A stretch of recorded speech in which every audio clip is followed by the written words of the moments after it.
drinks and your snacks. Let's stress roll right off your backs. Forget the world and all that stuff.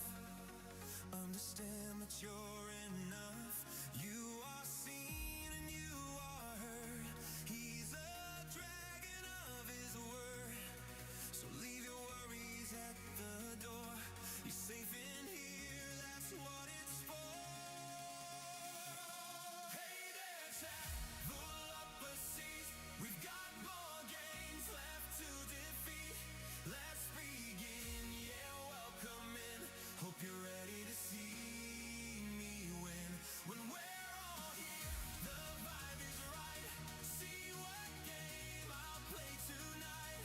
Make me grow with each redeem. Welcome in, welcome in to Draco's.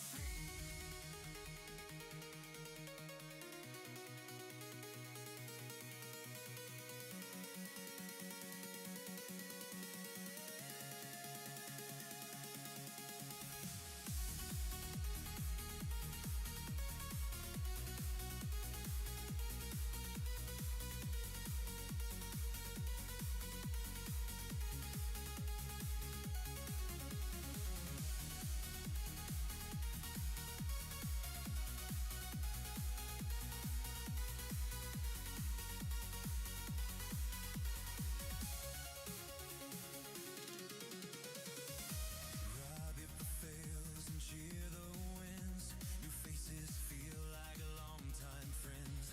No pressure here, just take your time. If you're in here, you're doing fine.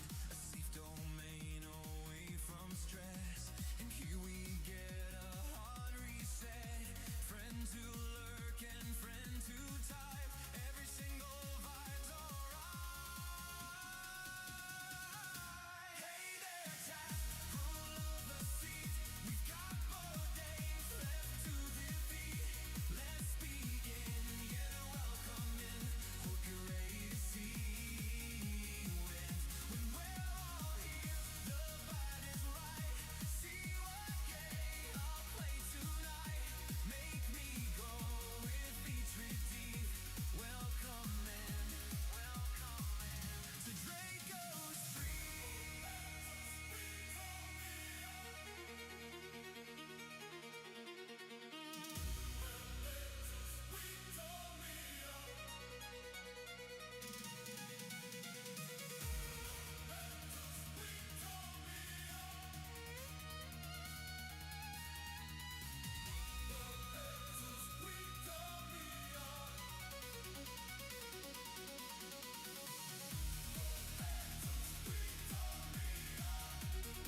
And your snacks.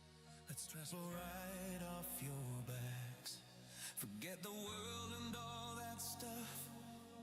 Understand that you're enough. You are seen and you are heard. He's a dragon of his word. So leave your worries at the door. You're safe in here, that's what it's for.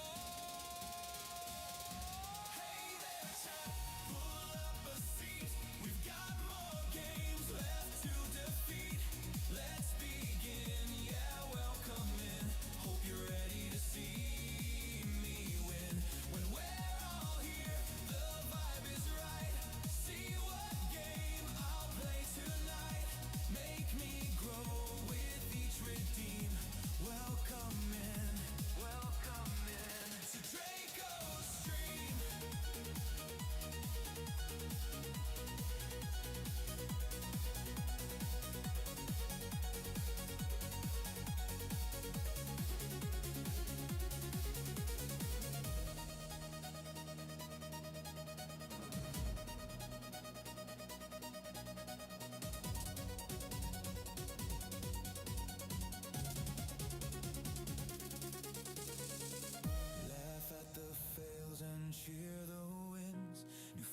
us feel like longtime friends.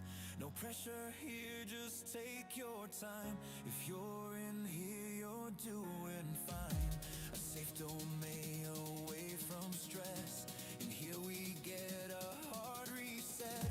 Friends who lurk and friends who type. Every single vibe's on. Hey there, chat. Pull up a seat. We've got more games left to defeat. Let's begin. Yeah, welcome in. Hope you're ready to see me win. When we're all here, the vibe is right. See what game I'll play tonight. Make me grow with each redeem. Welcome in to Draco's stream.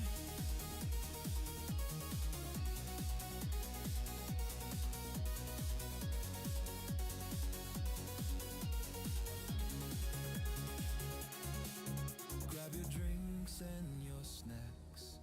Let stress roll right off your backs. Forget the world and all that stuff. Understand that you're enough. You are seen and you are heard. He's a dragon of his word. So leave your worries at the door.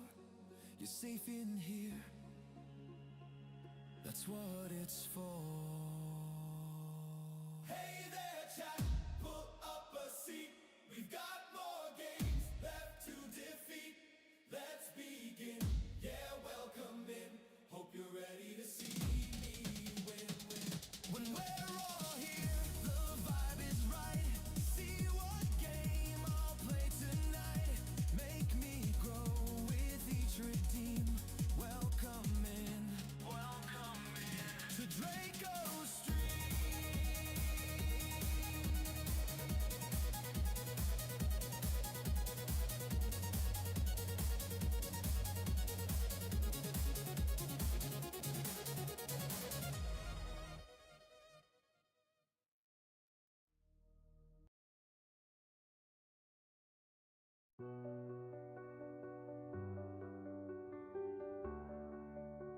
Yeah. So that's the new theme.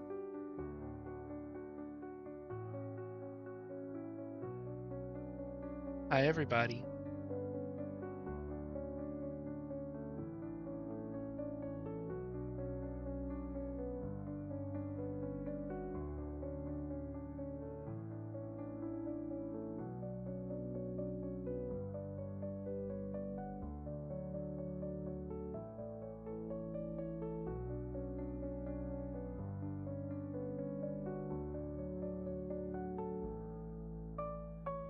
Hope everybody's doing okay. You've had a good week.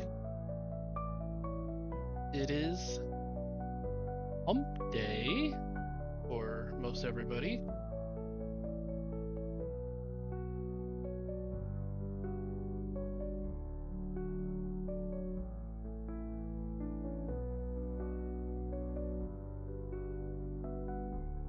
Working on making it a good week, that's good. Me too.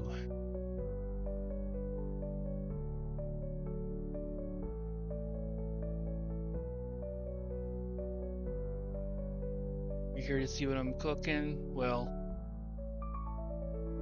I promise that I promise the opening will be the only AI generated stuff in this entire stream.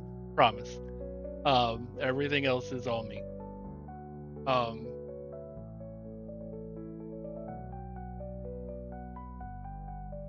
Well, okay. Shush. Forgot about that. This is also AI. This was also created by Suno.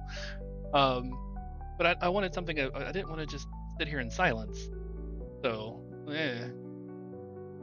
But yeah, it's gonna be a little bit of a different stream tonight. We are not playing a game tonight. I'm working on my character's lore. It's a long time coming. I've had Draco since I was 16. and I'm 43 now. You do the math. I'm not doing the math. I get depressed when I do the math. Long time ago. In the before times. Or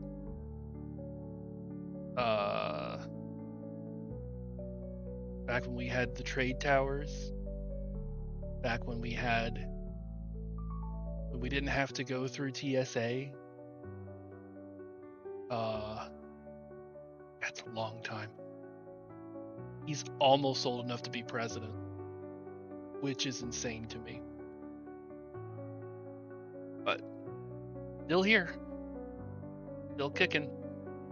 Still doing whatever I can to survive. Yeah. Back when we had Nintendo's well, we still have Farmer's Almanac. That's still a thing. I don't think anybody trusts it anymore, but we still have it. Really? They're discontinuing the Farmer's Almanac? Well, can they discontinue daylight savings time as well? Please and thank you. About time we do that.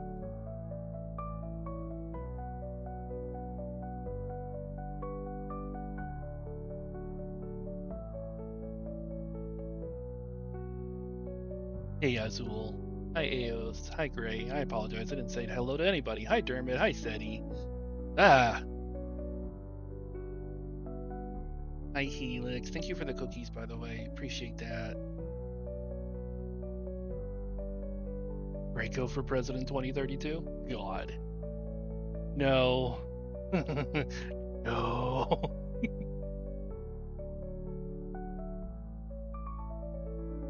Yeah, one way or the other. Either keep it on or keep it off. One of the two.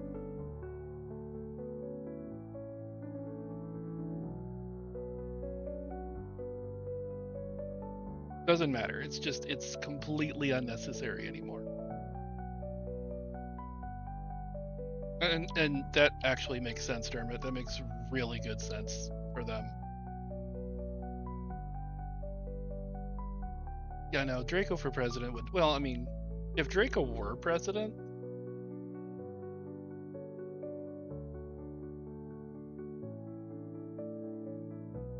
Yeah, we're not going to think about that. Probably not. Probably not a good idea. Although it doesn't say anything in the Constitution that it has to be a human. It has to be 33 years old and living in the United States. It has to be I guess he's not a recognized citizen. I have to somehow give him citizenship.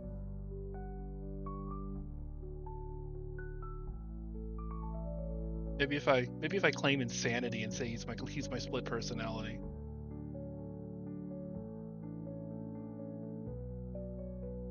Nah, I doubt that would work.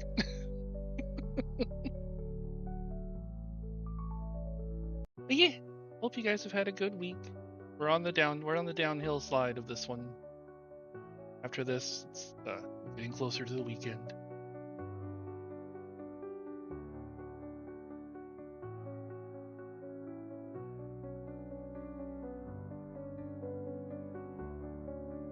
But okay, you can do that.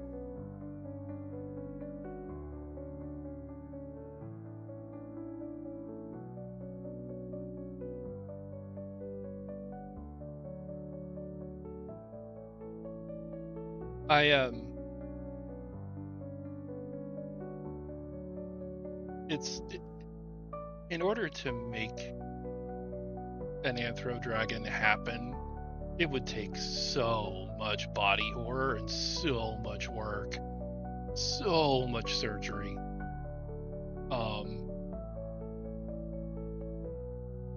You would need an unlimited budget and years and years and years to wait.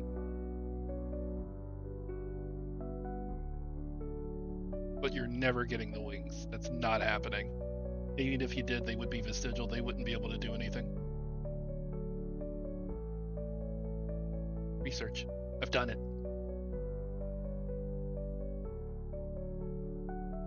Well, okay, so if we're talking without nanomachines,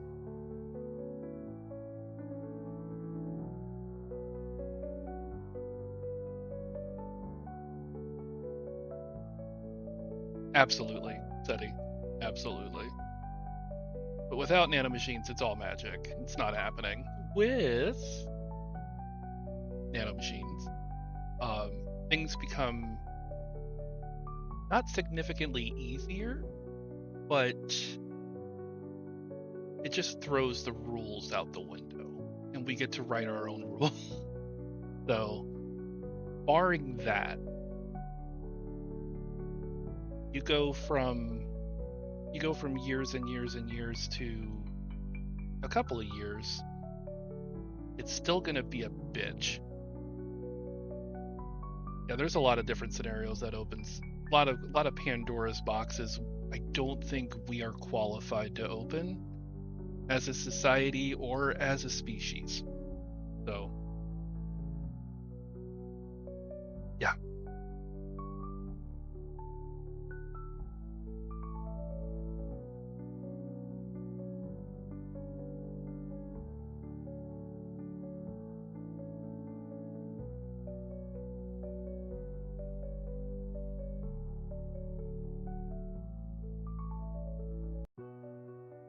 Permanent metal mushroom from Smash.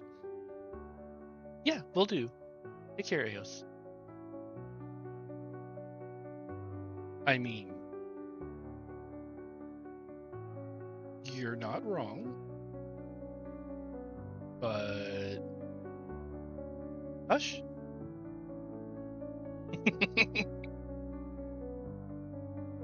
there would probably be a line. If I get it exactly how I want it, there will definitely be a line, and I'm at the front of it. Don't ask how that's gonna happen. We have nanomachines. We probably have cloning.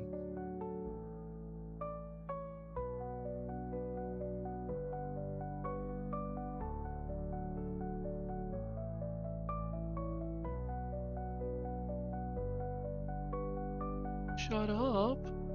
No.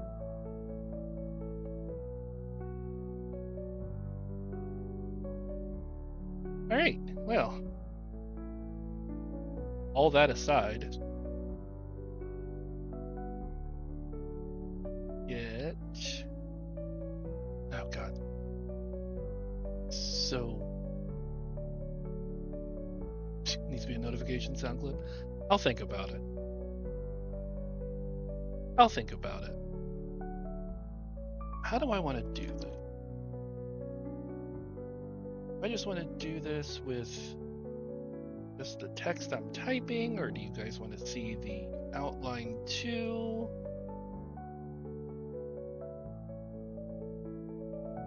Maybe I should do the outline too.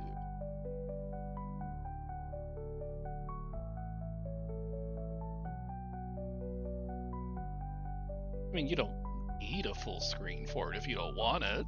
It's just going to be me typing a story. Oh, yeah, no, absolutely.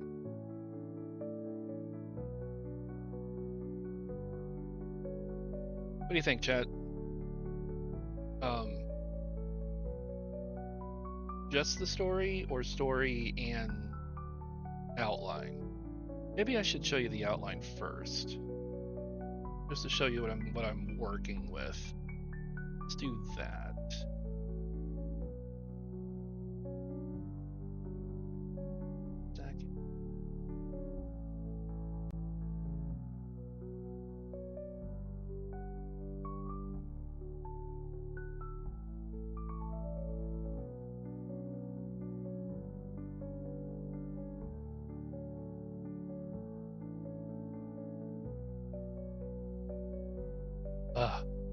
So massive.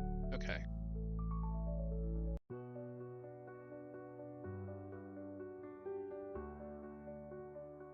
Where is duplicate? No, it's here. I know it's here. Oh, there it is. Okay, so we're gonna be one. We're gonna Perfect.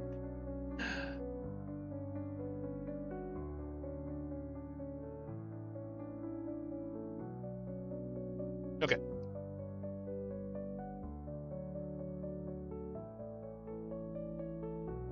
Casey has never said Draco started as a TS. Oh, yeah, no, I did. Yeah, TSR was D&D. No,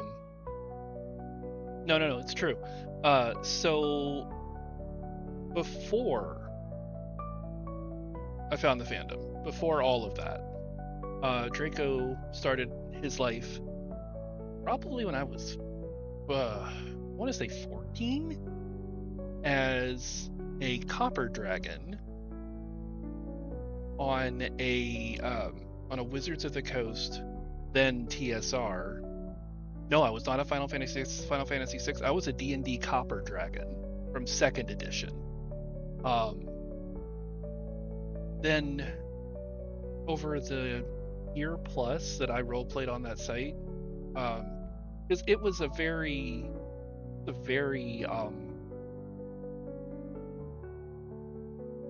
started at a copper. Hey Bell. The site was safe for work. It had to be, because there was also a Pokemon chat room included in there too. So there were kids there all the time. It was definitely it was a safe for work establishment. No, like they didn't even allow cursing. And it was a free-form site, so you didn't have to have like a character sheet or anything like that, and I didn't, because I don't know if anybody's told you, I'm horrible at creating characters. Horrible. My character named or what he is. But yeah, I'm horrible at character creation. Terrible. It is gonna beat you. I'm gonna beat you. Gonna beat you senseless, Dermot. Threatening people now. Yes, that's why I base my character on Gar and Akuma and all of those other people, because I can't think up anything on my own. So he was a copper dragon, and then over the time that I was role playing on that site, there were 2 changes to his scale color. He died multiple times, but then other characters, like other people, would risk at that time you had to sacrifice a permanent point of constitution in order to wish someone back to life, and there was always a chance it didn't work the first time and they had to do it multiple times. Draco never died for more than a day. I never asked them to bring him back. I never begged anybody. I never, like, I was 14. He was a character. Like, he wasn't what I identified as yet, right? But because people who had roleplayed with me appreciated my dedication to the craft, the way that I didn't ignore things. Like, if something happened in the channel and it was kind of god body, I wouldn't ignore it. I would face that character. I would take care of, I would make everything and everybody feel like they mattered. And because of that, people were like, no, we're not going to let him die. So they would sacrifice permanent points of constitutions to resurrect him. And like I said, during the time that I was there, probably about a year and a half, he went through two scale color changes, which is not possible in D&D, but these people made it happen. Because who needs rules when you can make up your own? So it went from copper to silver obsidian. And in the silver obsidian form, Um, this is gonna sound so ridiculous. In the silver obsidian form, when I would sign off, I would make him disappear, and he would reappear in the sky as a constellation. And there would be two bright blue supergiant stars that would be his eyes watching over Greyhawk and the and the Crossroads Tavern, as it was called. Needed a diamond pickaxe to break. I don't understand reference. If you're talking about, no, I don't. I've never played Minecraft. So yeah, he became a silver obsidian dragon, and then later on, because of some other heroic deed that he did, it's been so long. It's been 20, almost 30 years now. Someone changed it from silver obsidian to gold, and he's been gold ever since. It was also the kind of the first time I really started playing with macro sizes, because you're typically hearing Jared and I talk over it.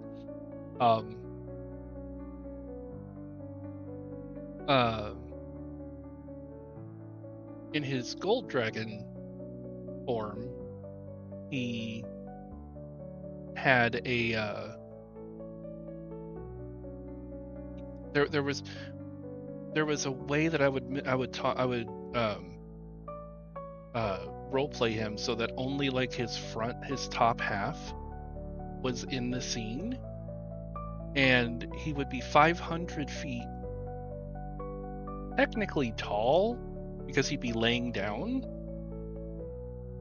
but he was like, it was just his top half and his arms that people would interact with. That he has been activated, and it was something nobody else was doing, and I tried it out, and it worked for a while. Then I found furry, and everything got turned on its head. Draco was never a deity in D&D.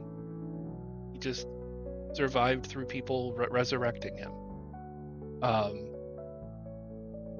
Yeah, then I discovered furry. At first, he was just he was a nightity instead.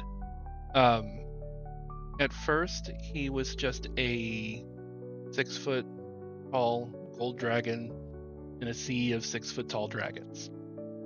I don't have proof of this, but I think I was one of the first dragons with hair. I think. I don't have proof. But I think I was one of the first. Because that's insane. Why would a scaly creature have hair?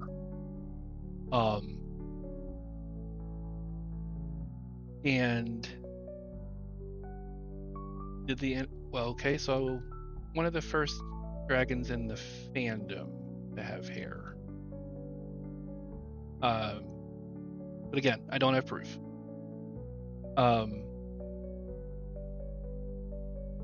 Yeah. There's a reason why Gray's name is Graybearded Summoner. Character receives so much belief or faith from others that the cosmos interprets it as worship. Possible. But yeah, no, I never really created like an origin for Draco. He really just became whatever I needed him to be at the time. And since this was in my late teens, early 20s, he became whatever kink I had at the time, especially in the furry fandom. So macro, muscle, growth, hyper, all of those things. Or whatever his friend said his height, something like that. Of course, there's an ad break, so I'll wait for that to come back. Get a drink in the meantime.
What you got, Belle?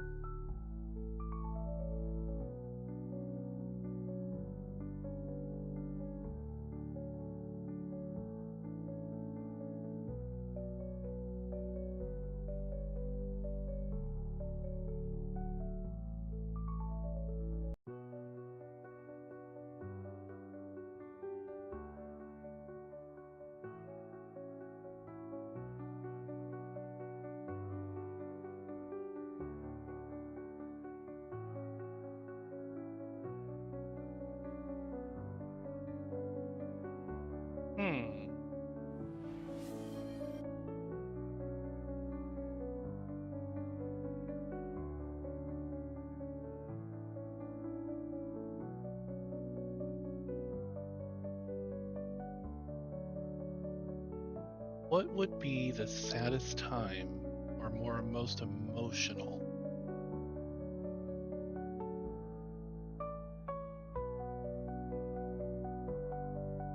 Okay, welcome back, everybody. The question was, what would I say is the saddest time in my old RPs or most emotional? Oh, Belle, that's a difficult question to answer. That's a very difficult question to answer. There were several times during. Yeah, I appreciate that, Dermot. I've got some.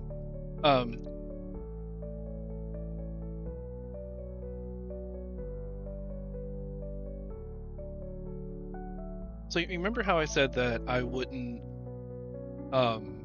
ignore things that were going on in the Greyhawk campaign.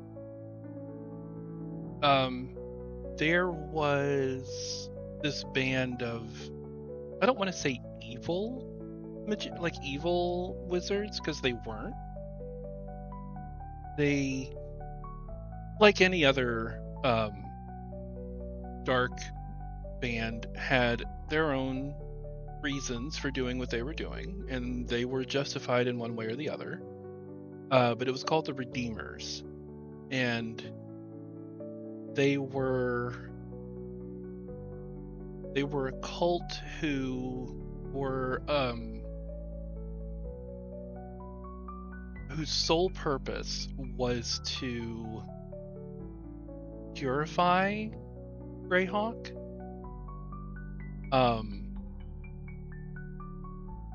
And like they would hold trials, and they would um, capture people and try to like they weren't, like I said, they weren't evil. They were just trying to do things to um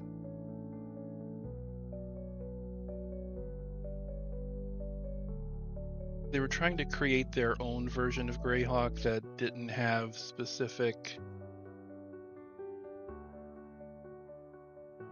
magics, I guess. I don't know. It's been such a long time. But um one of those particular trials uh saw the sentencing of a longtime character, and um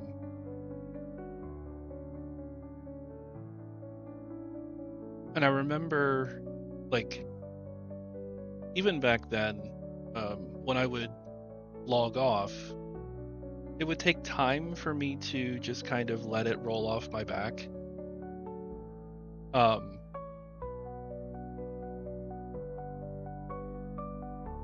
Even back then, I had some sort of, I guess, miniaturized version of Avatar syndrome. And if you don't know what that is, I'll explain it real quick. Basically, when James Cameron's Avatar came out, there were people who were so consumed with the concept of a Pandora, um, that they were disenfranchised and like um, disappointed in life as it was in the real world, and like people got legitimately depressed. Like it was a real thing. Like people wanted the Na'vi to be real so bad. They wanted Pandora to be real so bad. They got legitimately depressed that it wasn't a real place. So I think I had a little bit of that even as like a 14, 15-year old. And I remember growing up just lamenting the fact that I was born human and not born an anthro or born a dragon or born, something that wasn't weak and fragile and finite. Um, so to kind of tie it back into furry, when I joined the fandom, it, in a Therian kind of sense, I didn't know about therianthropy back then. Um, I just knew that humanity was finite. I knew that, even at 14, I only have so many years on this planet, and then, well, that's it. So, I don't know. Figured humans were just fragile and yet mortal. And I wasn't happy with that. But like I said, to kind of tie it back into the fandom, once I learned that I could, oh, thank you. Yeah, inferior. Yes, exactly. Once I learned that I could, be whatever the fuck I wanted to be on the internet, oh man, you better believe I went fucking crazy. And Draco became way more than he was than I had ever, up until that moment, really had planned on him being.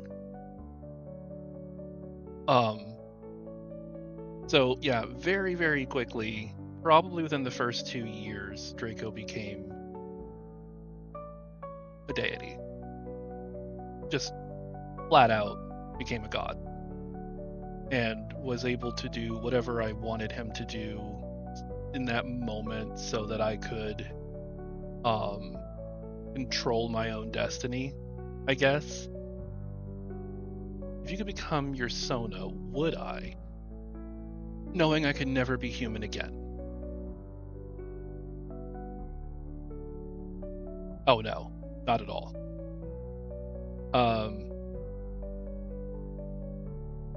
Yeah, me too, Seti. Me too. Would I?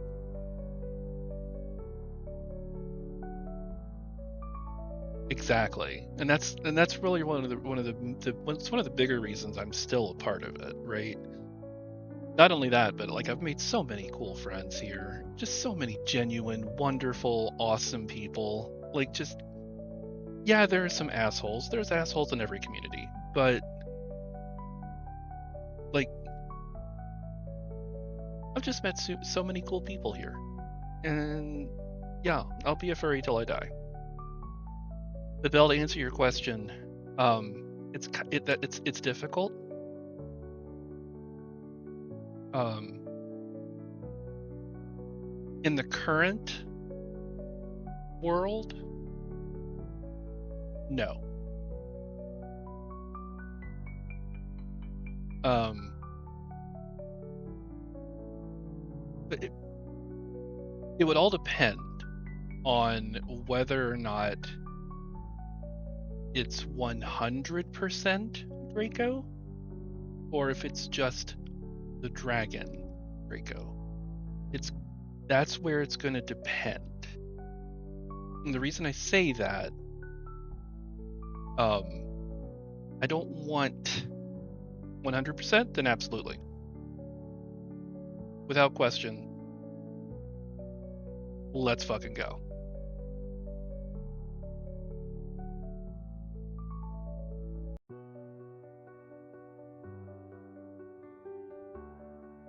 So, hope that's not a disappointment to anybody who knows what my human self looks like and thinks I'm handsome. If I had the opportunity to become a walking, talking dragon deity, yes.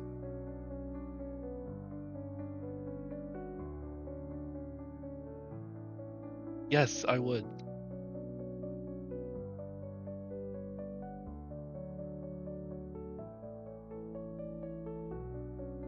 And I don't think I'm insane for saying that. It might have been 20 years ago. I don't think I'm saying for saying that now. You imagine how many problems I'd solve?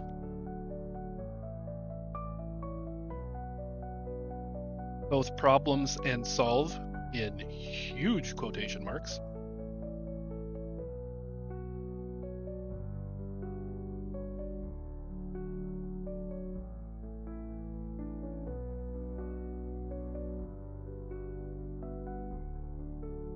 Oh, I absolutely do. I have no more fucks to give. And I think that goes for a lot of us, really.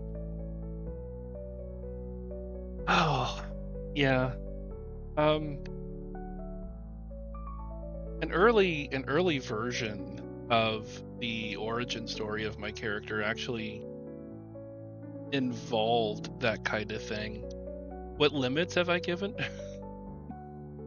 Belle, sweetie, what are these limits you talk about? He has he has outgrown existence. He has rewritten he has rewritten history. He has um yeah. There no. He's such a Mary Sue. It's ridiculous. Um but that's part of the fun. Like it really is. Hey Chaz. That's part of the fun. Like there are no limits. Zero. Thank you for the muscle growth. I appreciate it. Um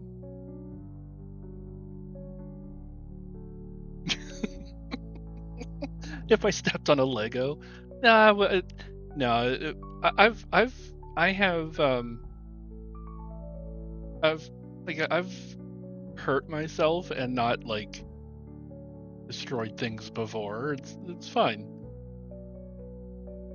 Well, there's limits to this, but it's only because if I made it any bigger, Chaz, it, it breaks. It's so bad.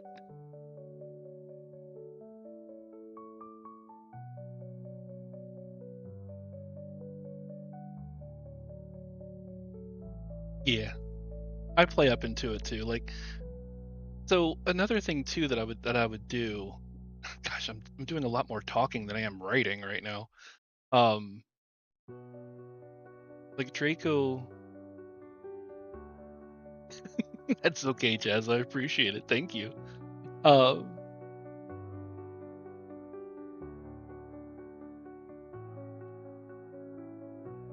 uh, oh God, Kermit, gonna fling you into the sun. Um, oh, does it? Why does it make you flinch, Belle? That wouldn't be the first, and I won't be the last, because Rakesh has probably threatened to do it a couple of times too. Um, so, yeah, no, no, because that's not a punishment, Azul. Well, at least it wouldn't be to most people. What was I gonna say? Oh yeah, Draco. Or in early, this is gonna sound dumb. Early in my furry career, uh, oh, is it one of your names? Oh, sorry, didn't know. But early in my furry, I don't want to say career. That's the wrong word. Tenure, even worse. But I would call myself the undragon, ungod, dragon god. And if anybody of you have ever heard of the Uncola commercials from Seven Up back in like the early aughts, that's what I based it on. Because yeah, yes, in my furry existence. Because I did there were at the time there were a lot of stigma over around both dragons and god characters as a whole. Um and my goal was to introduce a character that could be both and not be obnoxious, or could be both and not be stereotypical. So,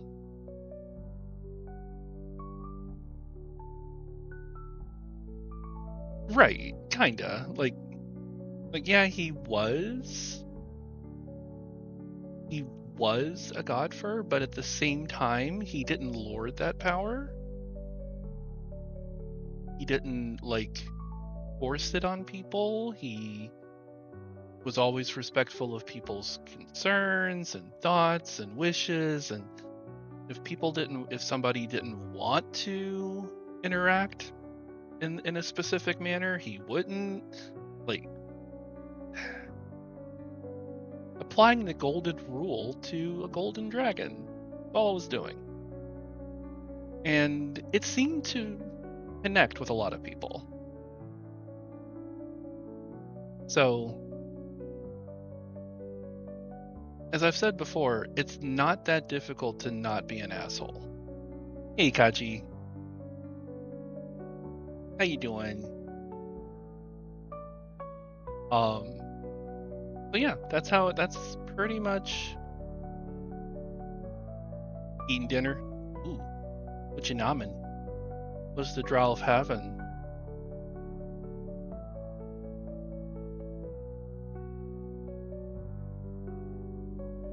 Hey, Panda Express is decent Chinese food. Decent Chinese food. It's good in a pinch. I wish I had one out here. I do like their orange chicken. It's very good. But yeah. So if I had the capability to become my Sona, knowing I would never be able to be human again, yes.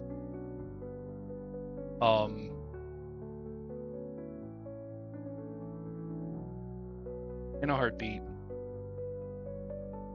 without question, without remorse. So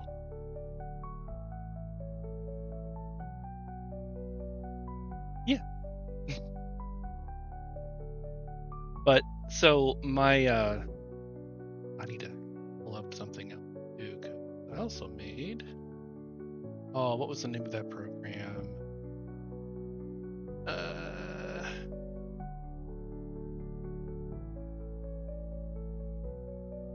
If anybody has any other questions while I'm looking for this, feel free.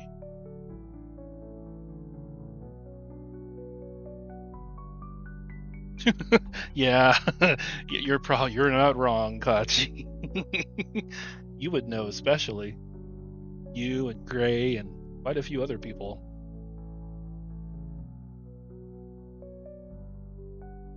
Not going to be the only one blamed for this shit.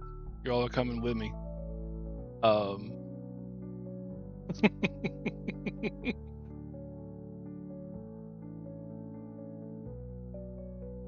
I would absolutely unleash the furry virus, and that kind of takes me back to.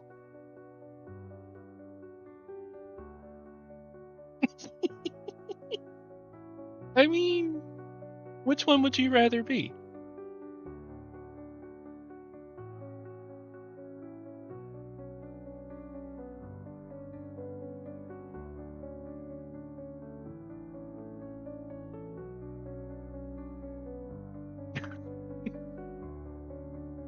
Don't be, don't refrain.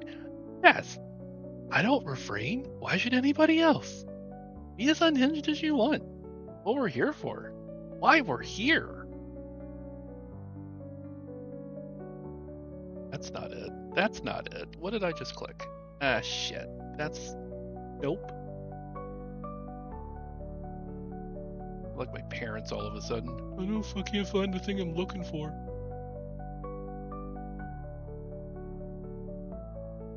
There it is.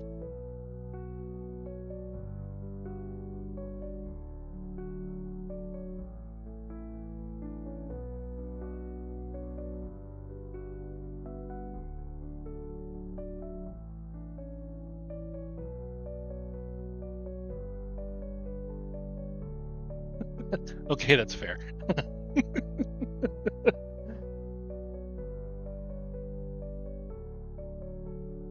Yeah, you might have wings, Kachi, but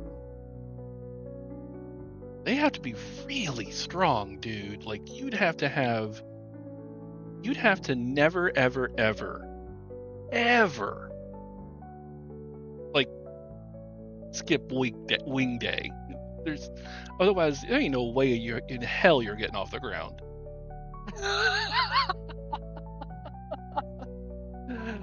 Fair.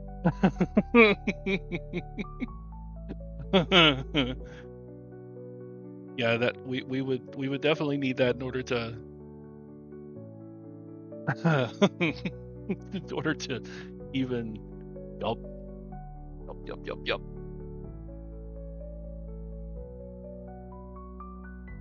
The power from Jumper? Like the movie Jumper?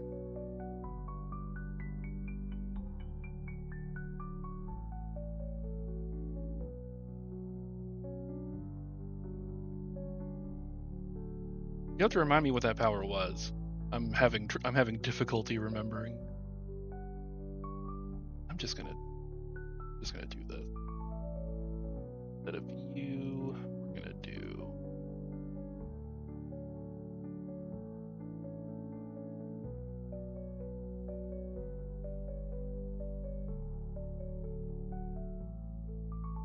Do I already have this on this scene? Shh. Shut up, OBS. I think I do. Maybe I don't. Okay.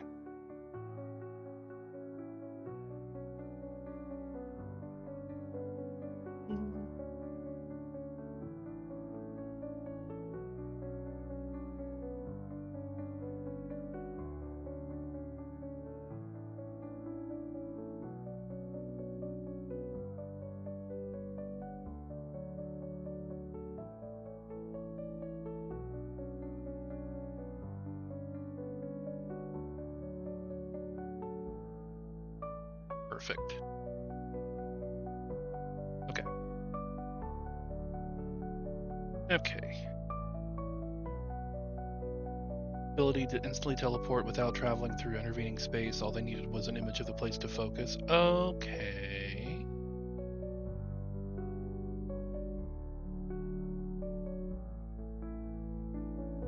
Okay. Yeah, that's fair. It would make commuting to work so much easier. Um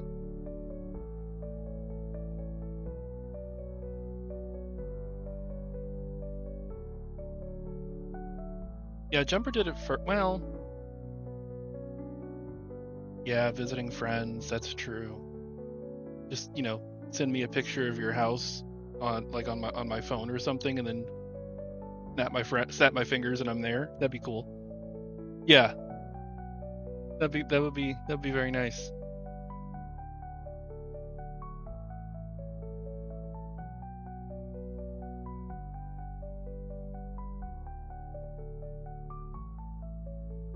God, the airline industry would collapse overnight.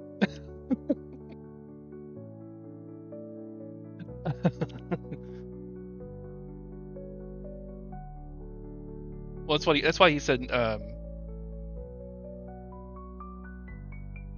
oh, through intervening space, not through. Oh God, are we talking Mass Effect? No. Actually, I don't know. I've never played Mass Effect. They'll have to.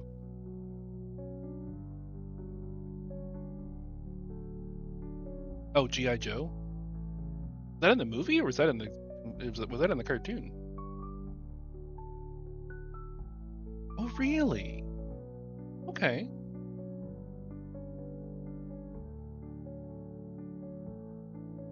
Well, I mean, I do appreciate the name Azul.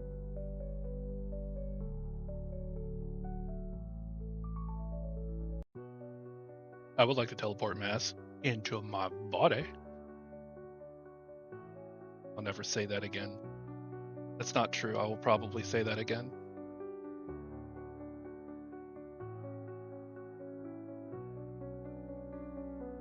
This is the longest I think we've ever been on the screen. All right.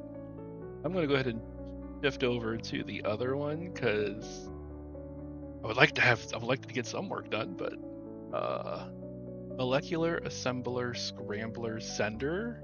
That sounds painful. Well, I'm sure all kinds of other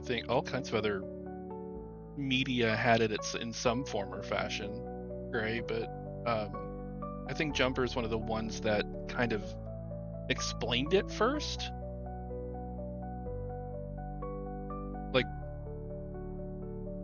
gave it,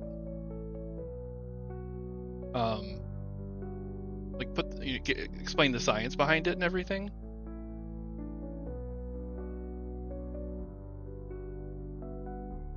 Possibly. All right.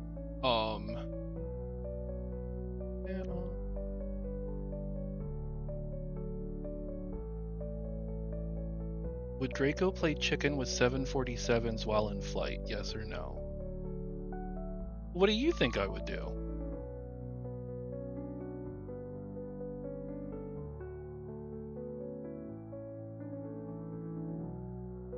You think I would? You think I would?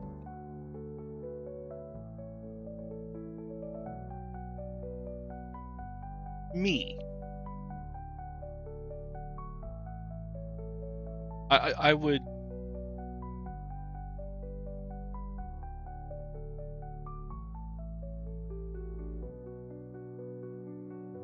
I don't think I would, because that could potentially kill people, and I don't want to do that. I don't want to be responsible for that.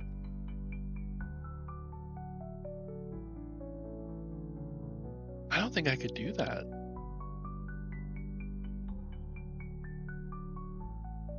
Like,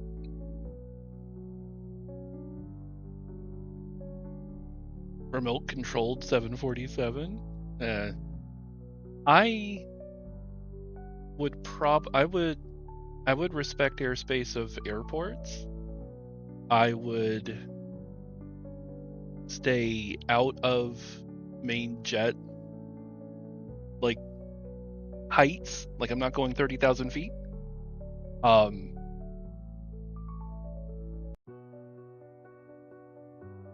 I would much rather be closer to the ground and just, yeah, I don't want to hurt anybody.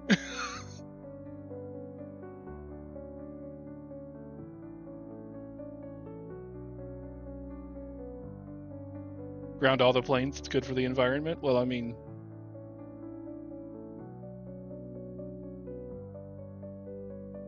there are a lot of things we could do that would be better for the environment, but that's a different stream. A very different stream. All right, let me.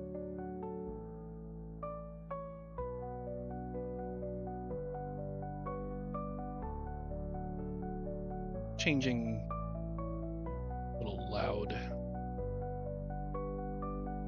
Not as loud. Okay.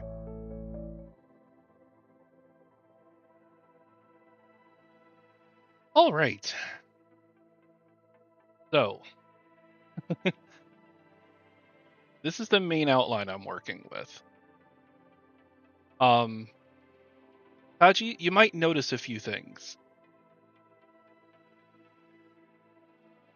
Because I've taken stuff from the story I wrote for you, and I'm using it in a different way.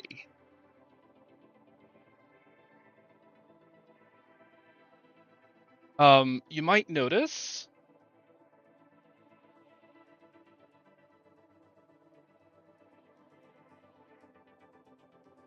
I did not mean to, but apparently I did name my father after a Bugatti.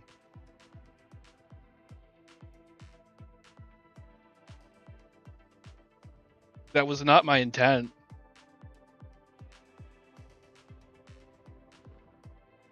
I didn't even think about that. I mean, oh, shit, I'm gonna probably have to change that. Anyway.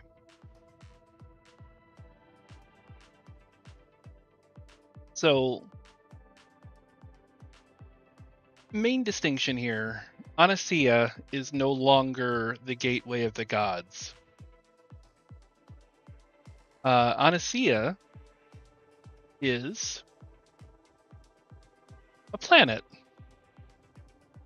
Yes, I created this.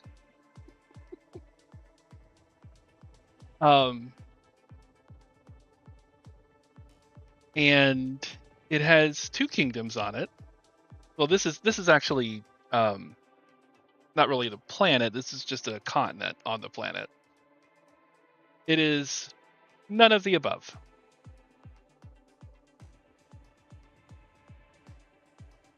But again, Kaji will probably recognize some names in this.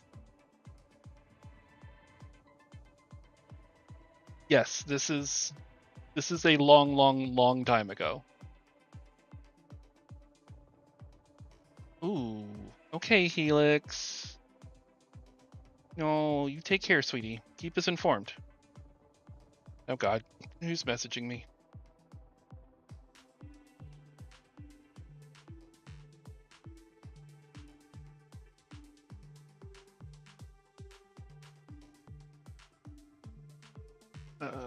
Okay.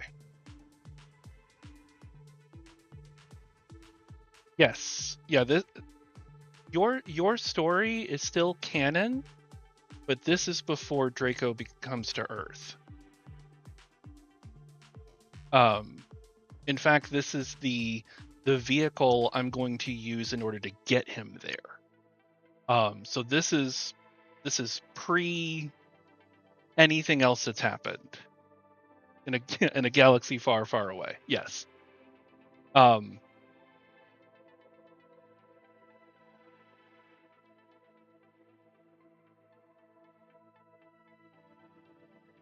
Well, so okay, early on, riding planets? How Sephiroth of me? What? I don't know what you're talking about.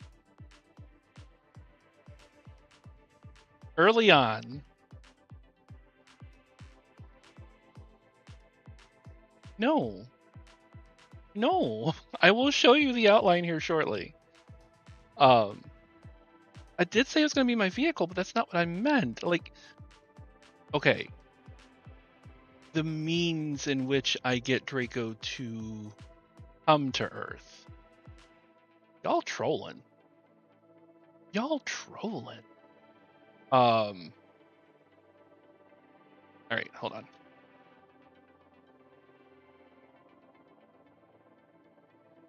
Yeah, really is. This is Draco trying to be the teacher, and you're the unruly class. Sends you all to detention. So early on in Draco's conception, I had read a novel by a man named Richard A. Knack, and it was entitled. Actually, I have it. Where is it? Entitled "The Horse King." And it's a book of his from the Dragon Realm series, and in it, a Void Lord named Uriel became a very difficult antagonist in this book. And very, very early on, I used Uriel as a way to explain why Zeradeath was destroyed and why Draco came to Earth. Well, back in that time, it was still Greyhawk because I was on the D&D website, but I kind of shoehorned it into furry once I found the fandom. No. Spelled Yureel.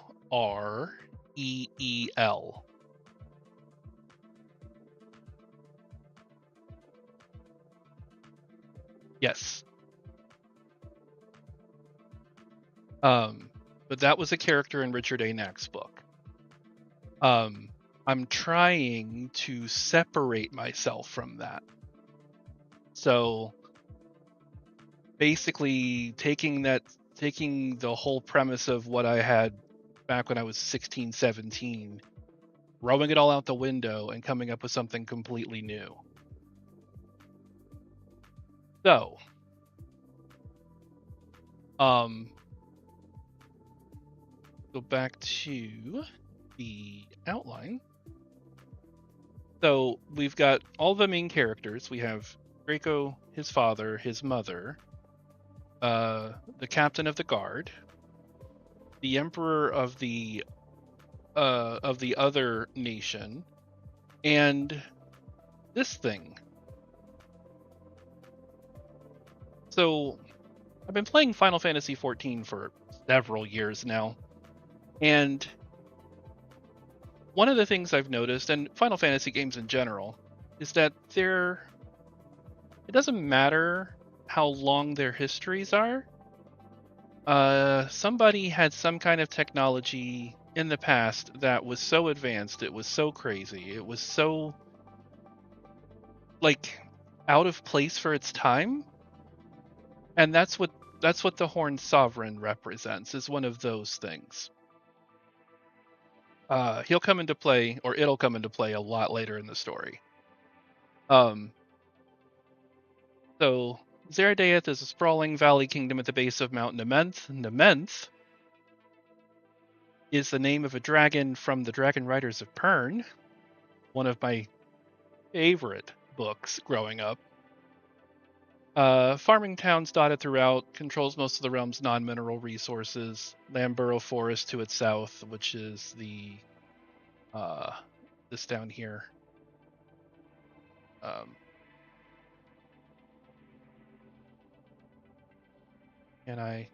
Yeah, there we go. I can zoom in. Um,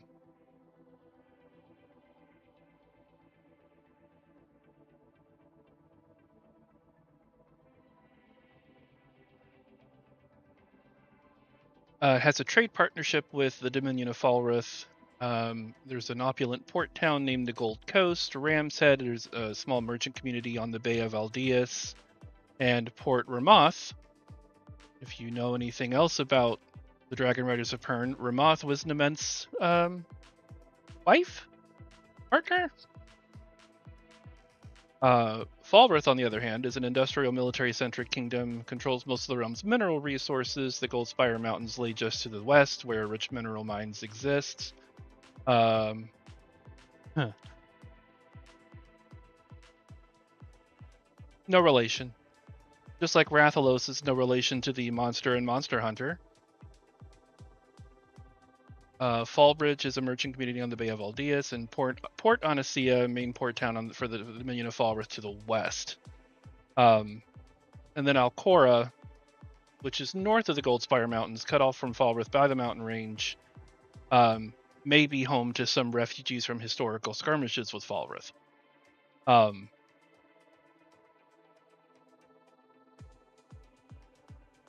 No, nothing to do with anything that exists. And I apologize, and I'm sorry if if everything has somehow is named after something that you know. But was not my intention.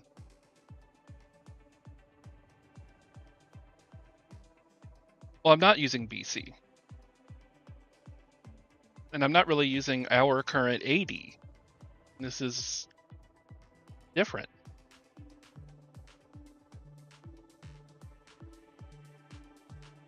It's not Anno Domini. It's Anno Draconis. So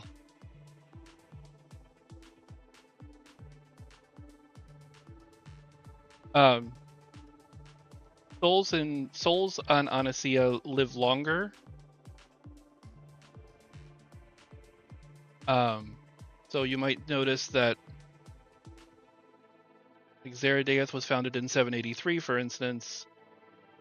400 years passed before Khal claimed the throne of Falrith. Draco's over 200 years old in this story, and yet he still appears to be like in his mid to late 20s.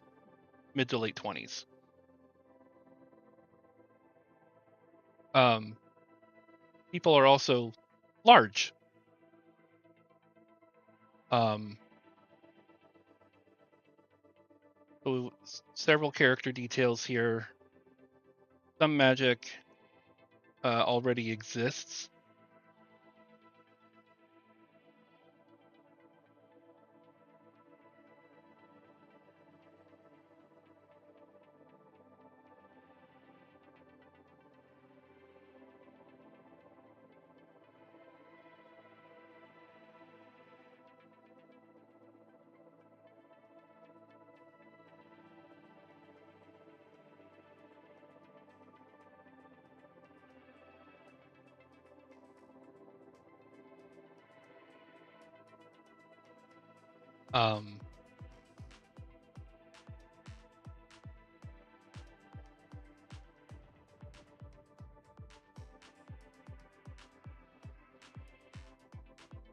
So yeah.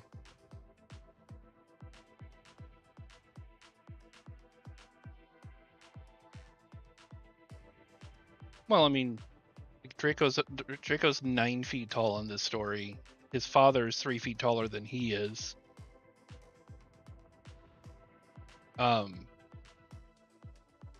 But there is an explanation to that, and we'll get into that deeper in the books. Books plural. I plan on this being a 3-book series.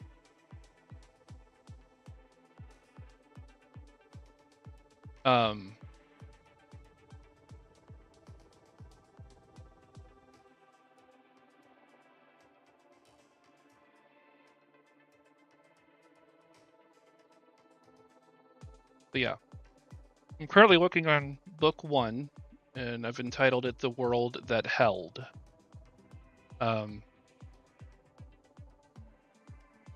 It's not a whole lot to it yet. There's just a couple of pages, but we'll get into that.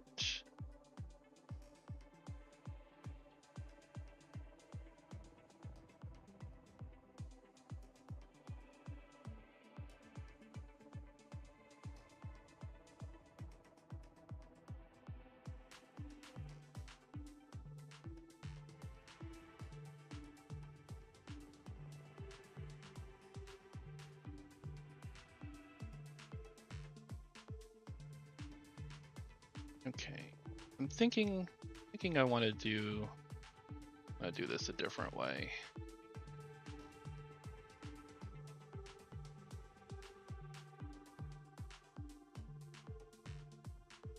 There. That way I can have the outline on one half and then the actual writing on the other. So I don't have to go back and forth and just continue on.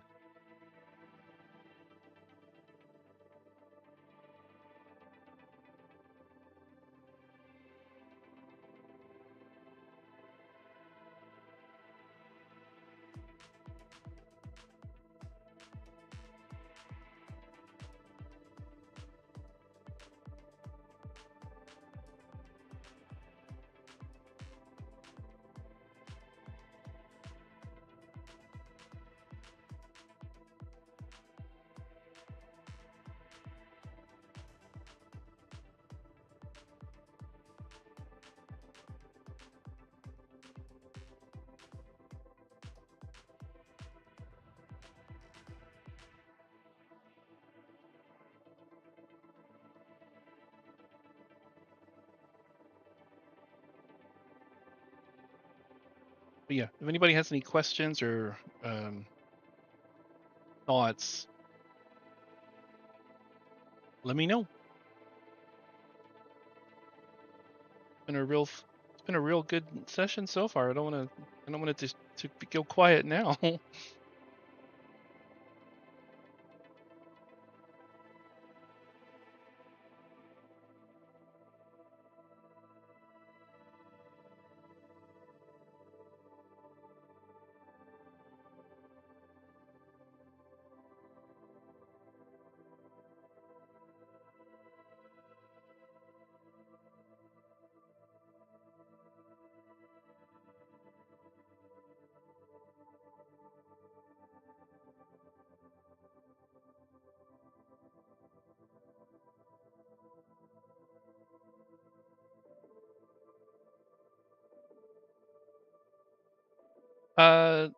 Not really a whole lot. Well, I would say currently Ulrith and Zeradeus have magic and like a little bit of technology, but as we'll see as we go through, the ancients had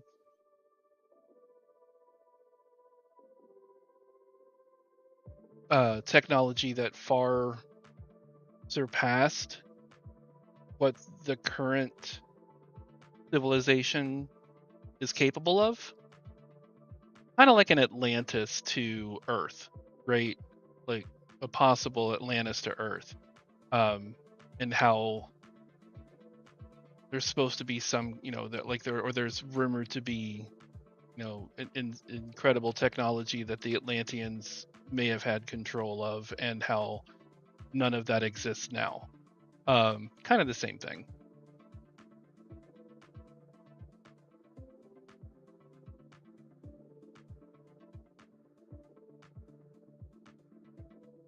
Ruins and buried cities guarded by ancient tech, making something like that. Yeah. The Horned Sovereign is one of the pieces of technology. They really don't know who created it or why or what it when, but it's a thing that was created to repel, like it says up in the outline, extraplanar reality devouring threats. So it's not destroy them, but repel them, keep them from endangering the lives on the planet. And then once those threats ended, no, not really like a culling, but like, again, like for instance, one way you can look at it is if like if Thanos coming to Earth was stopped by some kind of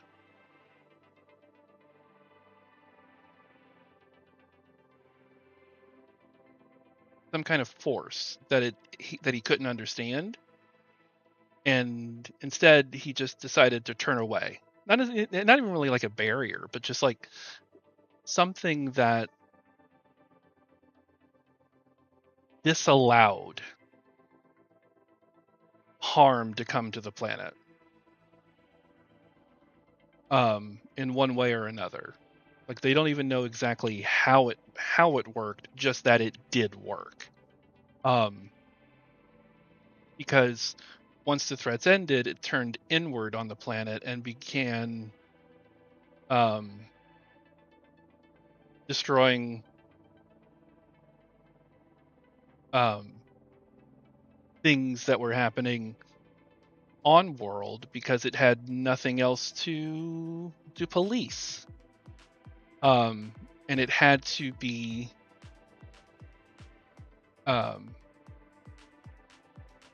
shut down and confined within the planet.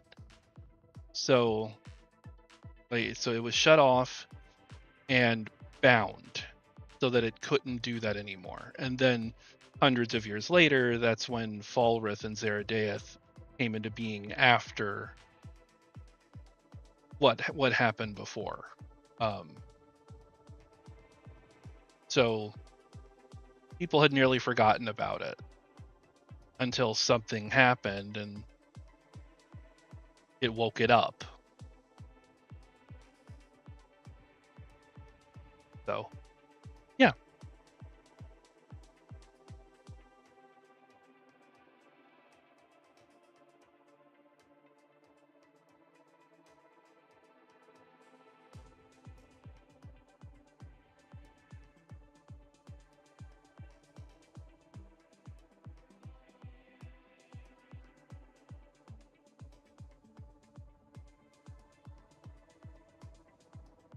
Also, is the music annoying anybody? Just let me know.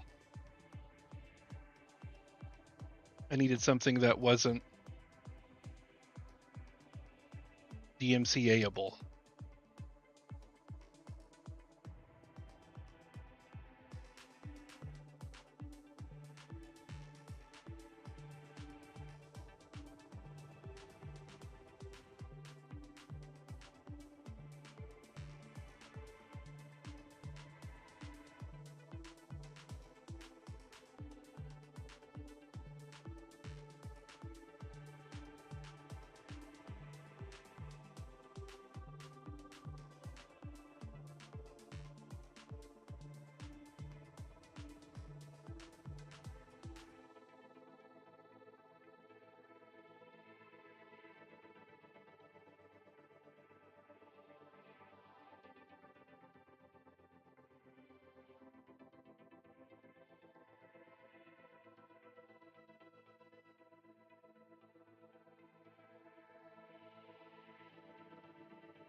Yeah,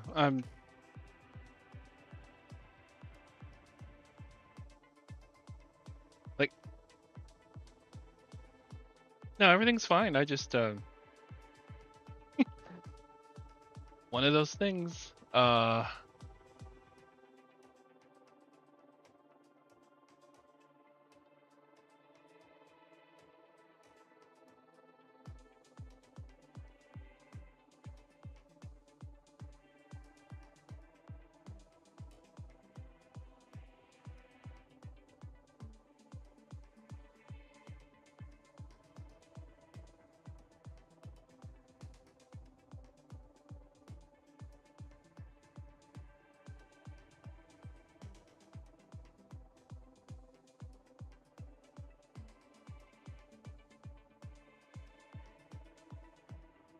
I just realized I did something dumb.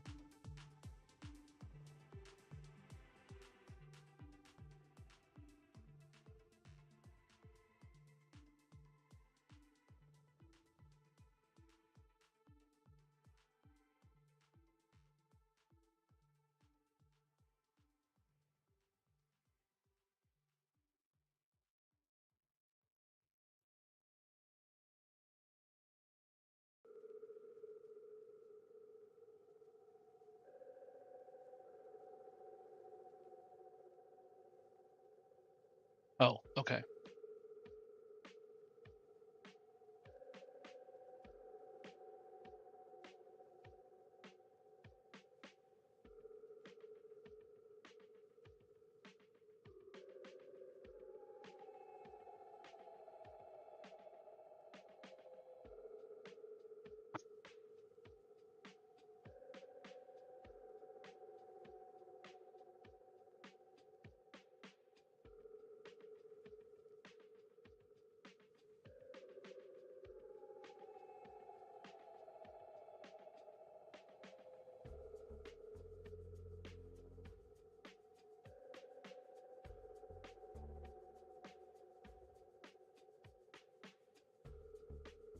Hmm.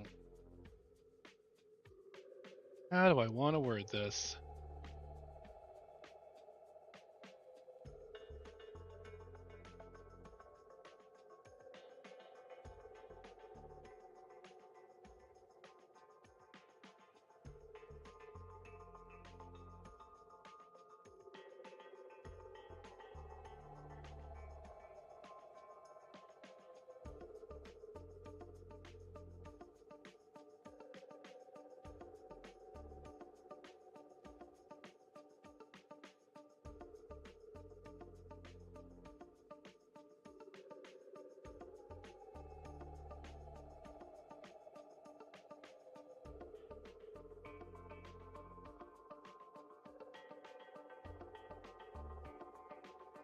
Welcome back.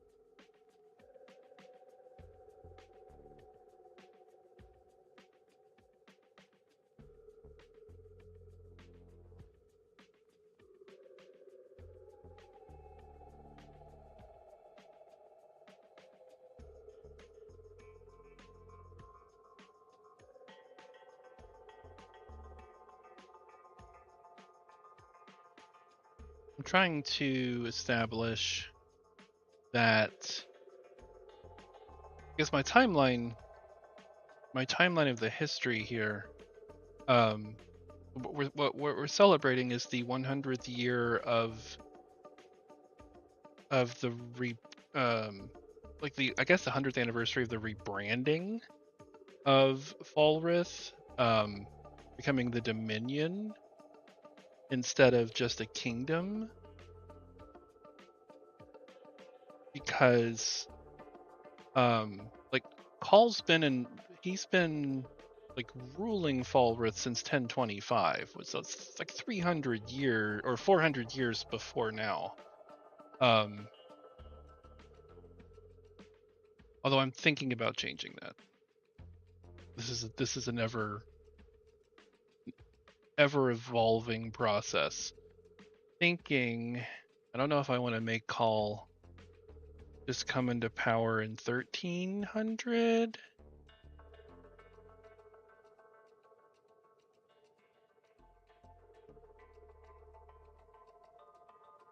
Maybe the Sundering happened. Zeradeath was founded from people breaking off from Falrith and moving north.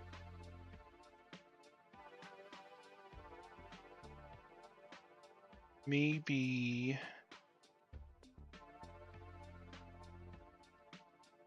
it's him being in power for 400 years seems a little excessive.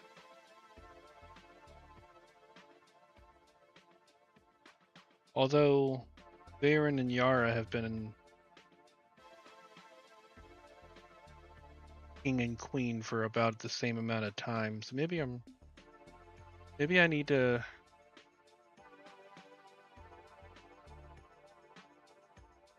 Hi Titus, you did. You made it.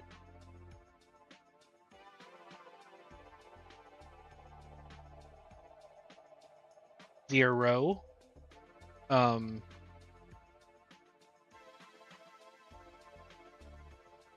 Because Draco was hatched in 1238.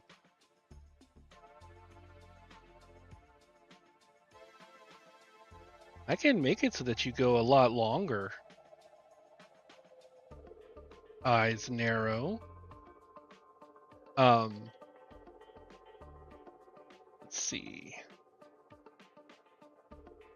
This is always the hardest part. Like a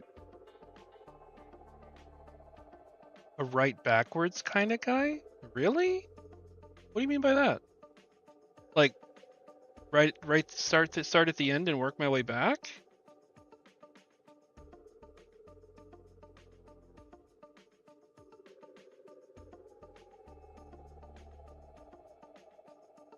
Well, you see, like I have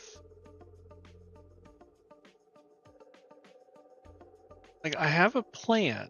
I have a coherent outline. But I'm just wondering if I should straighten up the timeline.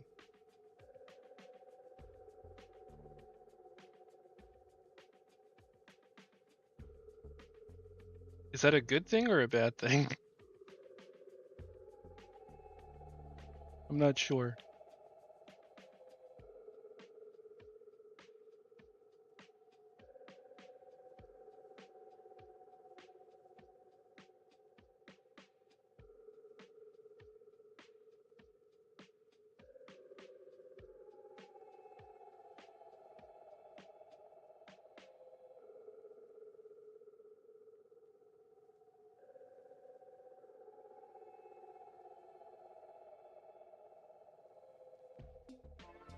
Like, the way I have the timeline right now, more lore written in the story. I know, I figured he has given me 27 years of goodness. I need to give him something in return. I need to give him more than just a story. I need to give him... I want it to feel earned. You know what I mean? I also want to see if I can do it, because I have challenged myself to do something like this for a long, long time. I've just never gotten it off the ground, and this is really wise because I want it to be good. I want it to be something that I can be proud of.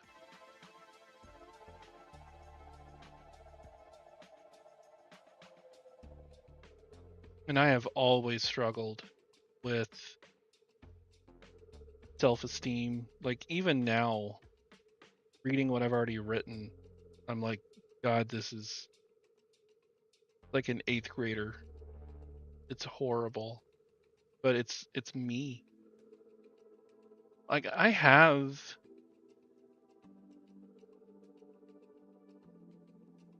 a comfortable grasp of the English language. I know how to write things. I know how to explain myself and my thoughts sometimes.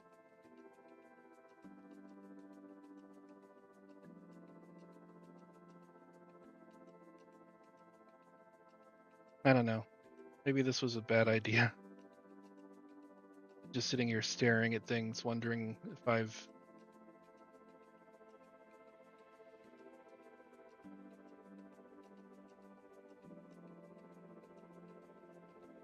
if any of this makes any sense.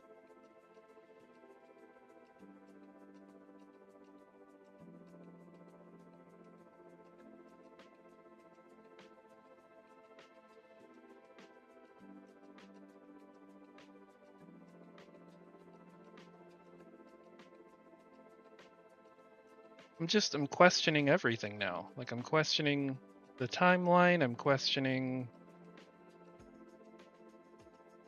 I'm not really questioning the rest of it. It's just that I think it's just the like the history. If I should tighten that up a little bit so it's not like 600 years. Like do I really want these characters to live that long? Do I really like does that make sense? Or does that make it people can't relate with that and then it's just going to convolute things?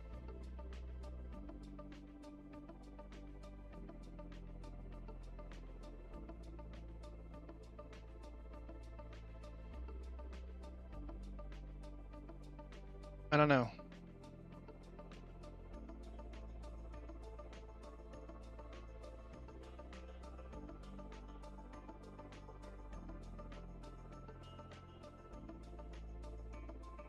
Because Varen and Yara would be about the same age Draco is now. They hatched him. Tolkien Elf's reliability paradigm. When you live forever and make life choices very slowly, what kind of person are you to be around? Yeah, I guess so. Never really read JRR. Probably should.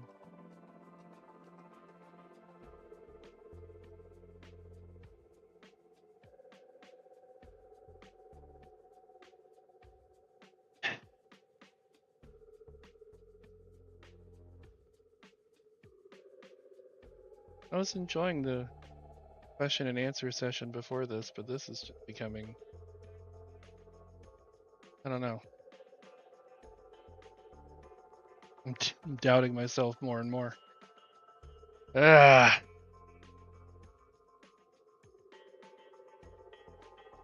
Well, some people were like excited to see this, and I was excited to give it to them, but now that I'm doing it, I don't know how excited I am. Um,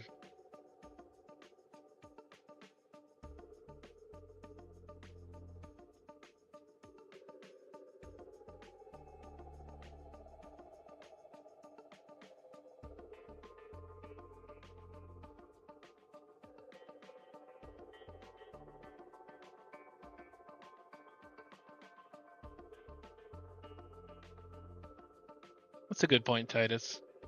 It might be too early to just slam the door on this.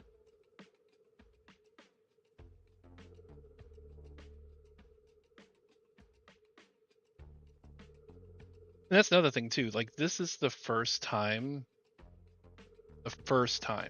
I've ever done any kind of real world building. Like, this is a first for me.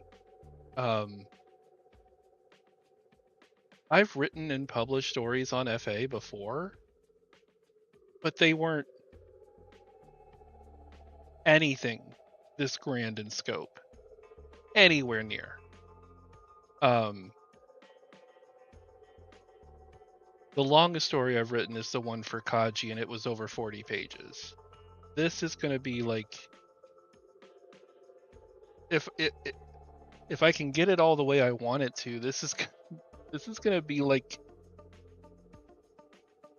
3 novels, right? Like, there's so much that I want to tell.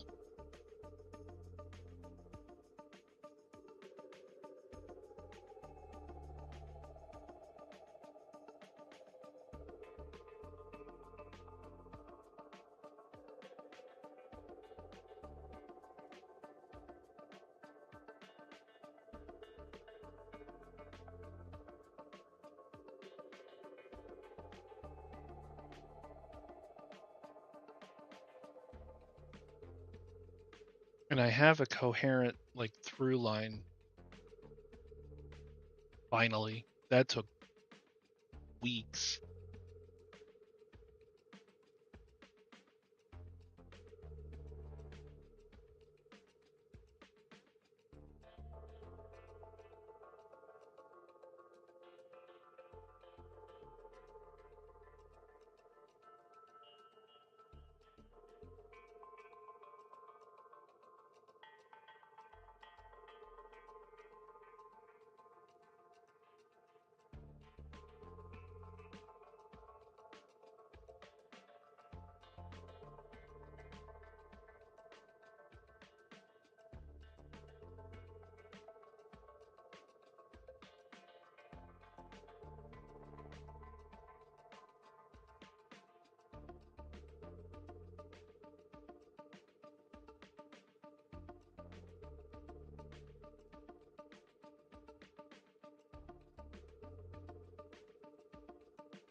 What also doesn't help?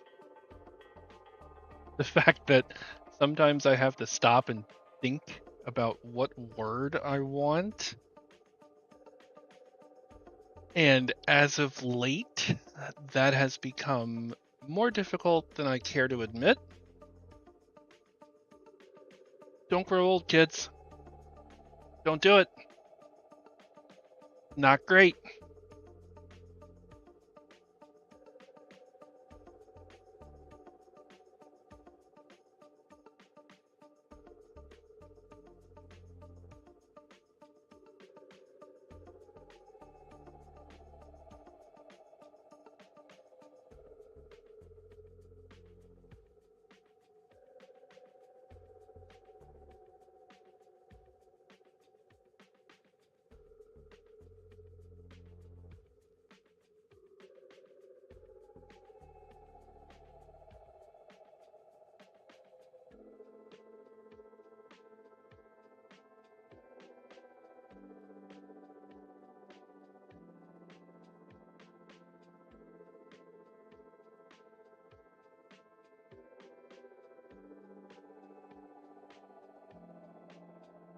Sounds like you're revisiting very old ideas that haven't moved much in a while.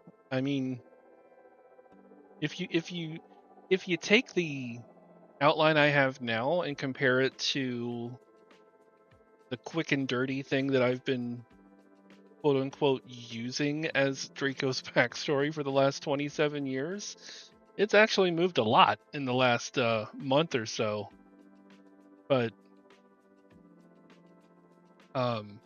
But you're right. I am trying to force a lot of movement on it in the space of an evening, and I know that this is a marathon. It's not a sprint. It moves when inspiration hits, and to be 100% real and honest about it, like, it's been a really, really long time since I have had any um creative spark. Like a really long time. Like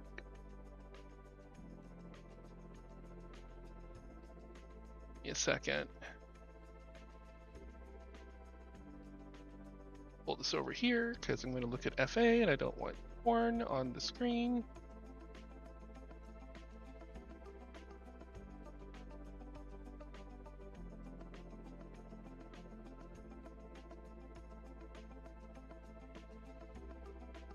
The last thing I published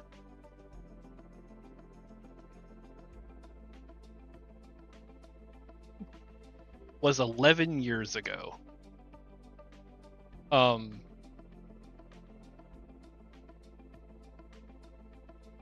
that's what I'm saying though. It's like it's been a very, very, very long time since I've had this need to create.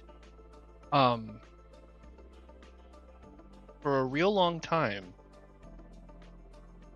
like quick and dirty RPs would be my outlet, I guess, for that kind of thing.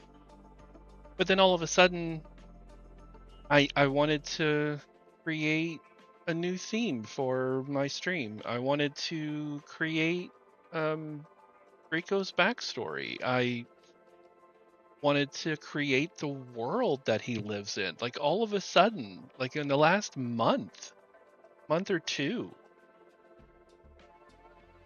like my desire to create something has come back. And like I don't know if it's I can't really put my finger on what inspired it, but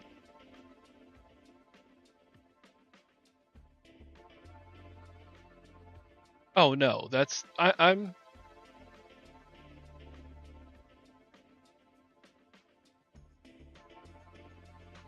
not so naive that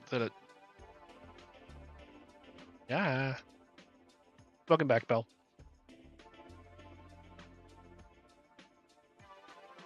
I don't know. It just I gave myself this enormous undertaking.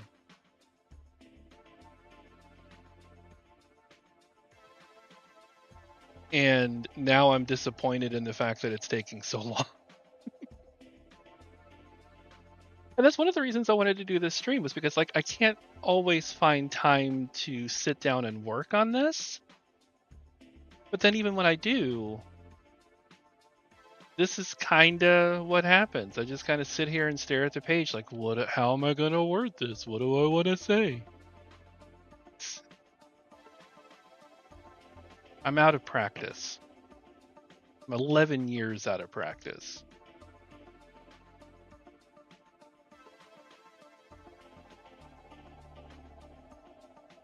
So that's part of it.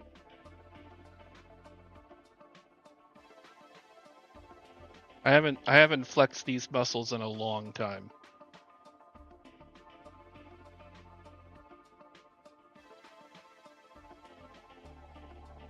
I mean, I'm all for collaborative thoughts on things like this. Like I have the outline. So like the story itself is pretty much set.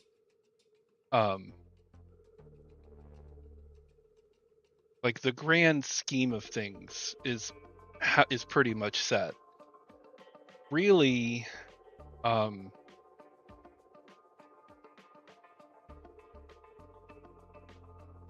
it would be more of a how do we get there kind of thing. Because I have all of the main beats that I want to get through.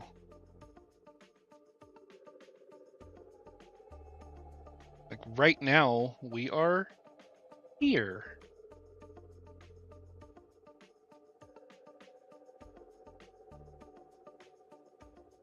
But we have all of this to get through before the end of book 1.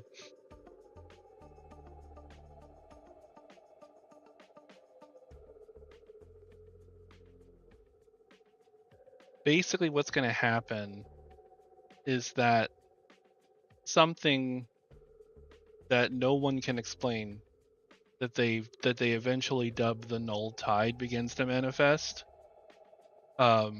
In places where ley lines are stressed, magic is overused, and long-lived civilizations accumulate metaphysical weight.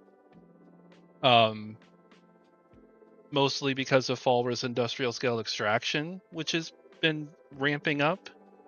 And also Zeradea's ancient stabilizing magic that is no longer optimized.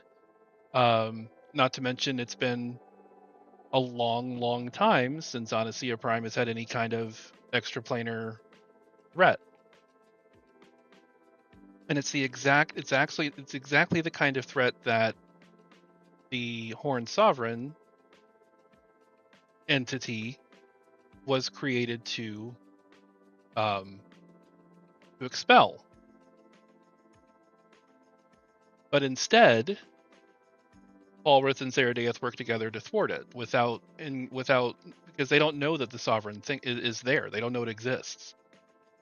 So Falrith and Zeradeath work together. They thwart the Null Tide. The solution's messy, expensive, requires sacrifice. And in doing so, one of the ley lines that are holding the Horned Sovereign at bay it is burned out. And that wakes it up. Because it was not allowed to perform its prime directive. It recognizes that there was a threat that it was not allowed to assess. So it begins to stir, realizing, pretty much, well, I mean, it's not even really sealed evil, just sealed. How do I sealed contingency, sealed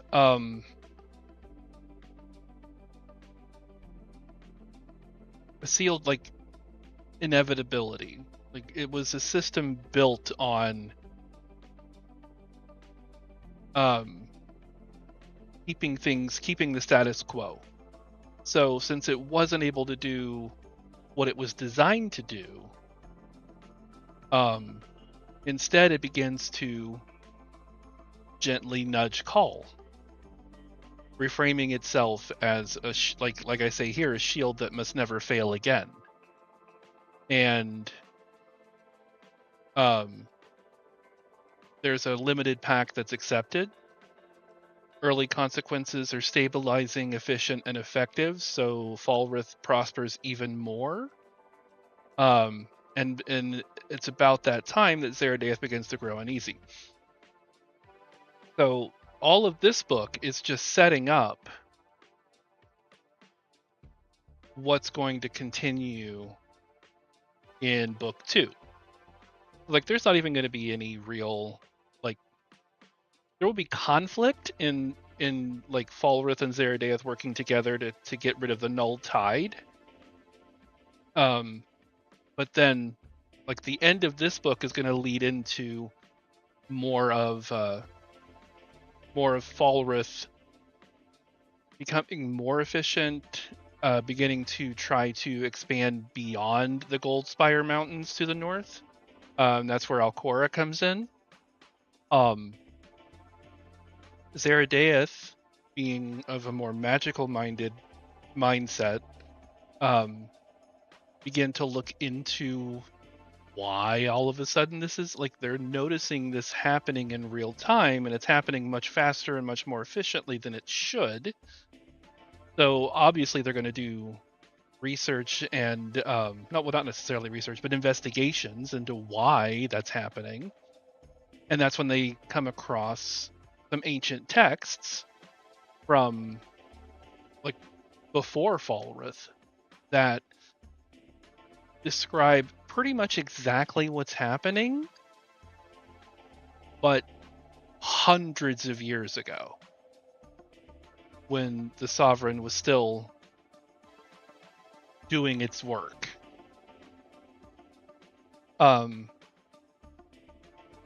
So Draco becomes kind of the emissary for this. He travels. There are some ruins in the south of Falrith that he travels to down here. I haven't named them yet, but down in the Yamani Desert, and he finds more evidence of the effect that the entity had on Onysia before, in the before times. Yeah, again, haven't named them yet, because they could be like an ancient civilization that I just haven't put a name to yet. So he's going to find more evidence of what the entity was able to do back then. Hey, Frag, hello. Thank you for the hugs and smooches. And kind of learn what could have been done back then but wasn't, and then learn how it finally can be eradicated for good. I'm not going to spoil that because it's going to be a major plot point to the end of the story.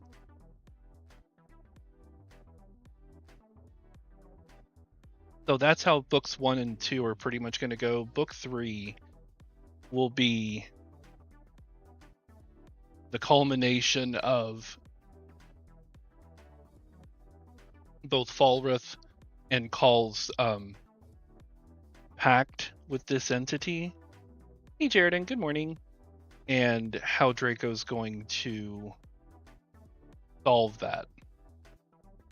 Helix gave you cookies in the very, very beginning of the stream, but then he had to go to bed, so just letting you know they're up there. So that's pretty much how it's going to go.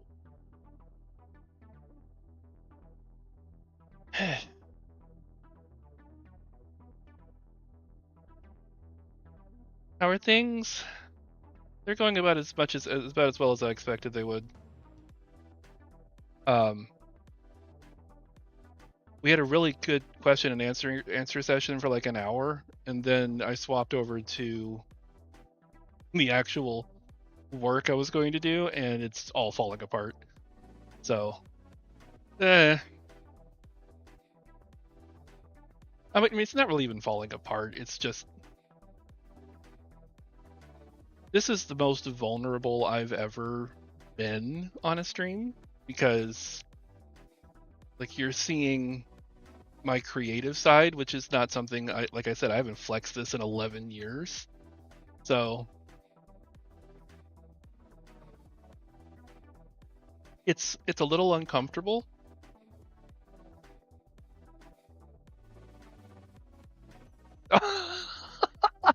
Backseating is just for gaming, Bluey. But thank you.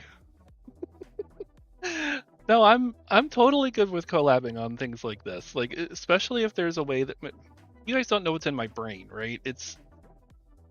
You don't know how I'm wanting to word this. But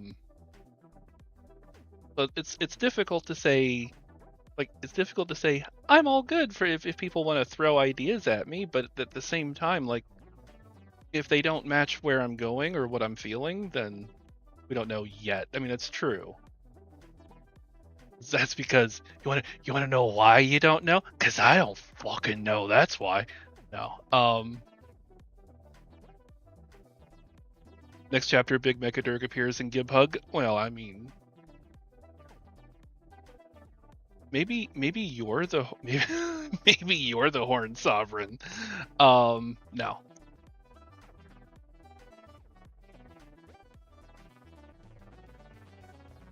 no backseating, but Draco only seems to play games that are blind friendly. Well, they're blind friendly to me because I've never played them.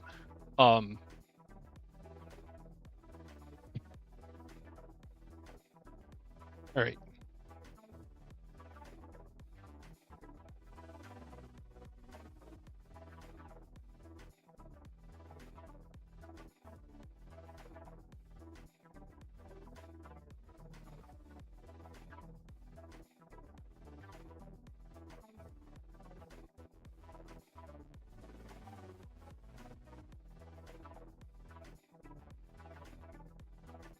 Uh,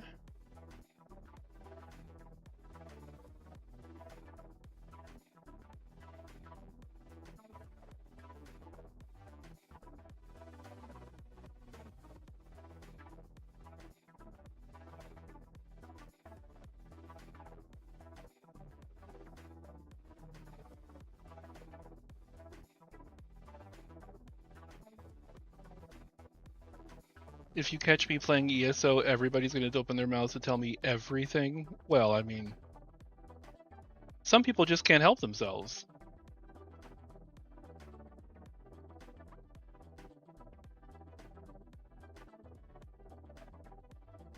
That's another thing. That's another reason why I kind of play games where there is no right way to play. You know what I mean? Like, I don't need a meta. I'm going to experience it in the way I want to experience it. And if you're of the kind of mind that you have to follow a meta and there's no other way to do it, my stream's not for you. Also agreed.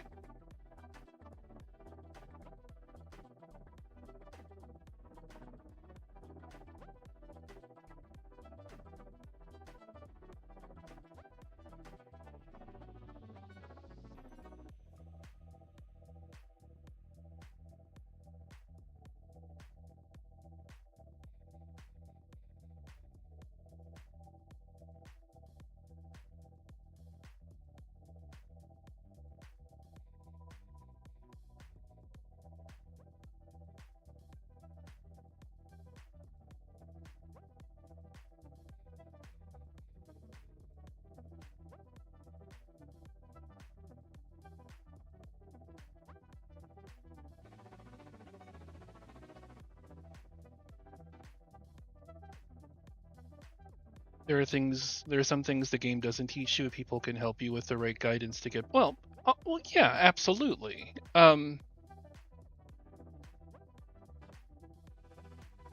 Like there are a lot. That is true, and if someone is open to that kind of assistance, all for it.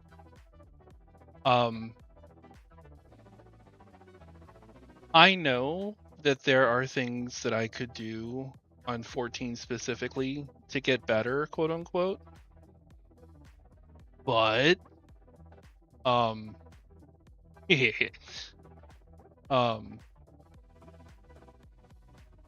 I'm also, I don't know. Like there are people who I am very, very, very good friends with that do the high level rating. And I would absolutely love to join them. Love to join them. Would love to do it myself, but I don't think I'm good enough.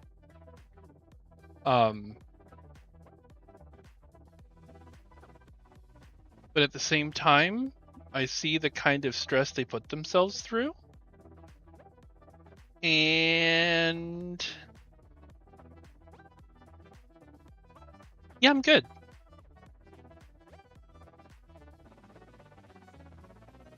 Look, I'm not. I'm just, it's a fact. I have proven it time and time again.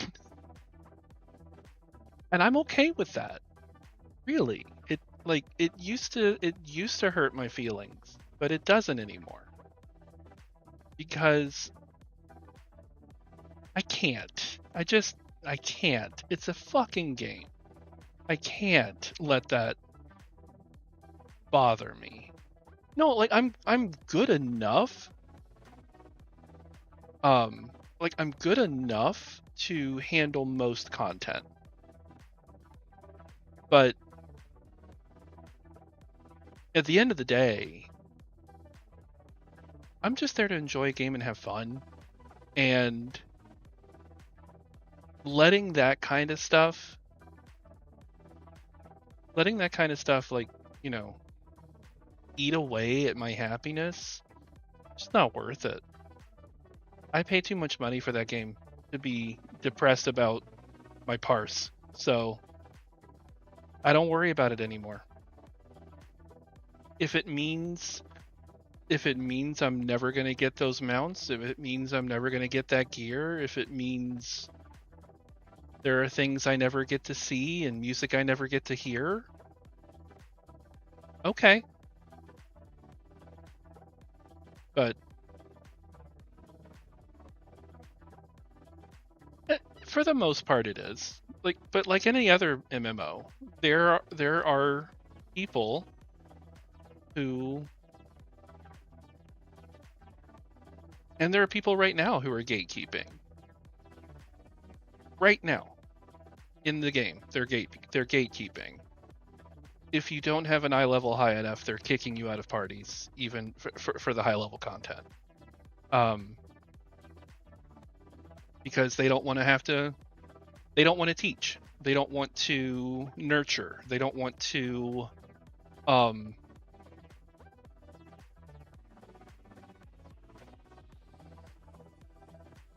I know that feeling though, at least kind of. I would be okay at the base game, then go, oh, I'm ready for a raid. Let's go. Then I join in a team with my friends and I totally suck and they're understanding, but I know I failed them, so why try again? I mean,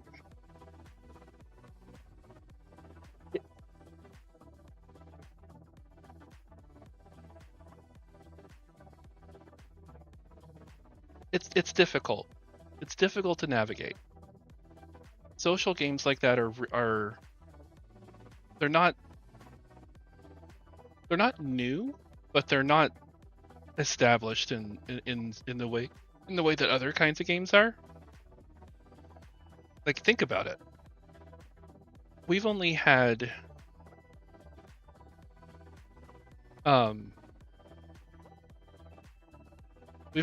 these kinds of games for what, maybe when did 11 come out, Chair? Like 11 and ESO and other games like this, like they aren't as or they're not as tenured as other games are.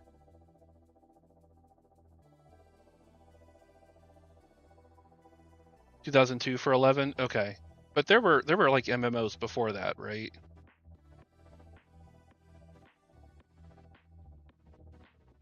World of Warcraft, okay. Was Furcadia? I guess it was considered an MMO. I wouldn't have thought of it as being like in the traditional sense, but you're right. God, that was back in high school for me. Ugh. Yeah, I think you're right. EverQuest. I love how you said that you're on your PC now, so you can type correctly, and then you misspelled EverQuest.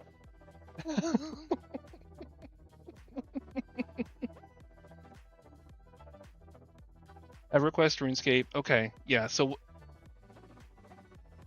again,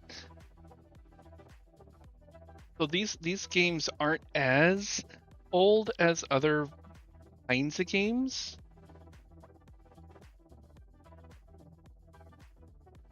So the culture around them hasn't had as long of a time to chill. What, Belle? What? What'd I do?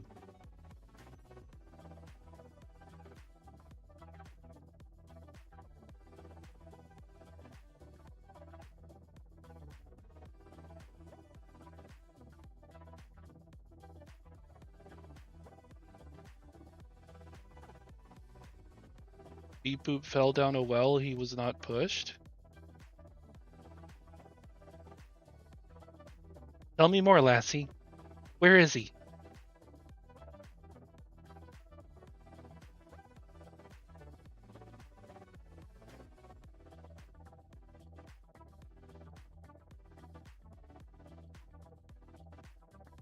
See, now I gotta look it up.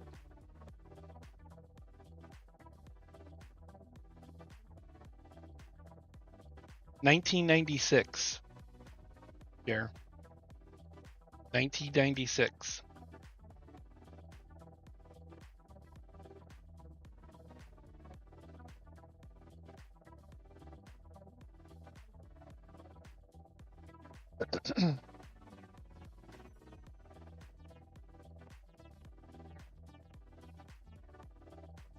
Oh Lord. Someone gave the Bellum sugar. I am not responsible.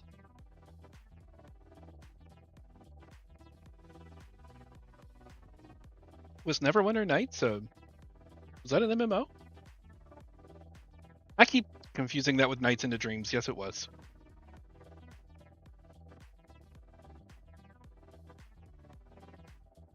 Oh, sorry, Frag. I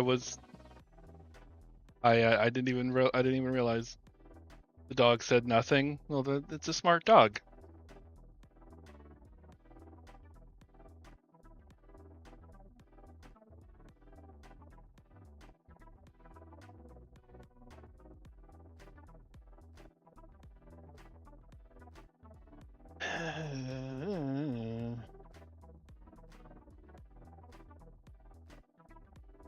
I was agreeing with you. It's a funny joke. You asked the barking dog what is 2 minus 2, and the dog said nothing. That's correct. It's 0. So it's a funny joke. I don't know. You should ask Andy or Gray if he's still here. Oh no, I got the joke.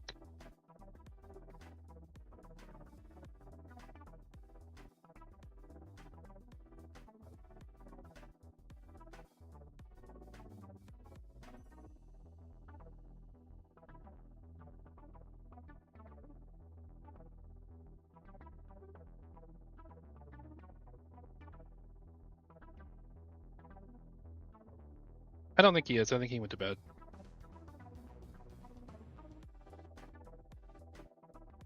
Oh yeah, it's super late for him.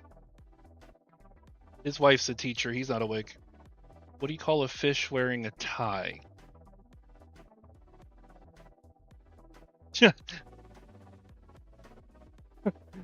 Jaredon's real last name is Fish. Sophisticated.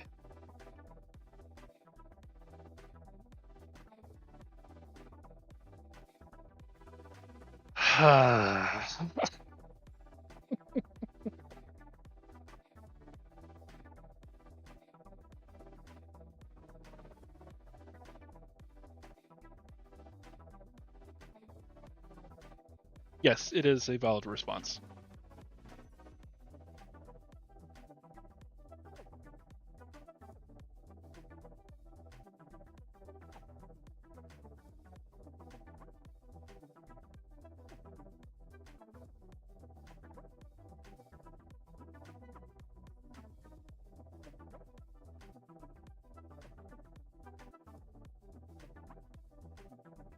Thank you, Titus. Have a good sleep, hun. Sweet dreams.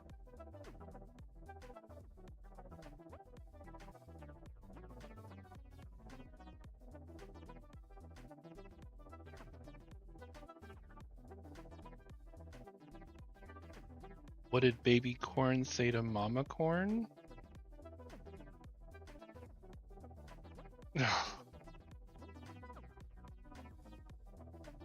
Lord. You're in rare form tonight, Frag.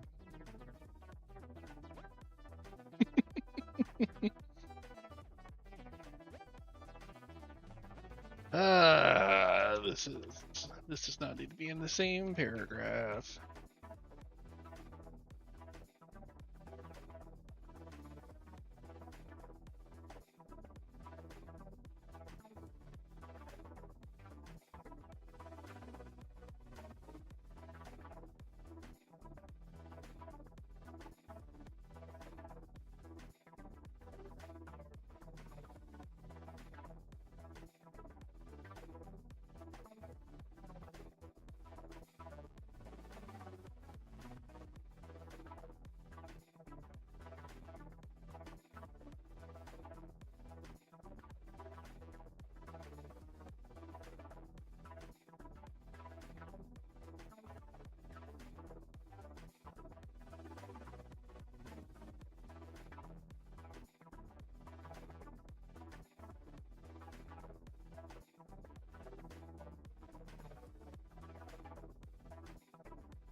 You had a follow-up for the popcorn joke, but it's too raunchy. I am concerned.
Hey, Dad, can you explain to me what a solar eclipse is?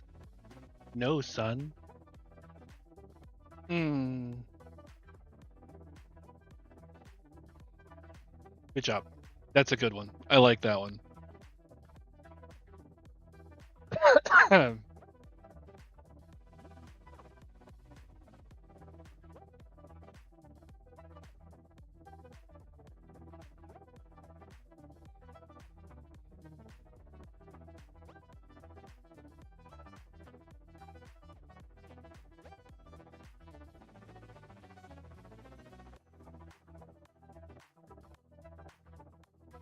Negotiations.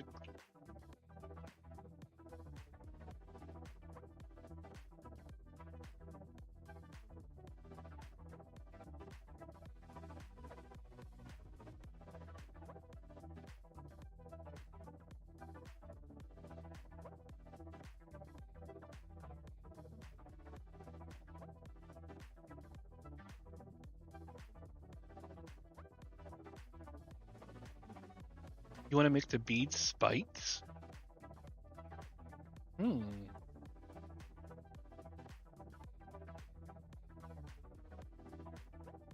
After seeing some of the more recent new Kings of Hell character designs, wondering what Draco's KOH Sona would look like?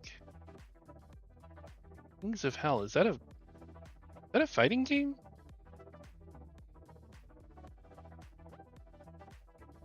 I think it's a fighting game I've heard of.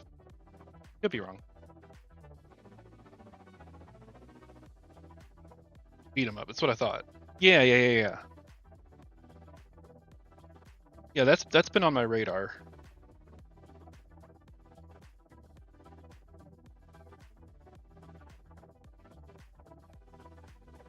Oh no, I think it was Azul. 100%. I think it was definitely made by furries. That there are too many abdominals for it to not have been made by furries. All I'm gonna say.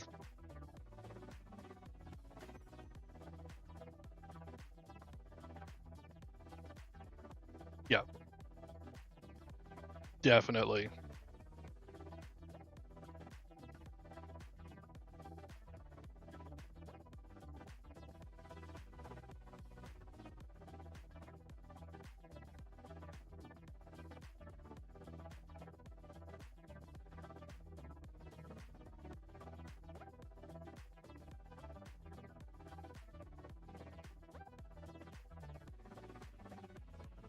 KOH already has a giant golden dragonette? Do I need to get my lawyers on the phone?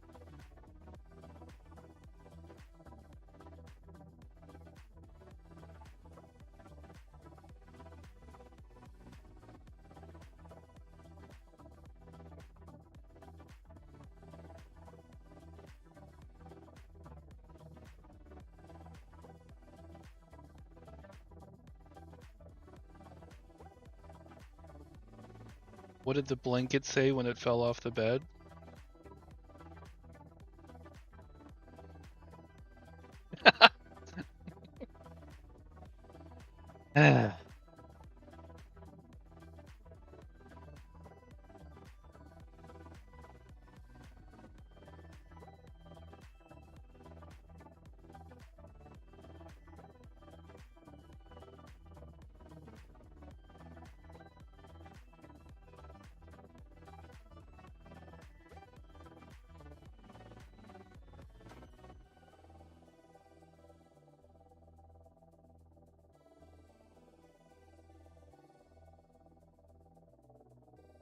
Why don't scientists trust atoms? Because they make up everything. Yeah. That's science joke.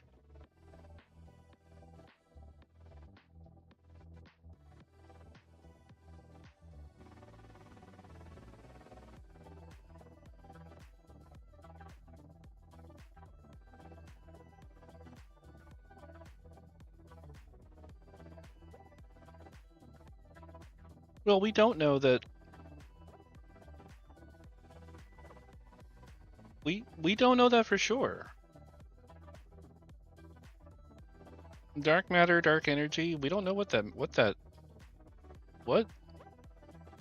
makes that yet. We still haven't figured that out. So I mean, very possible that atoms could make that up.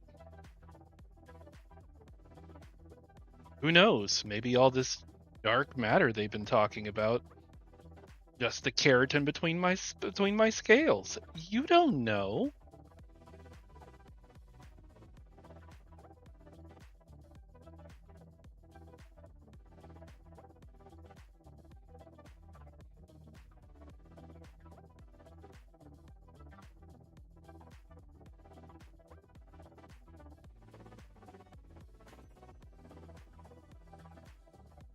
Oh, frag. Another good one.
Dermot, I don't think that's what the name of the pub was.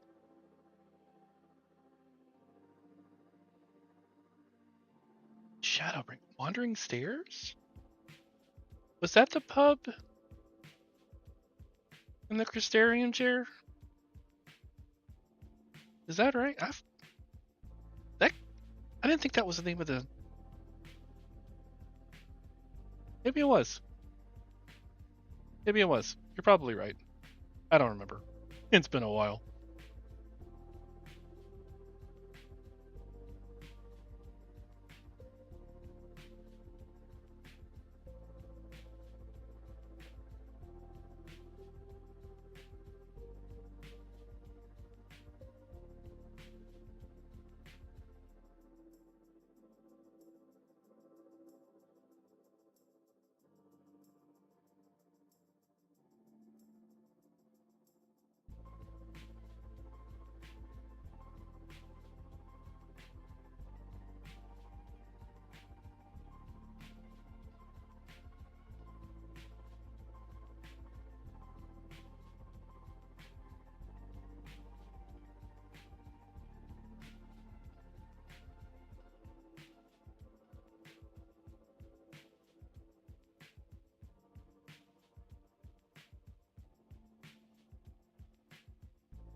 Have you heard of the new sport called silent tennis? It's like normal tennis, but without the racket.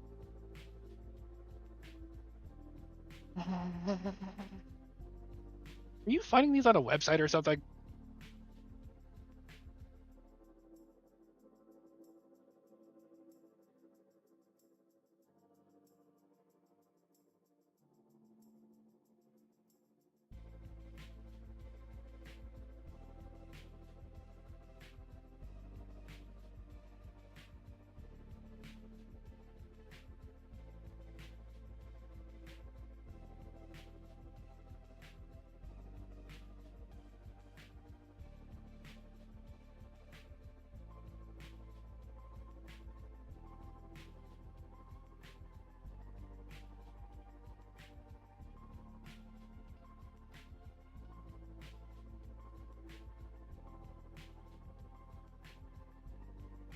Okay.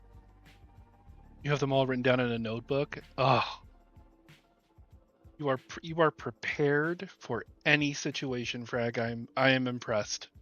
I am impressed. To get you in contact with my friend Coda, and you guys can have a pun off.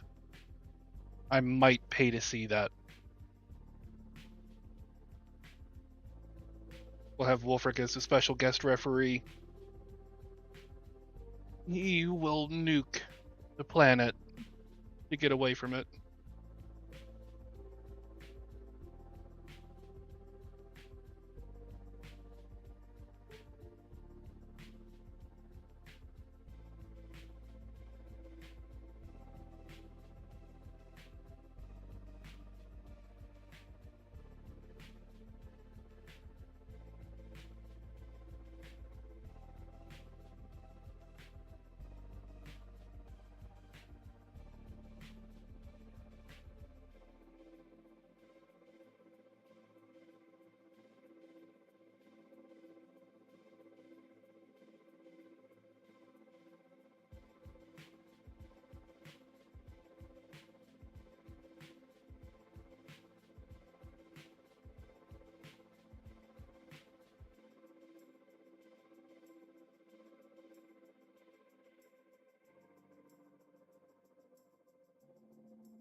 Final Fantasy IX reviews. Oh, for the remake?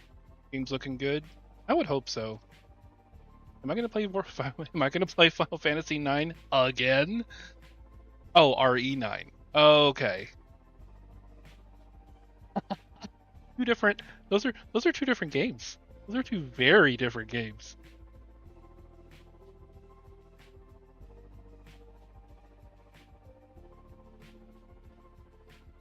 Final Fantasy IX RE9. Can you imagine?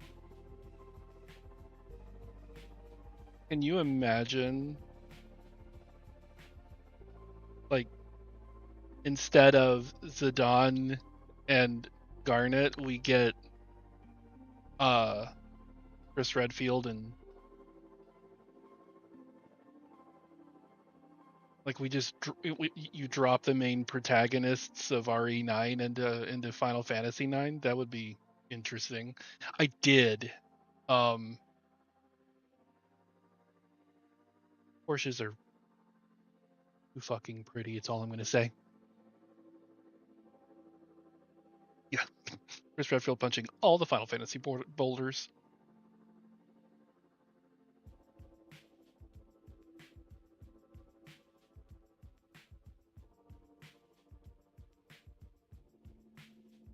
I mean, if you were a policeman in Raccoon City, you would be going through your midlife crisis early too. That's all there is to it.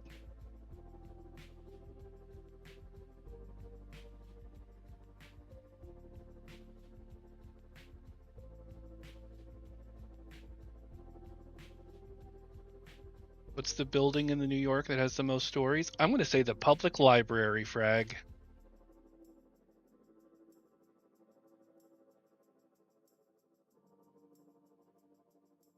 Ha!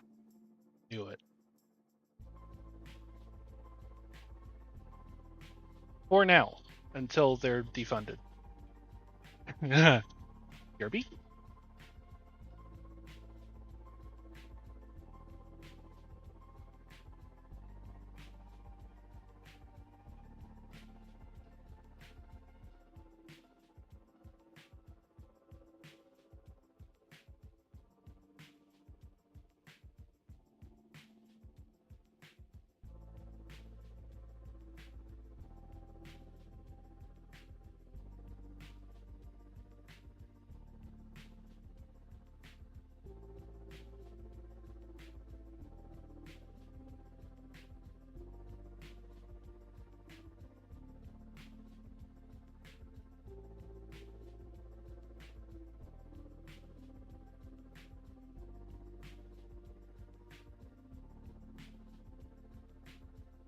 Yeah.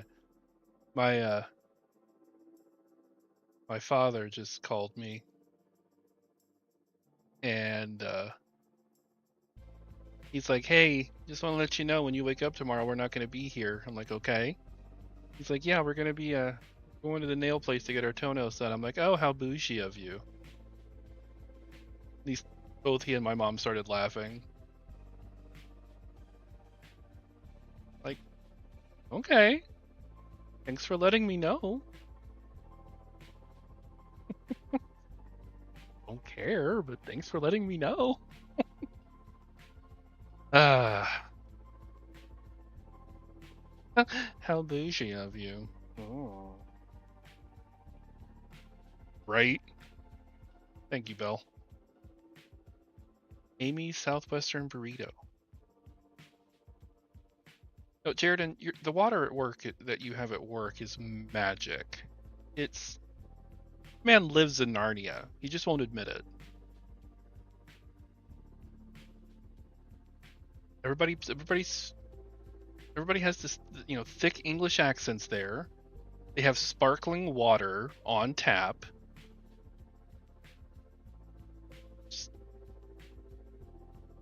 And they have Turkish delight.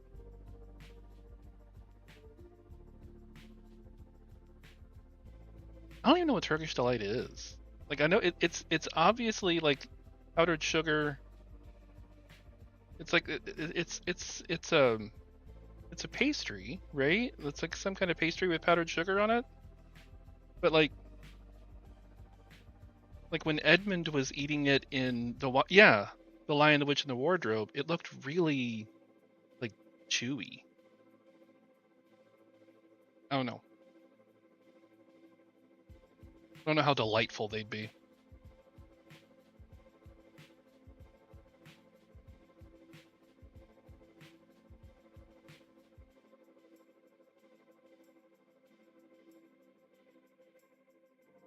Jello kind of thing. Okay. Gel-based sweet, very sugary. Well, I know he was willing to sell his entire family for it, so better be some damn good whatever it is.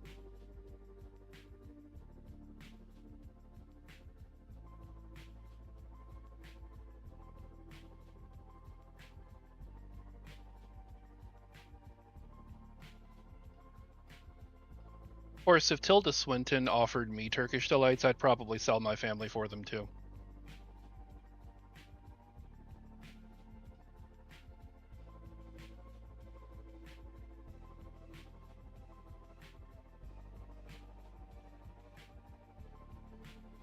Tilda Swinton could she could sell me anything and I'd probably buy it.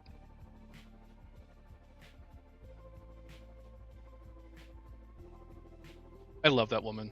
She's amazing.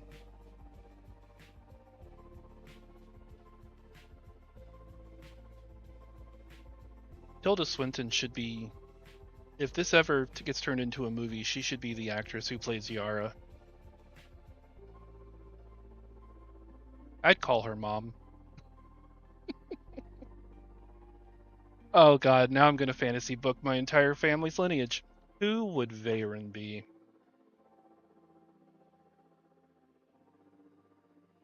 Ah, hell. Do I want to say Liam Neeson? Russell Crowe? Ooh, that's a good one. Russell Crowe, Liam Neeson, Jeremy Irons. Jeremy Irons would make... Oh, it autosaves. I have Word 365, it autosaves.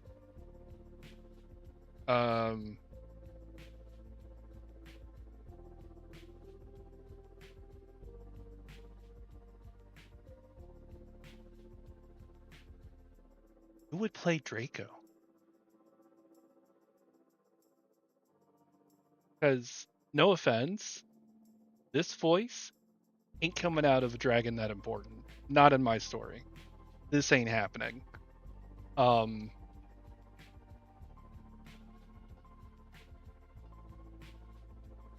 Russell Crowe would be a good Veyron.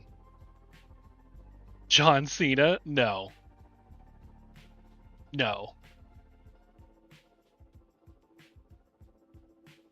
What's the difference between a crocodile and an alligator? There's a scientific answer to that question, Frag. But I have a distinct suspicion that's not what you're going for. A Hemmingsworth? Oh god. Do I want Thor to represent Draco? Dante Bosco. Now I have to look him up. I don't know who that is.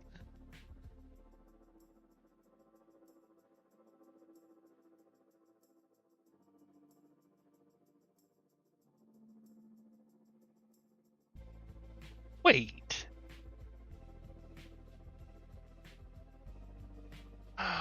The guy that played Rufio and Hook?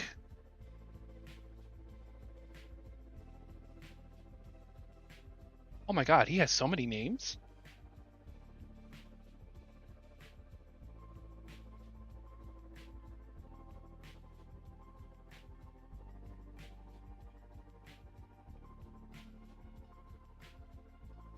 Yeah, the Fire Lord from Avatar too. Yeah, same guy.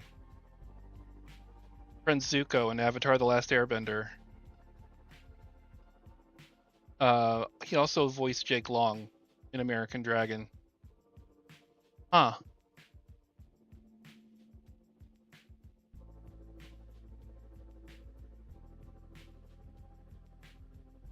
I know him as Rufio. Like, he was awesome in Hook. That's a great callback.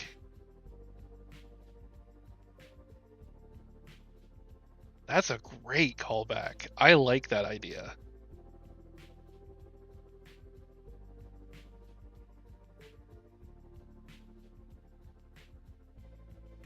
Yeah, we did too, Belle. Okay. Who could be our call? Who could be our emperor?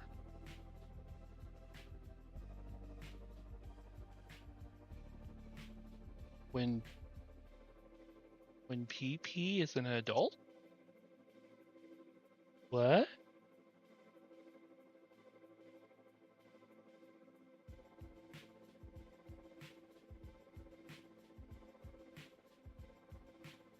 Okay, I'm actually gonna go back up here and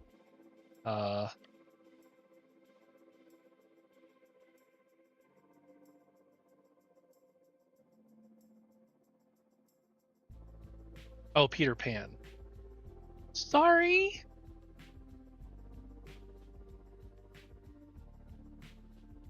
You want my stream title to be Words Are Hard? I can do that. I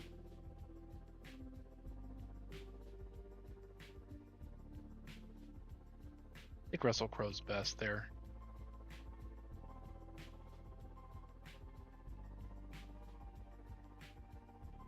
Javier Bardem for Call.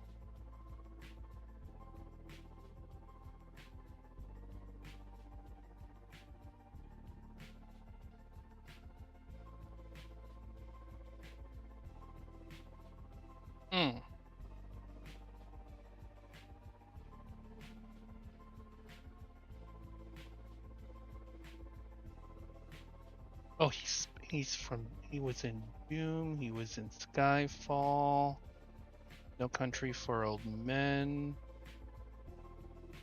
Oh, he was in, yes. Yes, Kaji. Basically the same call, because he's a ram and everything. He played the explorer, the Spanish explorer in Pirates of the Caribbean. Fuck, what was his name?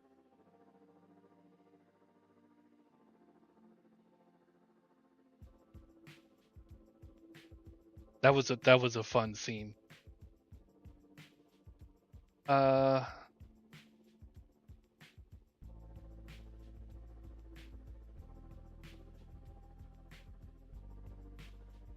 Damn it.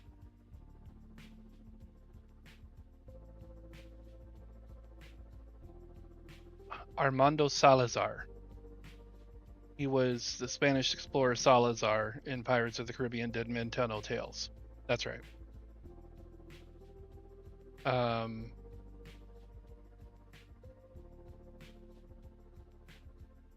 That would work. I like Call having like a little bit of a flair to him. Okay.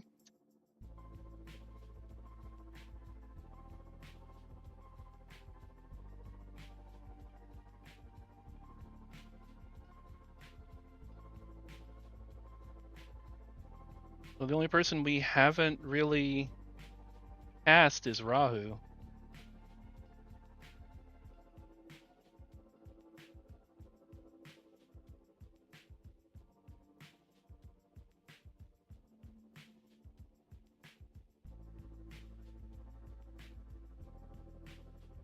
See, Sean Connery's easy because he was Draco in another film, and the reason I became, or that I chose Draco as a name, that's too easy.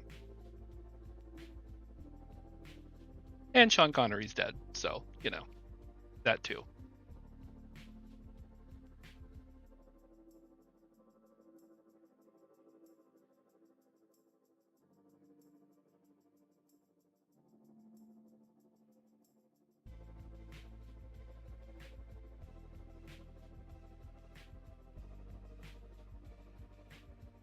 Jason Momoa?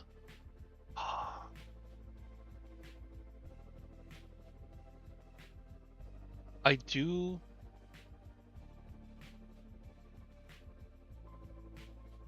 appreciate his voice.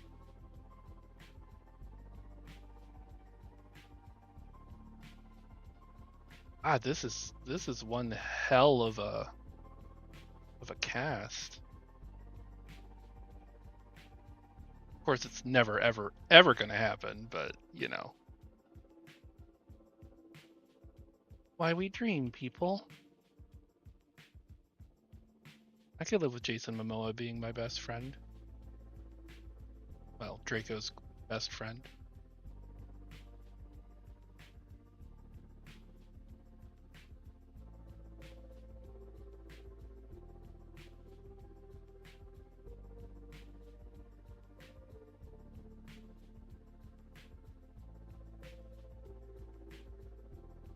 Or maybe I need to be the most suspicious of wealthy furries. Maybe that's what it is.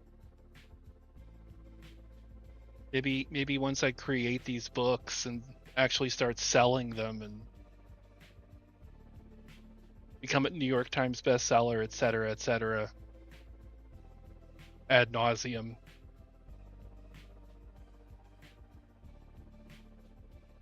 Success story overnight.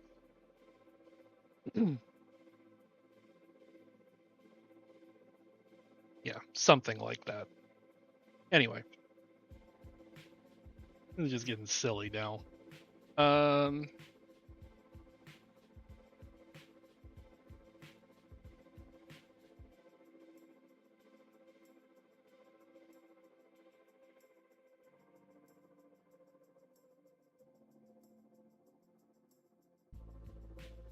Somebody at work told you don't have a joke about veggies? I bet you do. I bet you have a dozen.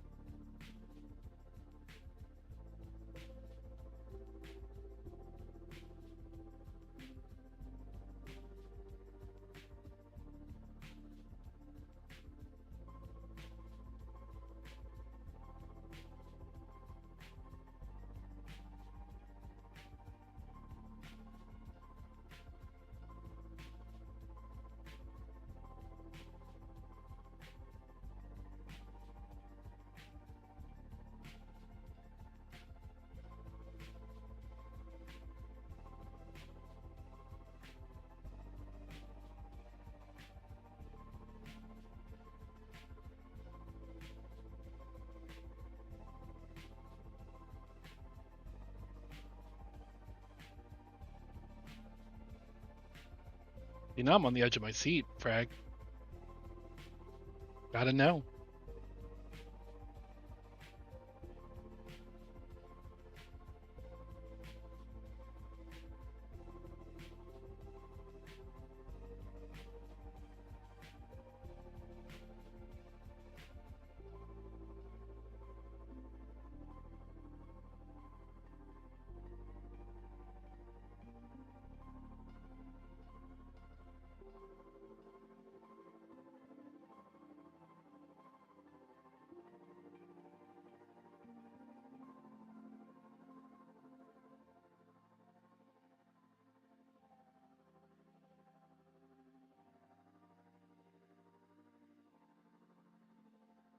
That is not necessarily true. Oh, wow. Wow.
Hmm.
Oh goodness.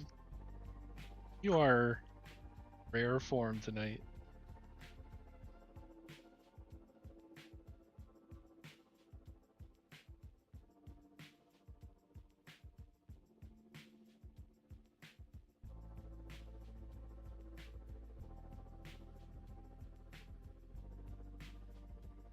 Yeah, but there's not enough Lucario in this for Togepi.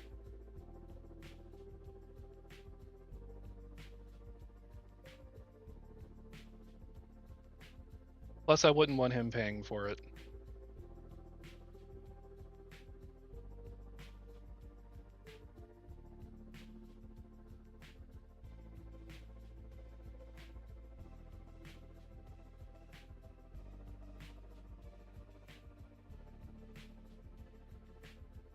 Why wouldn't I want Togepi paying for it? Because it would be less Draco and more Falco, Lucario, and what's that? What's that Pokemon from the newest generation that he's been putting all of his art nowadays? Um,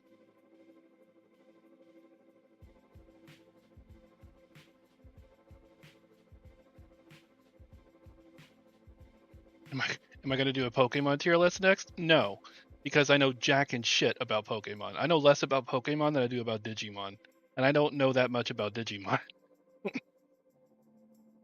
as I proved in my Digimon tier list stream.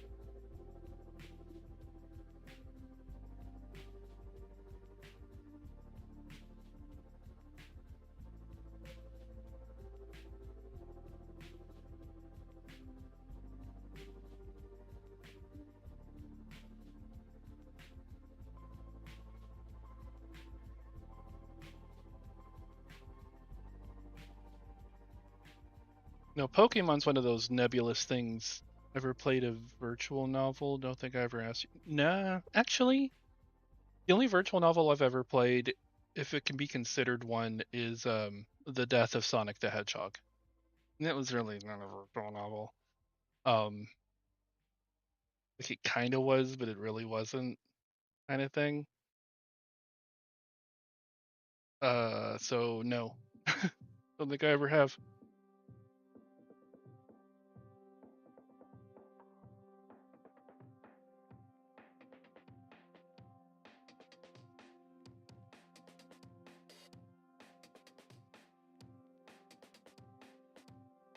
Yeah, I've seen all kinds of those kinds of dating simulators. Um, I don't know, like.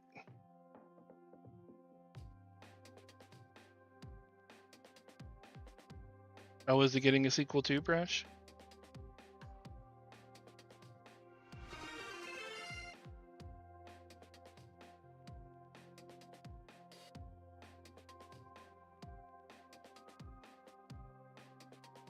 I have no idea what was just redeemed. Oh, hydrate, okay. I don't know why it's not showing up in OBS.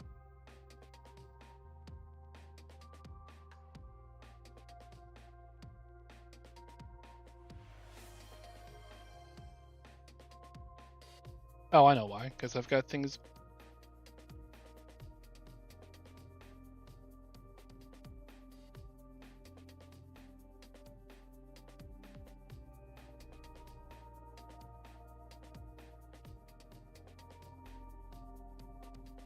Did I not put those on this?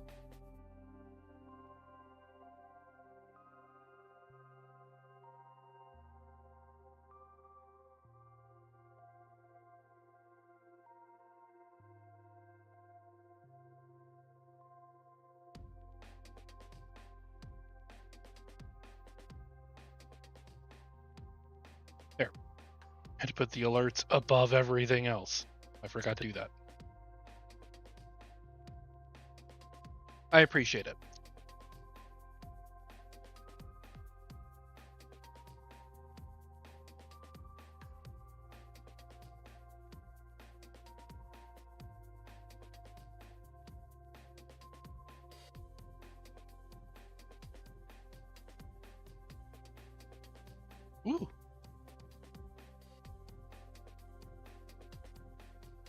Hello, Payday. Okay.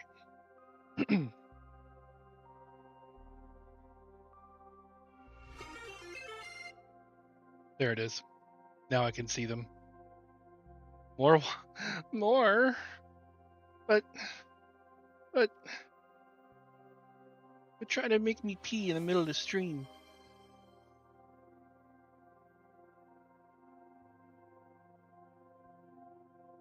Okay.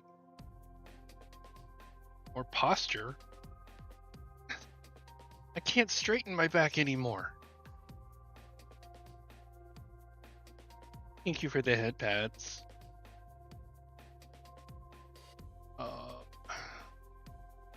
Okay.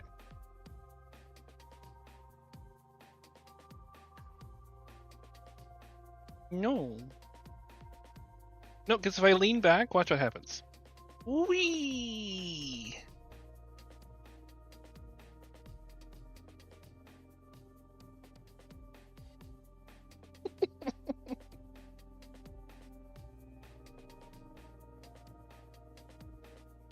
So that's why I don't typically lean back.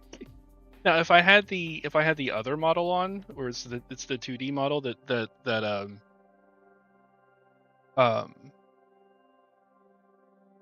oh god,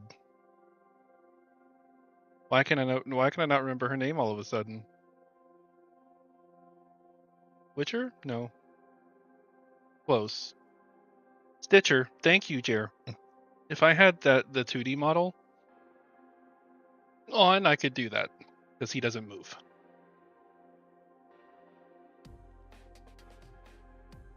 Hmm.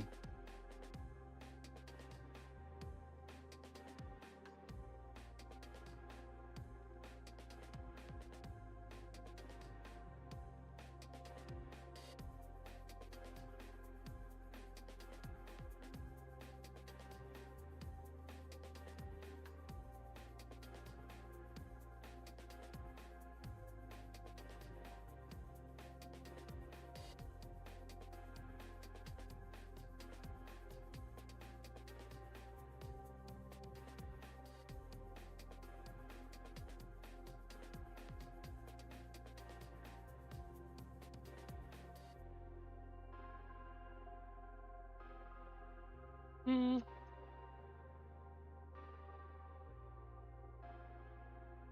When I was a kid, I couldn't figure out how to fasten my seatbelt. Then it clicked.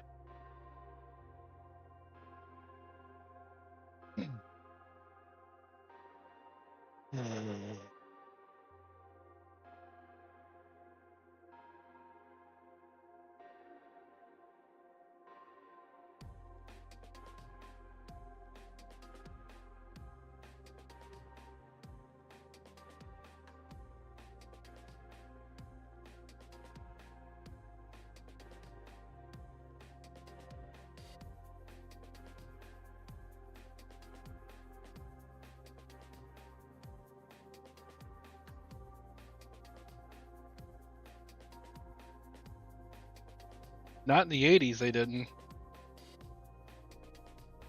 Shit. In the 80s, I remember. I remember there were points. This was before my brother was even born. I remember climbing in the back window of our car, waving to truckers on the interstate.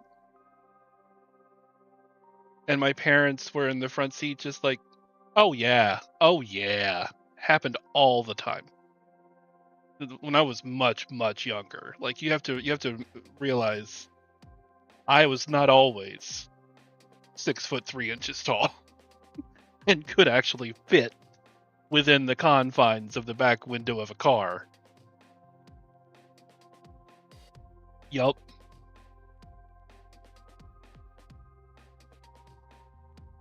Seatbelts were a suggestion more than they were a law.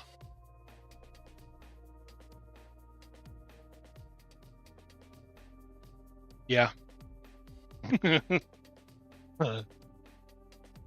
And like even after I was, after I was older and Jake was born, like we rarely wore our seatbelts in the back seat because if Dad would ever go over like a hump in the road, we would want to fly. We would just want to. We would. We, yeah. We. There's actually a street. I don't know where it is now. I can't remember. But it was called the Wee Road because there were so many like hills and bumps to it, and Jake and I would lose our fucking minds every time we went down that road, just laughing and just it was yeah, exactly, that's what it was. It was the Wee Road. That's what we called it. God, that was times were much simpler back then. Trying to remember where that was. I want to say, I don't even know if it was in Louisville. It might have been on the way to Elizabethtown, where my grandfather lived at the time. I think it was. We went down there quite a bit. Yeah.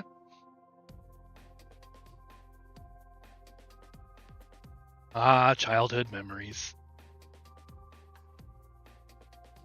Why shouldn't you get mad at lazy people, or Frag?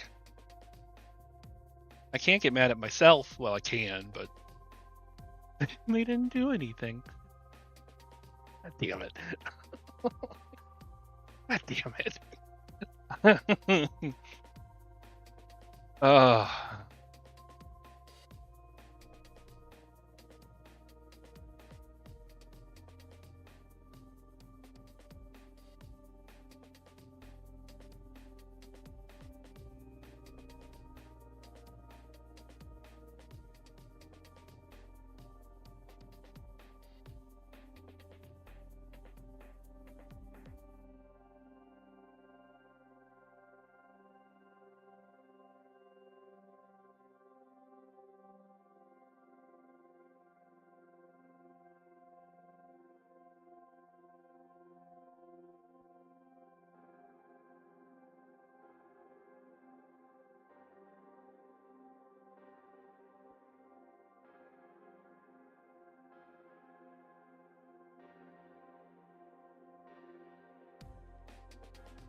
I'm really digging this music right now. Very chill.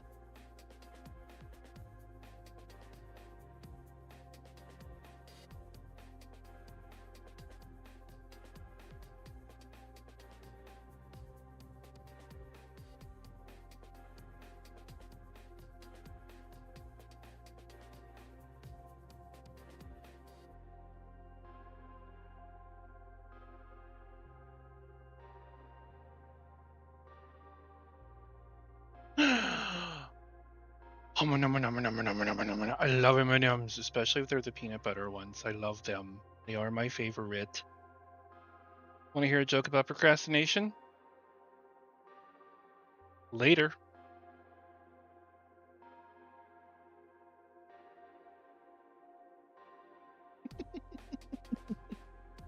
No! Azul, give them back! Actually, if you've already inhaled them, don't give them back. We do not need to mama bird me. Oh, peanut butter M&M cookies? That would be delicious. Yeah, now I want that. That really is perfect Unicode for like I'm leaning in for that. That's awesome. What's the alt code for that, Dermot? Or is there an alt code for that?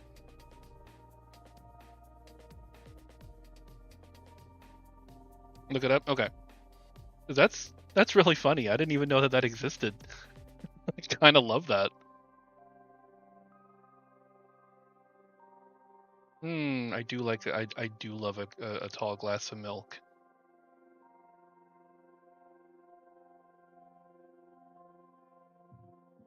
What did you clip? Oh shit! Now I gotta look at this.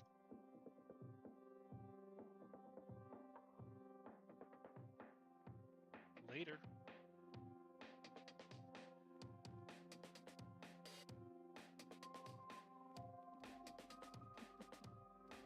No, Azul, give them back. Actually, if you've already inhaled them, don't give them back. We do not need to mama bird me. God. Ah. Oh, peanut butter M&M cookies. That would be delicious.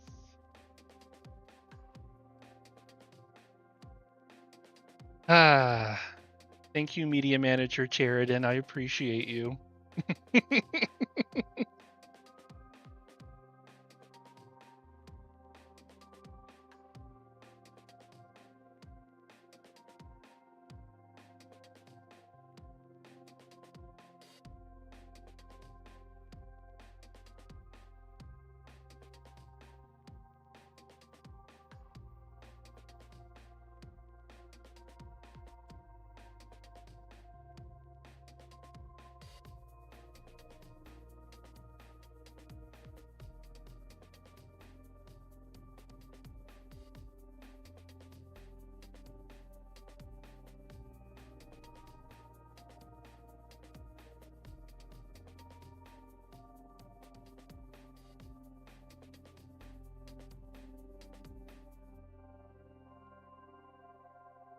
Ooh.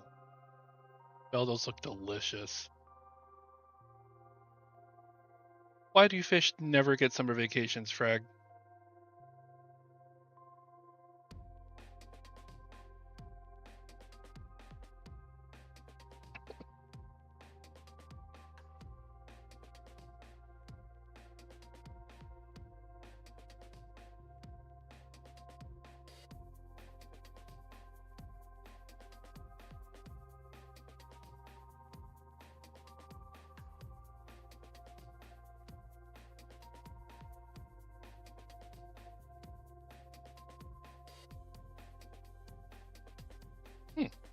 Thank you, Dermot. Appreciate that.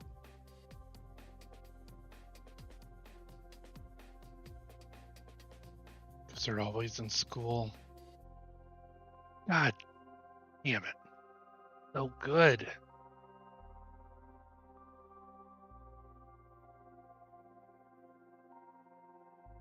Jared, because I'm overworked and underpaid.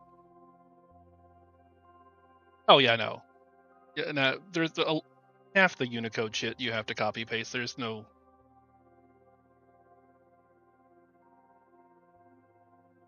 Not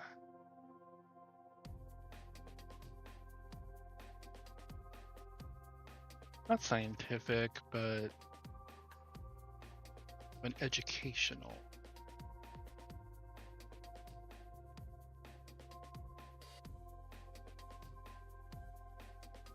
The Reese's Chips Ahoy cookies, especially the soft ones, Azul. You know how Jaredon has said on record so many times that you give him cheesy chips and he will do anything? You give me some of those soft bake Reese's Chips Ahoy cookies, I will find a way to have your children.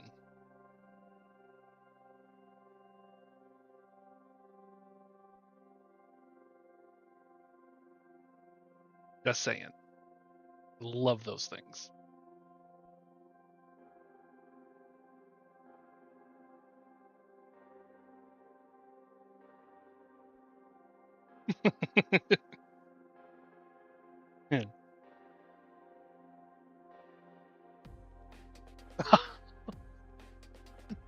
so glad I swallowed before seeing that, Dermot. Otherwise, my keyboard would have had a fresh blessing of Gatorade. Thank you so much.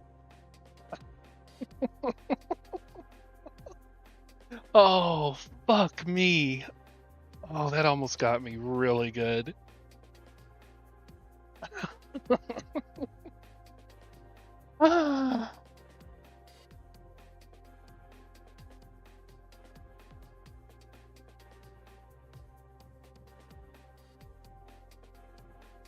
Oh god, so much me molting.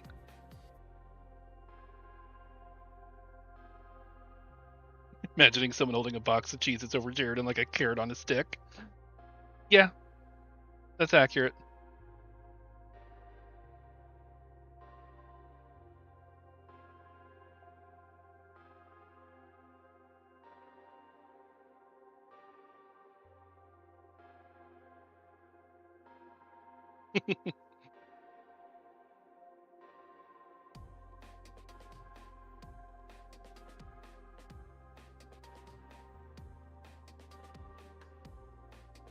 The pizza Pringles are good. My favorite flavor of Pringles, though, either the cheddar and sour cream. Yeah. Yeah, the cheddar and sour cream or ranch. Like the ranch Pringles are really good. Do I like vegetables? I love vegetables.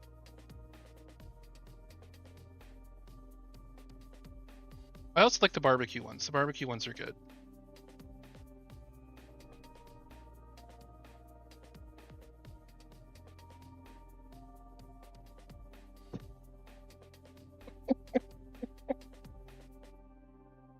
Ah, frag.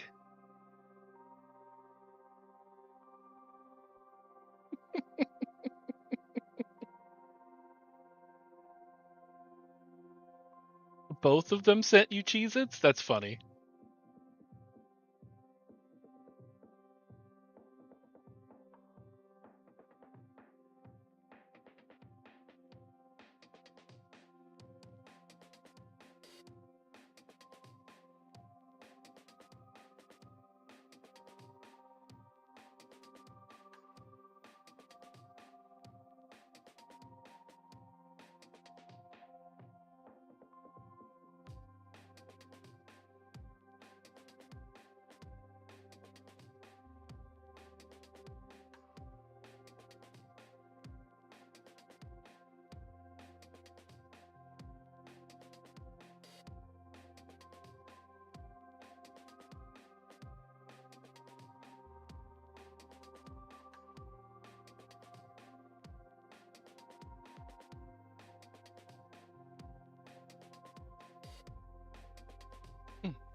Cheese-related architecture?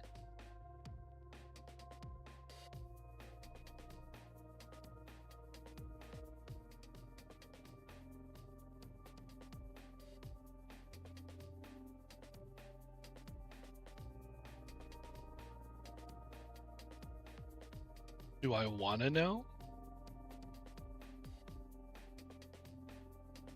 Wait.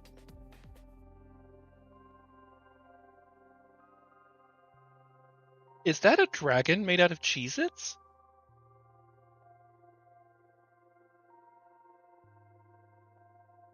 I do believe that is a dragon made out of Cheez-Its.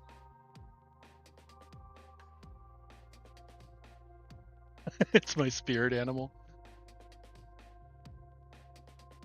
That's funny.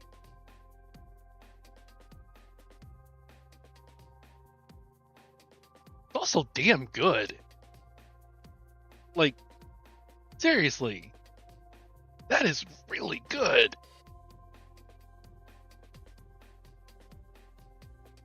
Yeah.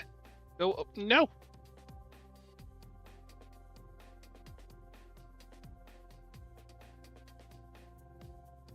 All right, Frag, what did you send me? I'm sorry, not Frag. Oh yeah, no, it's the same thing.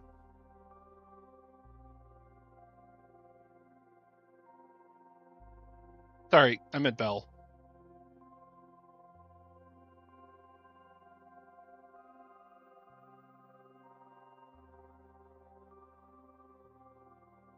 I'm getting my sons mixed up. I apologize. Too many of you.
Was Ouroboros ever sent pictures of food?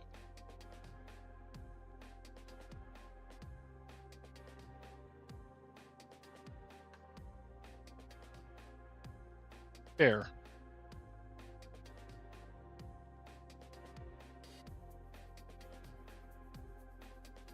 Anybody getting hit by the cold storm in the U.S.? Well, I mean, yeah, most everybody.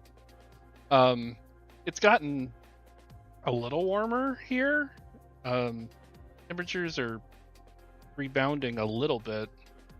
We did get like almost 8 inches of snow last week or week before. Last week? Week before? Week before?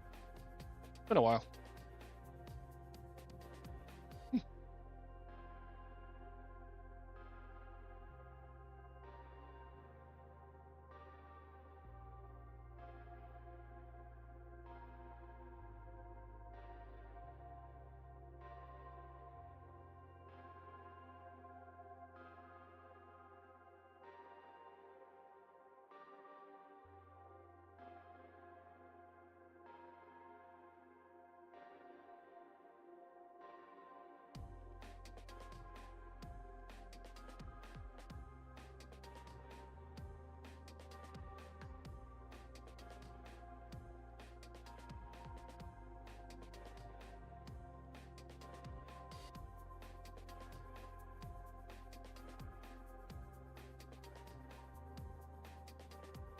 I'm staring at you through the camera, Frag.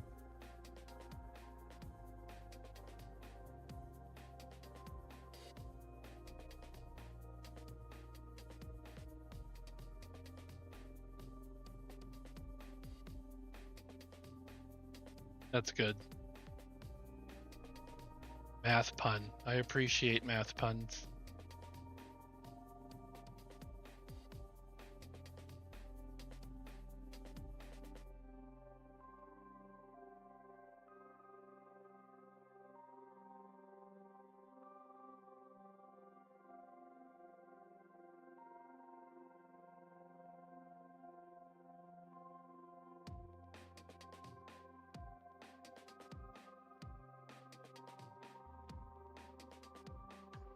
Did it? Oh yeah, it did. Look at that.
I know the ads just started, and I'm not sure if he's sub, so I just wanted to say goodnight that way too.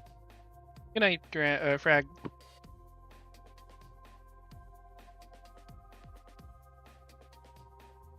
I'm daddy to a lot of people, or father, or older brother.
Gravity Falls made Grunkles cool.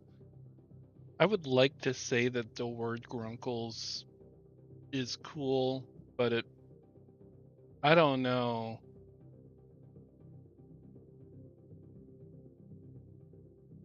It sounds too close to Grundle to me, and I don't like it.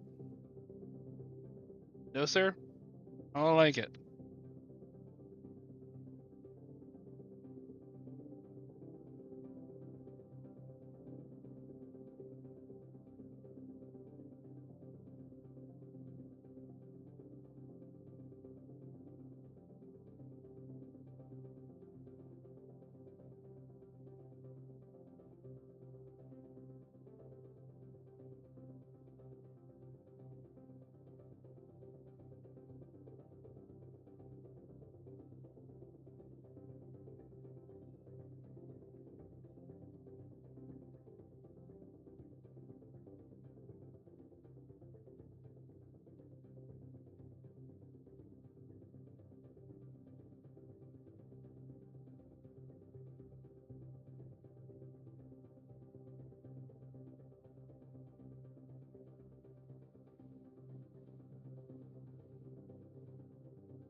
Yeah, that's what I heard at first too.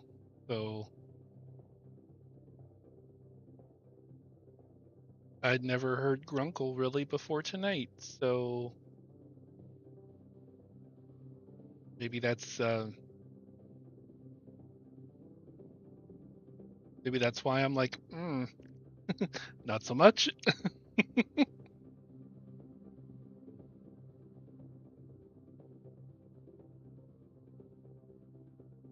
Yeah, I've never watched Gravity Falls. A lot of television I've never watched.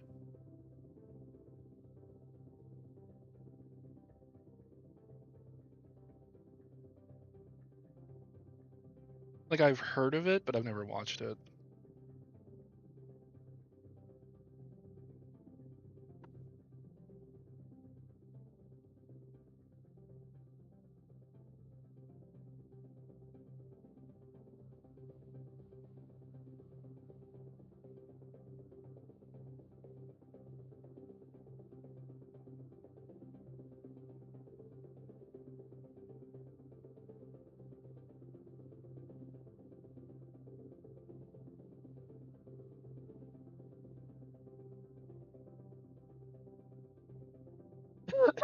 Yeah, no, like I knew what it was, but the fact that it was on Disney XD was part of the reason I never watched it.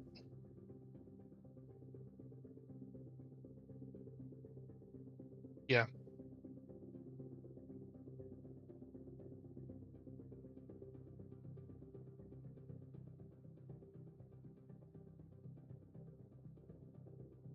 It was, we're talking about a point in time where my TV viewership significantly decreased. Um, I didn't have cable a lot during those times, so I would just watch the internet instead. About my ledger,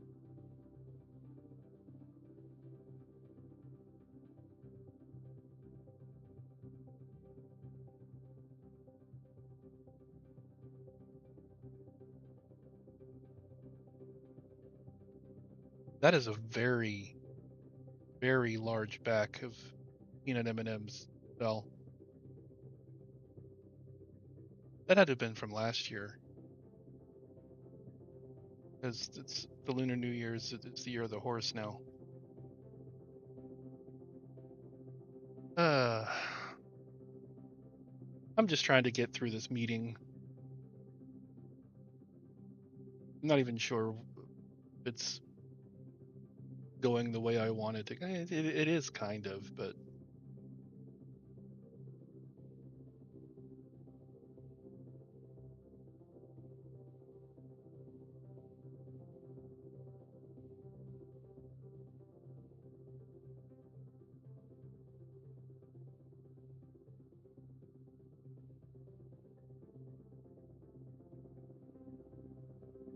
well, the meeting that the characters are in right now.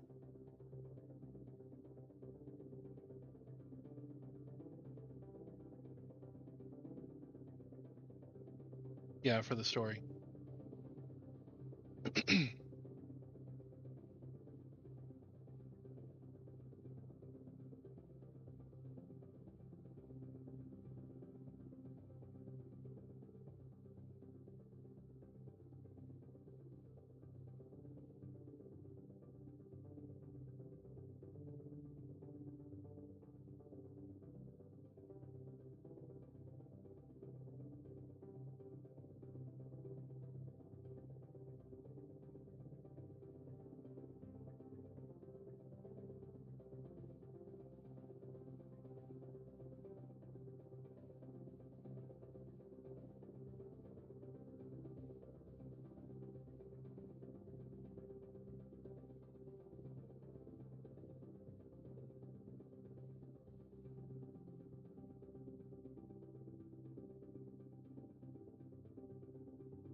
the only problem I have with all the streaming services that there are nowadays is that there are so many fucking streaming services nowadays.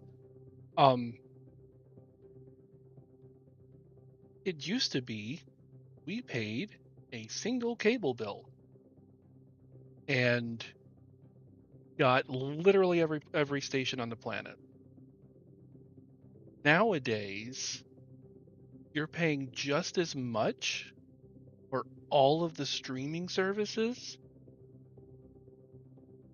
or more in some instances. And the problem hasn't been solved. Yeah, absolutely. So you've got internet access on top of streaming services, on top of like everybody and their brother has a streaming service now. Like, and you can't, like, some of them, it used to be like some of them would be together. You like get HBO and Cinemax. Right. Now everybody wants their own slice of Netflix pie, so they're all doing their own thing.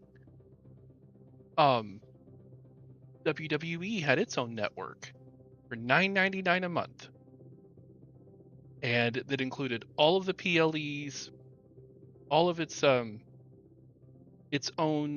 original programming, behind the scenes stuff, and you could even watch Raw and SmackDown. Nowadays, if you're outside the US, it's on Netflix. If you're inside the US, Raw is on Netflix. SmackDown is on the USA network, so you still have to have cable or subscribe to USA's streaming service, whatever that is. And the PLEs are on ESPNU, which is $30 a month.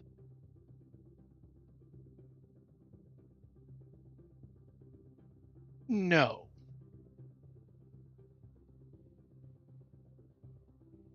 Remember renting games? Huh. Yeah.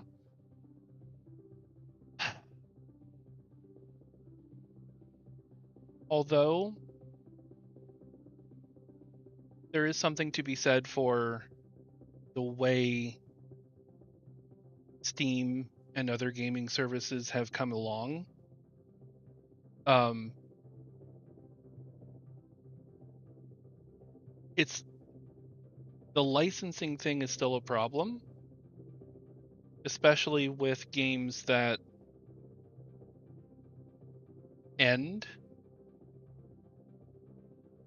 Um, because if you've paid for something and then the service ends for it, and that's going to be an issue until we can solve the the mess that is. I mean, you tell kids nowadays that there was such a thing as a rotary phone, and they'll look at you like you've grown three heads. Like, what do you mean?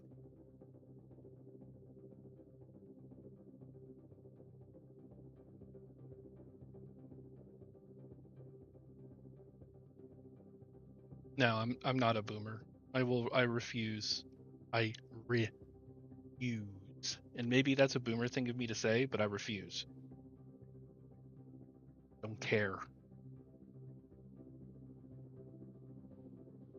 I'm Gen X.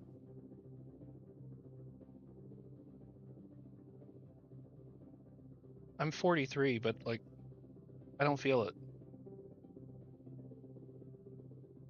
I I don't act it.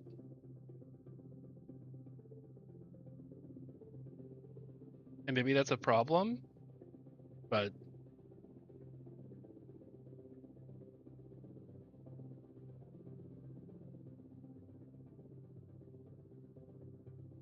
Dragon Quest Tactics or Final Fantasy Record Keeper have shuttered their global service in favor of their Japanese market. Well,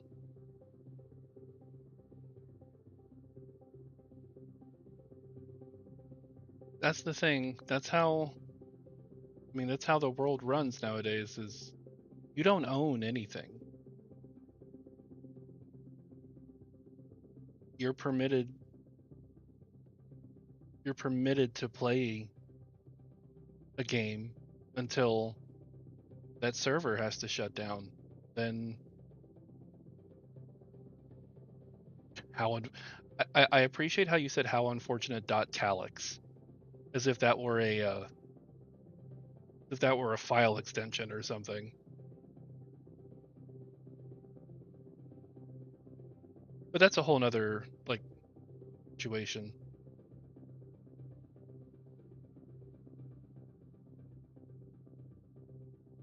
Like,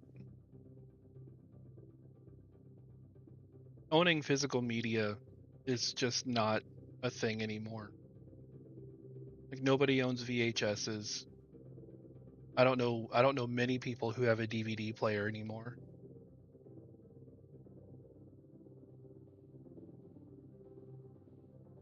Yeah.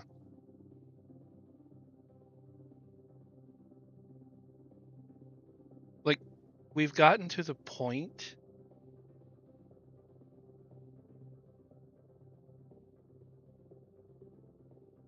Right. Yeah. WoW's too big to die. 14's too big to die. It's not going anywhere right now.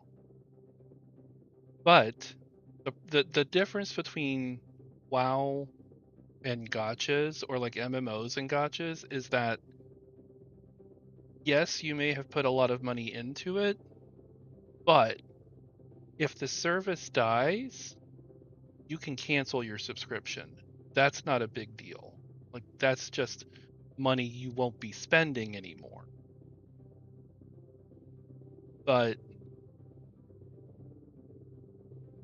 with gotchas, it's different. Um, like, sure, you won't be spending the money anymore, but you've paid so much into it and made a thing. For instance, in Puzzles and Dragons, you've made teams that you just can't do anything with anymore, or yeah, but that's again, like, we've gotten to a point where there are cars on our roadways right now whose software is a subscription service. And that just boggles my mind. Like, you were a couple of days late on paying for your navigation, so we're cutting off your GPS. Like, that's a thing? Yeah. Heated seats as a subscription service? Like, nani the fuck? Oh, hi Diamond. Yeah.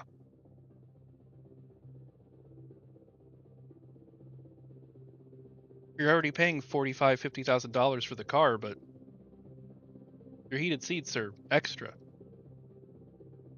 Use you? What are you doing?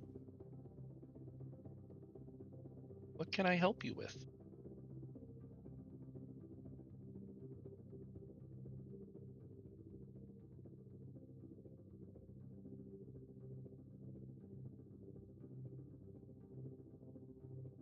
Oh, and goodbye.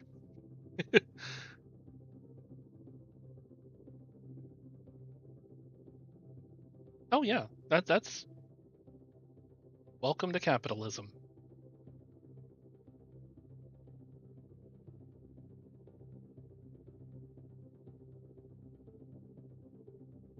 How much can we make off? Oh, that's a valid point, Dermot. That's a valid point. How much can we make off of a manufactured need that we create?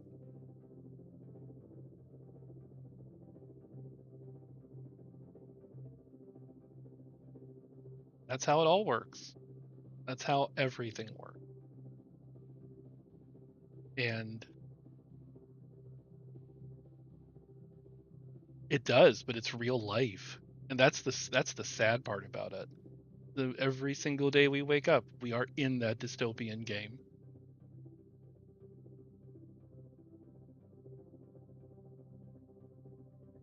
Why I want to be a dragon god on the internet.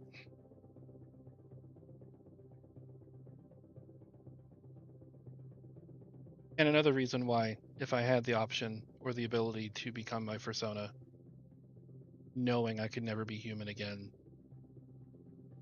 the answer is yes, undoubtedly, without hesitation.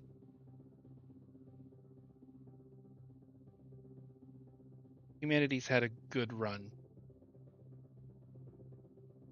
but they fucked up enough. It's my turn.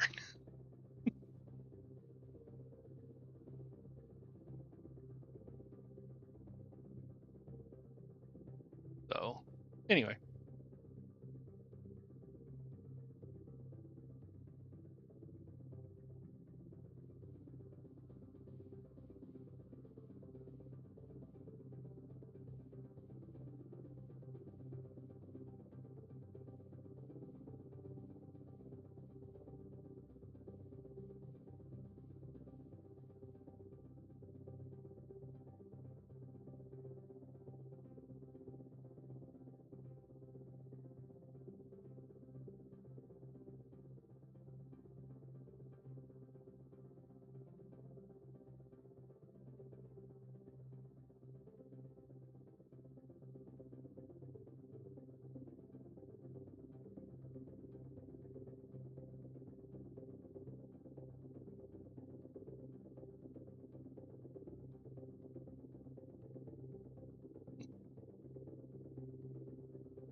I have I have finished another page in 11, 12, 1, 2, 4 hours.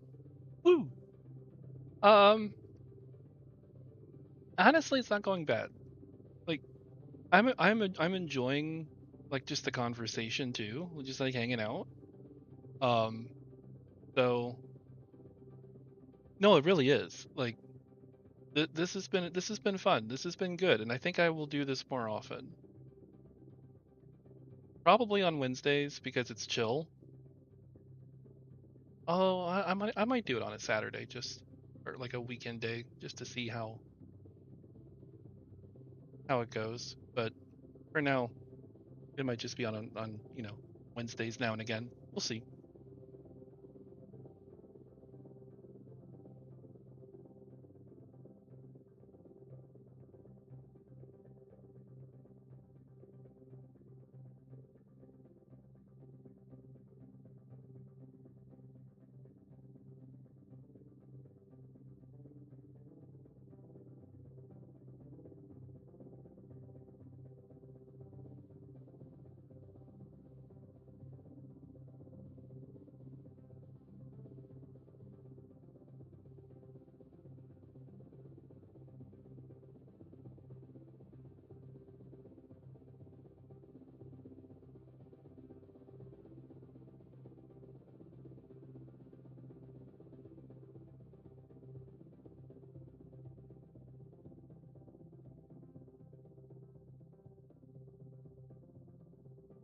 Oh, it really is, Dermot.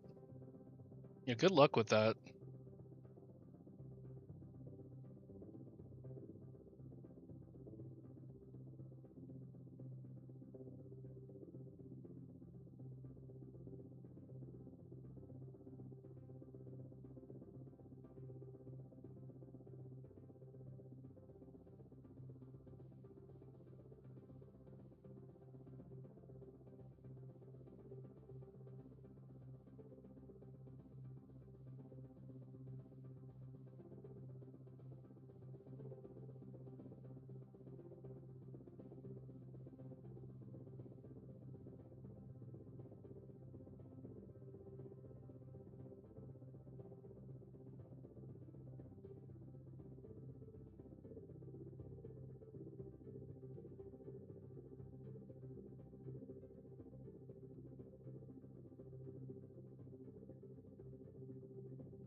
Well, I wish you luck. That is a skill I don't think I would be prepared to learn. At least not patiently.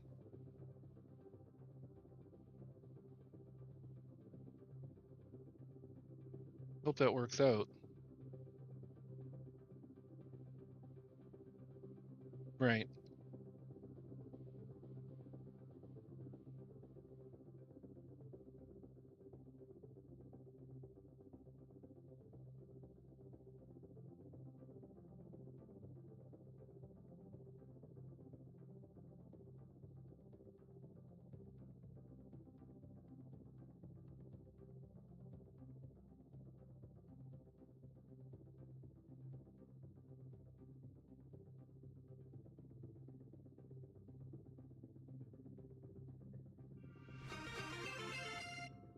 Thank you, Jared.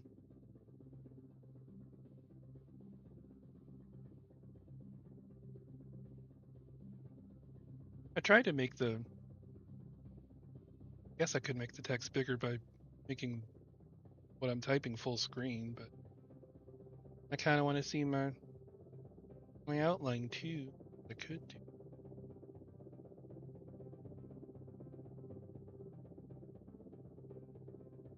That's fine.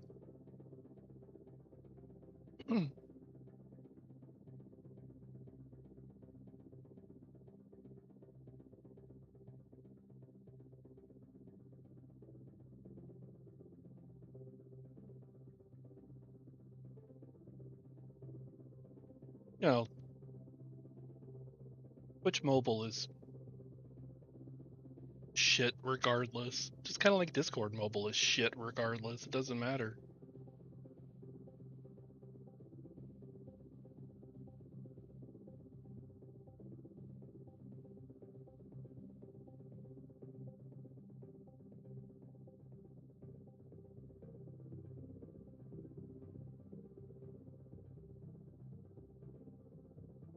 Hmm.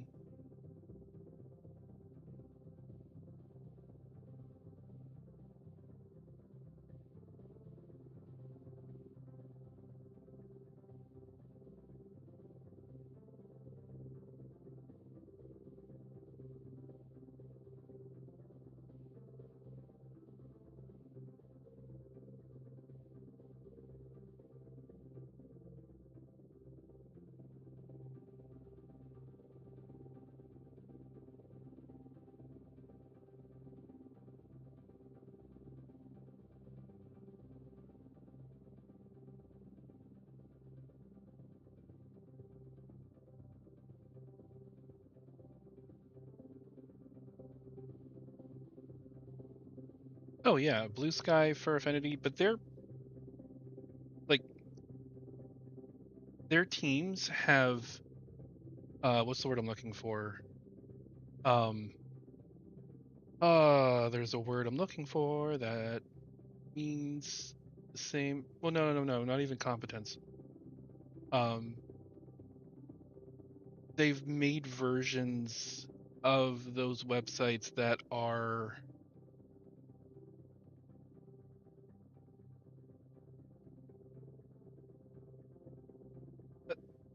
accommodating is yeah, it's kind of where I'm getting to those formats. Oh well, okay.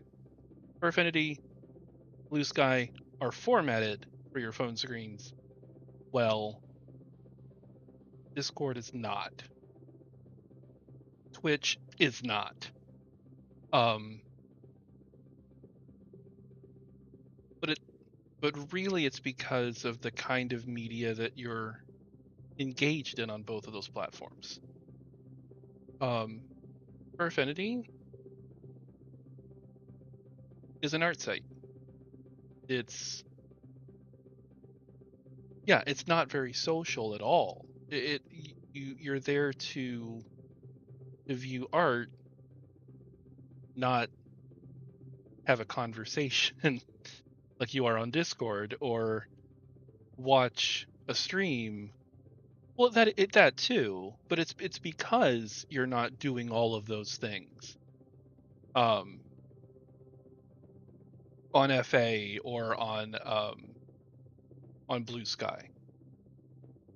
They are much better. Format is not even the right word either, but I know that's kind of what I'm trying to say. They're much better optimized for phone screens and for phones in general. Um, they're better optimized for those kinds of on the go kind of thing. Um, FA wasn't always mobile friendly, like at all. It used to be terrible on mobile, but the dev team, Dragoneer specifically, um, worked really, really, really hard to make it better on mobile, and like they they did a damn good job. Um, so it's like I don't know if there's a way that Twitch would be better on mobile because of just all of the stuff it's trying to do at the same time. It's trying to show you like this feed of the person you're watching, while it's also trying to show you um like other people that you follow, while it's also trying to show you the chat for the stream you're watching, while it's also trying to sell you stuff, while it's also like there's so much that it's trying to do, and there's only so much phone screen like um real estate that you have. um the other reason why YouTube works okay on phones, but it's not the greatest. Like if I were going to watch a YouTube video, I would much rather have like a monitor or a tablet or something with more screen real estate. Yeah, that too. Um Same. In fact, funny story. Um I've been recruited to help the family out at the church for praise and worship service. Mom likes to pick a bunch of YouTube videos with like lyrics like for like worship songs, but they were always getting ads before every single YouTube video. So I installed uBlock. Like, not dealing with this shit anymore. So I put uBlock on their church computer so that they wouldn't get ads anymore. Um, but yeah, so that's why sites like FA and sites like Blue Sky are so much better on mobiles, because they were legitimately they were optimized for that, and you just can't optimize Twitch um or or Discord. Like Discord's not nearly doesn't have nearly as much going on as Twitch does, but just the sheer complexity of, first of all, um making secure peer-to-peer connections with international people, like on an international scale, is extremely complex. Um, and I would assume it's very difficult to make that work in the limited hardware capacity that you have on a smartphone. Not saying that smartphones aren't powerful; they absolutely are, but um, your smartphone isn't going to do things better than the $2,700 gaming computer that I have sitting next to me. Period. End of story. Right. So, again, sites like FA, sites like Blue Sky, sites that don't have all the complexity going on that a Twitch or a Discord or a YouTube may have, it makes sense why they would work better on mobile. And honestly, I really don't want Twitch to work better on mobile.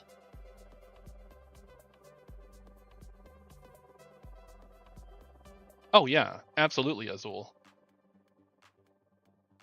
That too, Dermot. Blue Sky also has open protocols, so it's funny. I learned something about that today, um, about the creation of Linux and how just a couple of years ago we all may have fallen victim to a hacking scheme that could have destroyed everything. Like, we were very, very close to like the internet exploding, and not in an exciting way. Government websites. Oh yeah, no, I'll actually it's a Veritasium video, and it was extremely interesting to me. Let me get the link.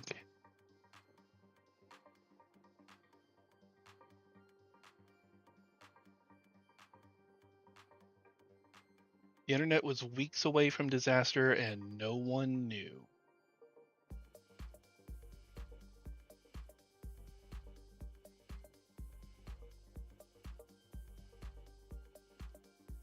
There you go.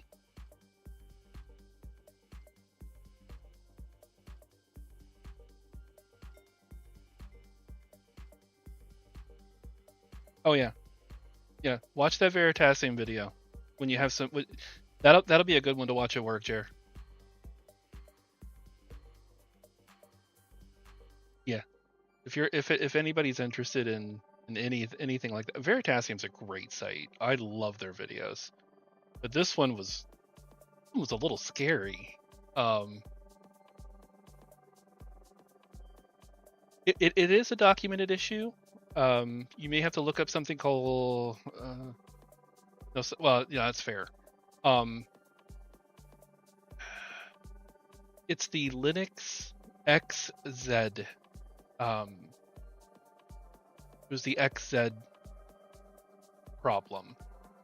I'm using Z because because otherwise it sounds like a different letter. Basically, it was a compression algorithm that Linux was using. Yes. It was a compression algorithm that Linux was using that someone installed a backdoor on, and almost got it through the most recent version of Red Hat, which is Linux's enterprise.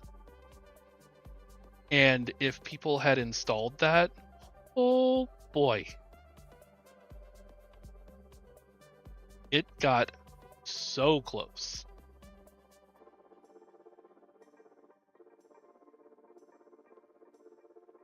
Really interesting watch. It's an hour-long video, but it's a really interesting watch. I would recommend it.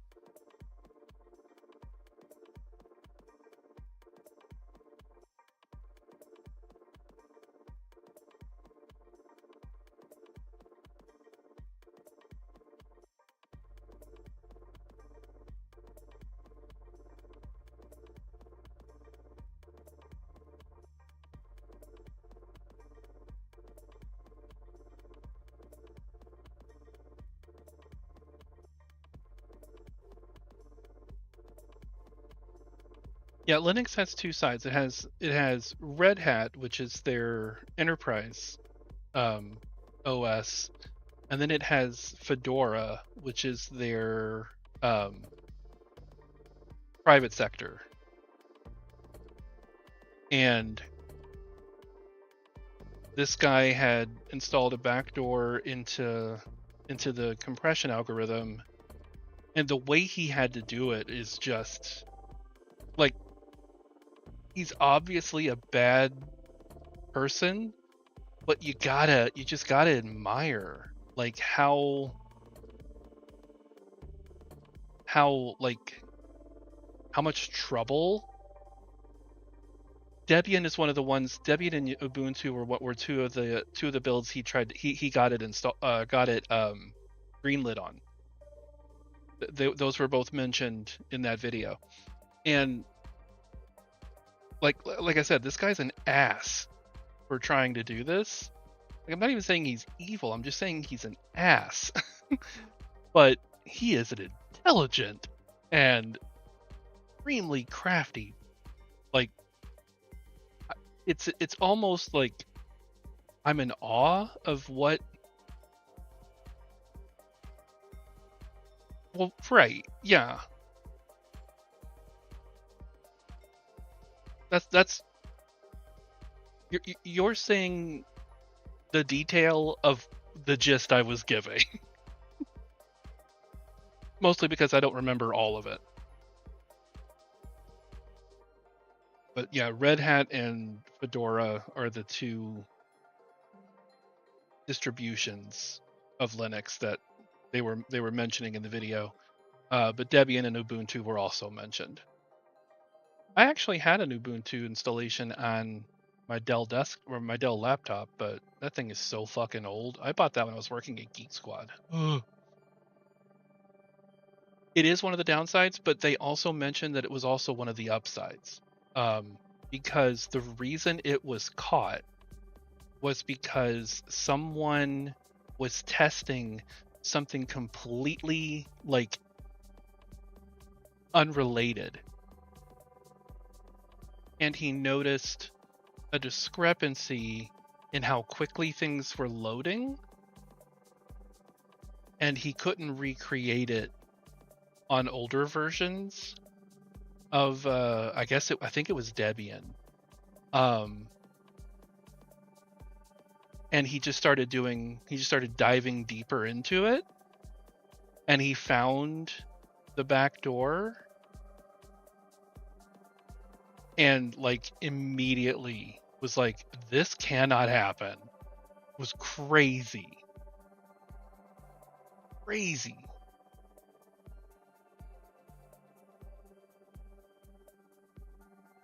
Yeah, I did. I think I used Ubuntu Mint too.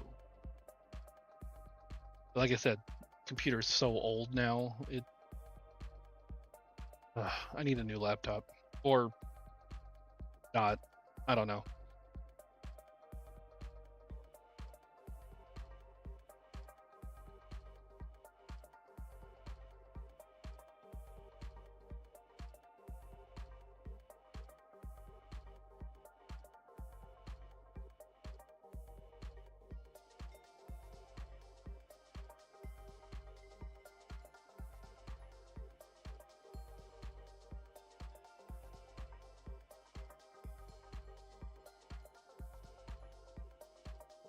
Oh Lord.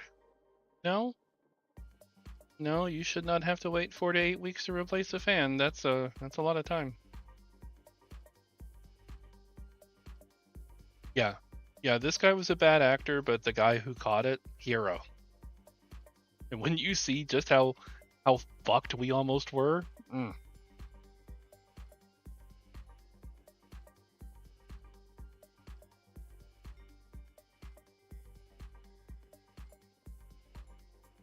yeah, it's a real interesting watch.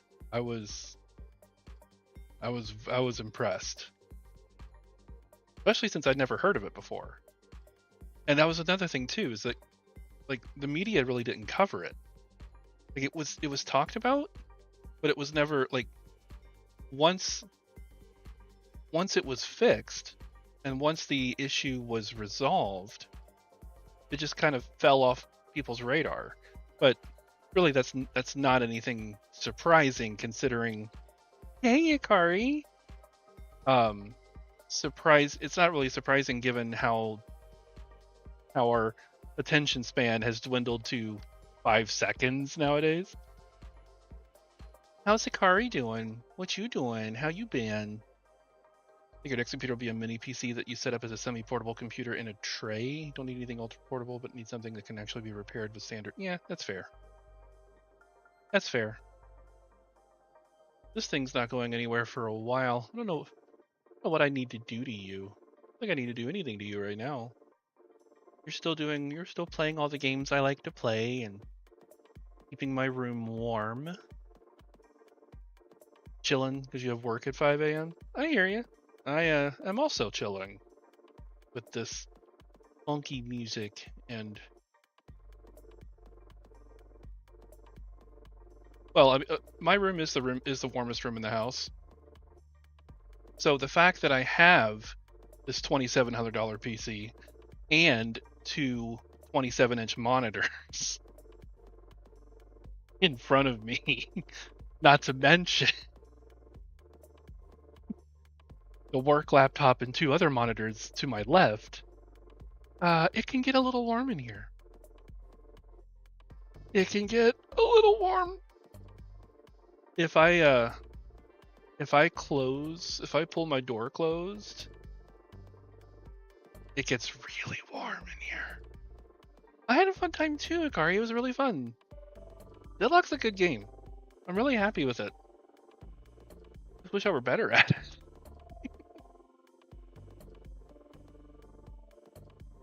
I also need to learn how to play more than just Billy, but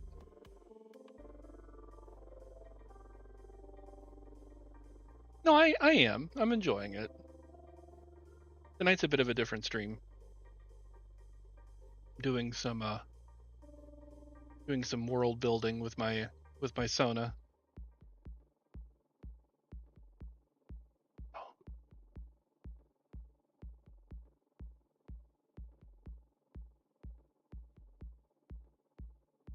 And we're just having a chill conversation about literally anything. Like we've covered a lot of shit tonight. Stop wearing clothes? You first. If I were Draco, better believe it. That's not true. Sometimes there's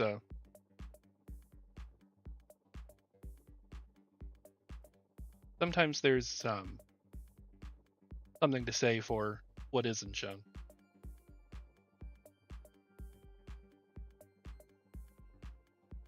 Not to mention the t-shirt that's painted on. Chef's kiss.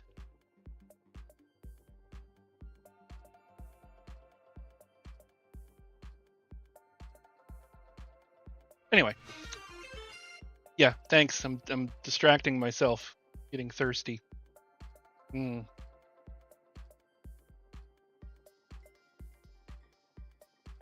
that's good though. It means I'm engaging. This stream would be extremely boring if you just sat here and watched me type on a screen for 6 hours. It's not what I wanted to do. Really, I didn't want to bore everybody. So.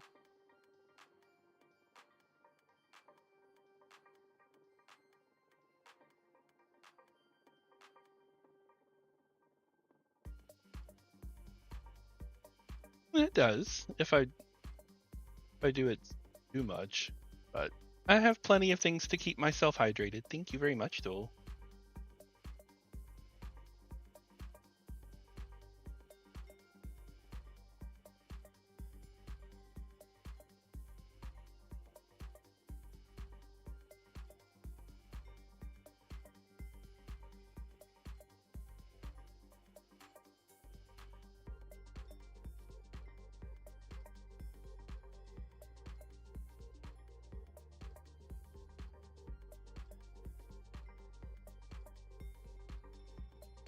I mean, yeah, I have been typing, but yeah, I'm typing right now. But I'm also like,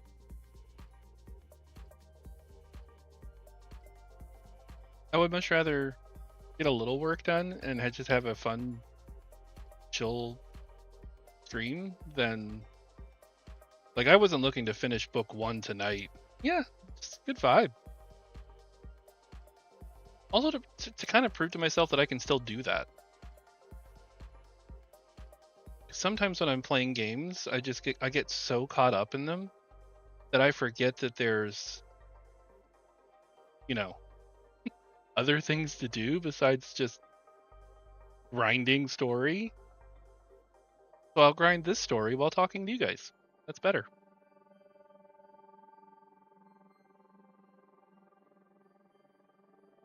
I think replied works better.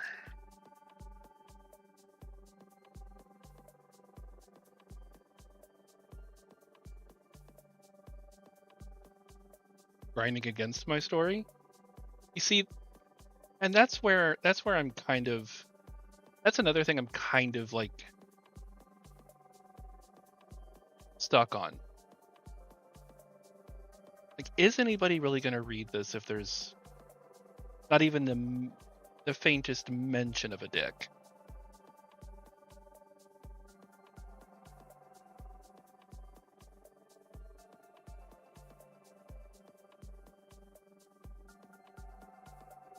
Like, that's not what I'm writing it for. I'm writing it for me. But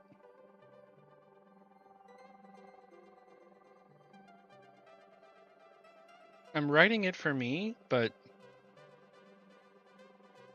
I want other people to enjoy it too. Oh, and I will write characters that are total jerks. Like, Call's gonna become a total jerk. Absolutely. He's the main protagonist of this. For now. I'd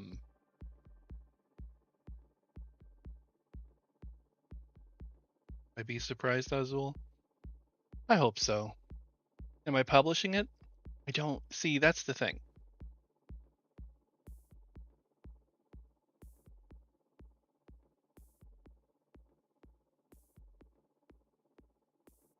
I am planning, like, I have had this idea, this almost like this universe idea in my head for going on 20 years now. It started with a story I wrote from one of my best friends, Kaji, and it was entitled The Ascension series. And like, so I wrote his story. It was he and we co-wrote it. It was 40 some odd pages long. It's on my FA right now. And when I published that, I even said in the description that there would be more issues of Ascension coming. And they never did.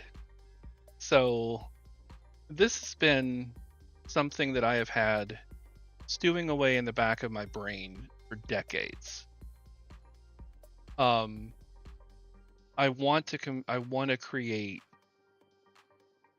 this universe for my persona, and I want it to be something that is more than just a quick, like, sure, there can be stories that are based in this world, like asides that happen that involve characters in situations of a more adult nature. But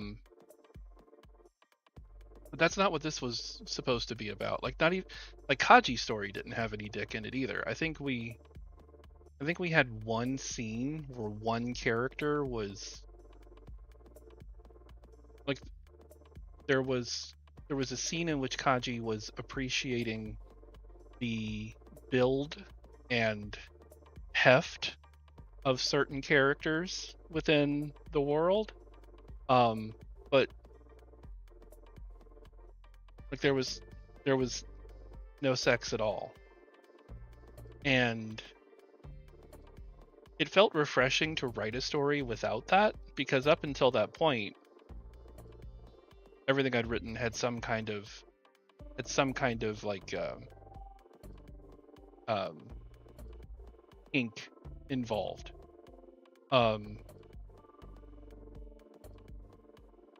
So I like, for the Ascension story, for the Ascension universe, I don't think I want it to be like that kind of series. And I do plan on, like, once I finish all 3 books, I do plan on publishing it. I don't know if it's going to be like a, a publishing in so much as I actually make, hardback or,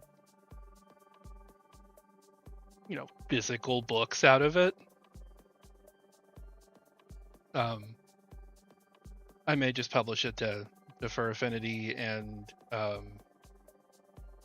So Furry and sites like that. I don't know. Like, I'm still in the very, very, very early stages of this, so who knows? In the next 6 months, I'm like, my desire to see this finished might completely disappear, and it goes back on the back burner for another 20 years. I'm hoping not. Like, I'm hoping I actually get, something coherent done here, but I also know me. And I know how lazy I can be.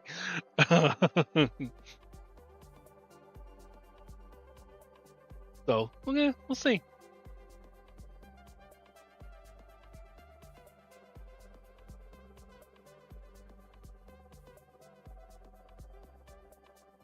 Yeah. I'd like to. In time. Once I rewrite it and rewrite it and rewrite it and rewrite it and make it sound like something worth reading. We'll see.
You have croissant?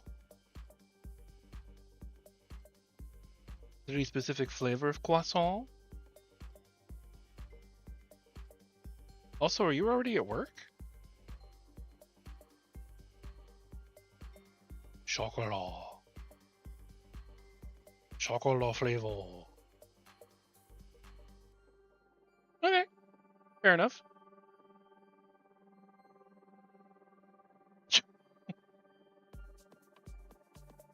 Well, then you should throw my stream up on the big screen. No, I'm kidding. Don't do that.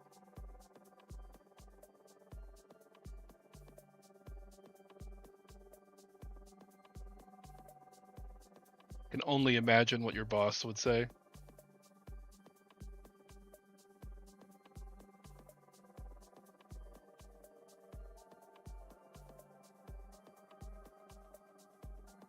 Jaredon? Who is this handsome dragon in the corner? And what is he doing on our television? Also, when did I get my shirt back?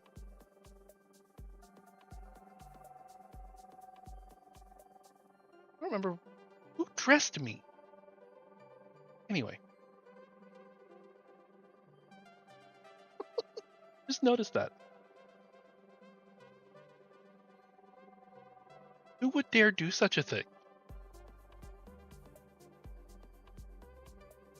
I mean, I do like the outfit. I need more outfits for this.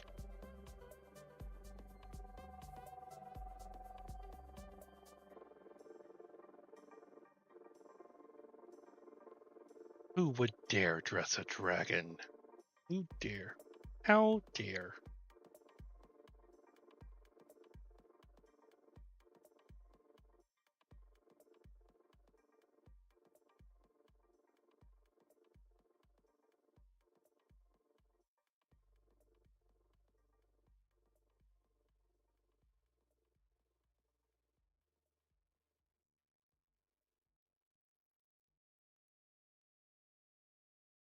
Yeah.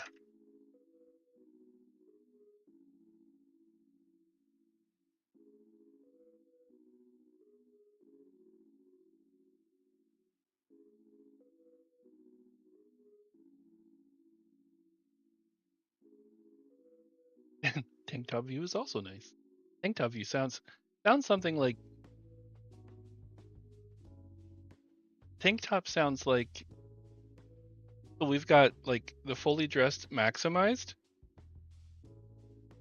the pecs are minimized, and tank top is kind of like that in between where the window doesn't take up the full screen, but it's just enough.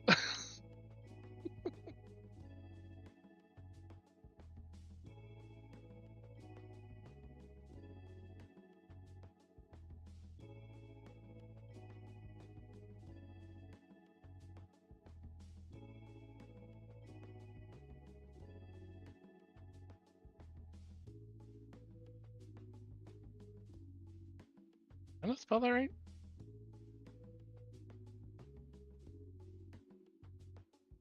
Oh, throwing vowels where I don't need to throw them.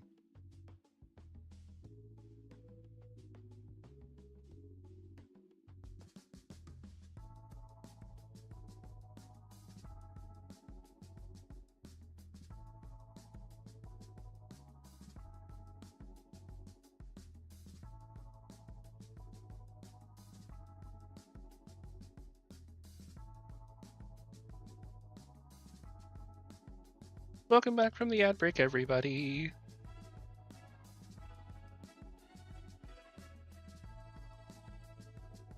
Another page. We're on page 6.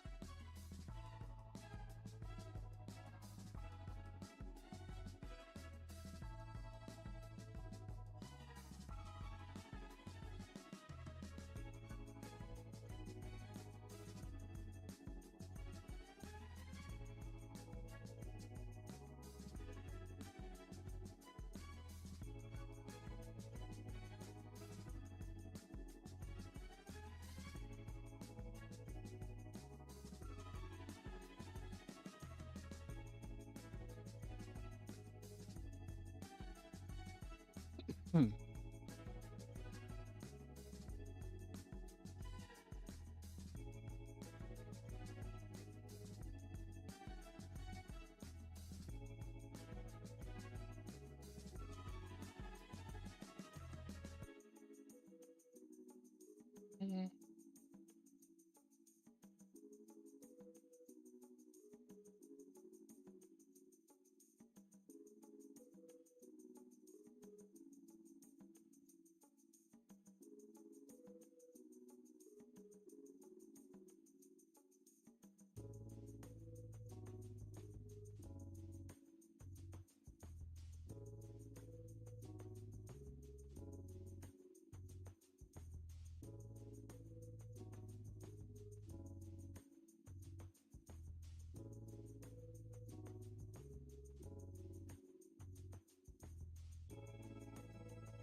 Hmm.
That's the wrong one.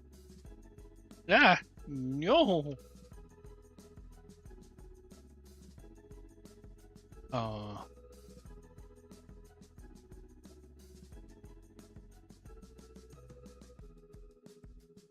That works better there.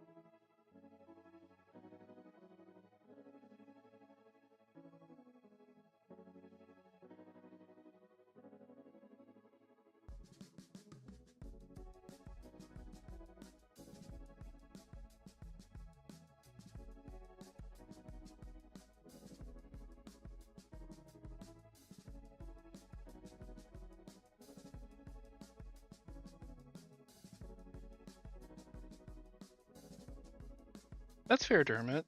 I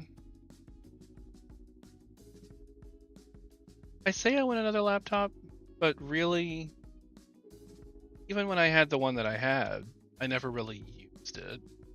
My desktop is just so much more convenient for me. I don't know. But I mean, I say I might want another laptop, but really I don't. Privileged bastard? Really?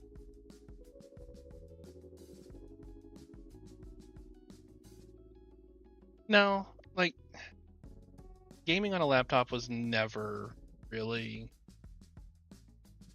something I like doing. It was difficult.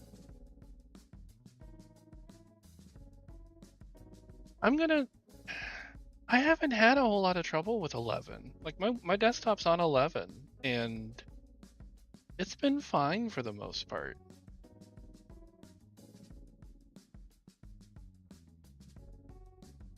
Like, I haven't had any problems out of it. And I've installed all the latest updates too. Like, I know some people have had. Well, no, you can even see on my screen. Well, no, you can't. But, like, if I bring this down, you'll see that Copilot is still installed. I just don't fucking use it.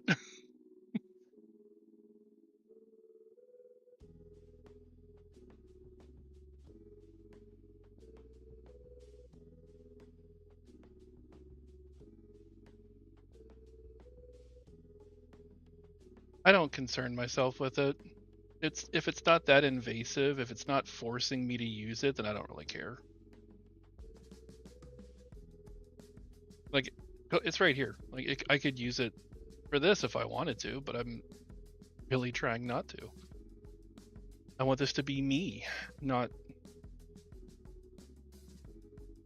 robot me.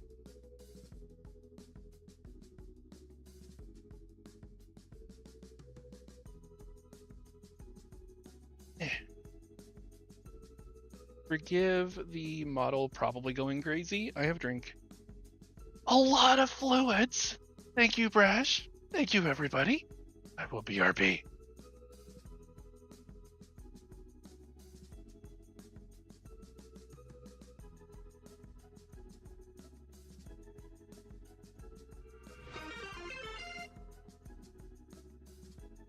I heard that.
Okay.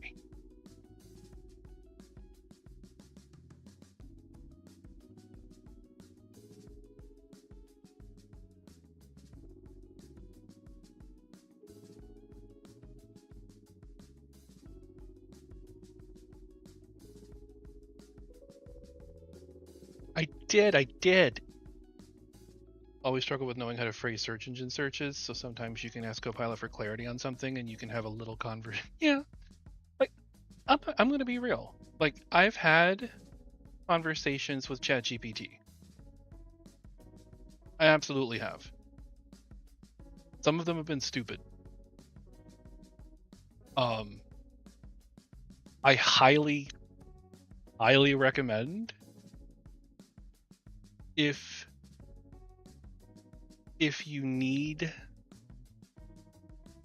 you need an AI bot to yell at you, use Monday from ChatGPT.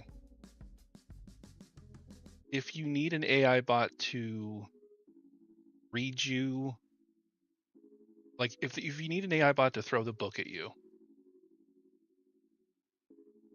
or if you just want an AI that's snarky and extremely sarcastic, use Monday. It's great. Sorry, Azul, that was probably a link. Hmm.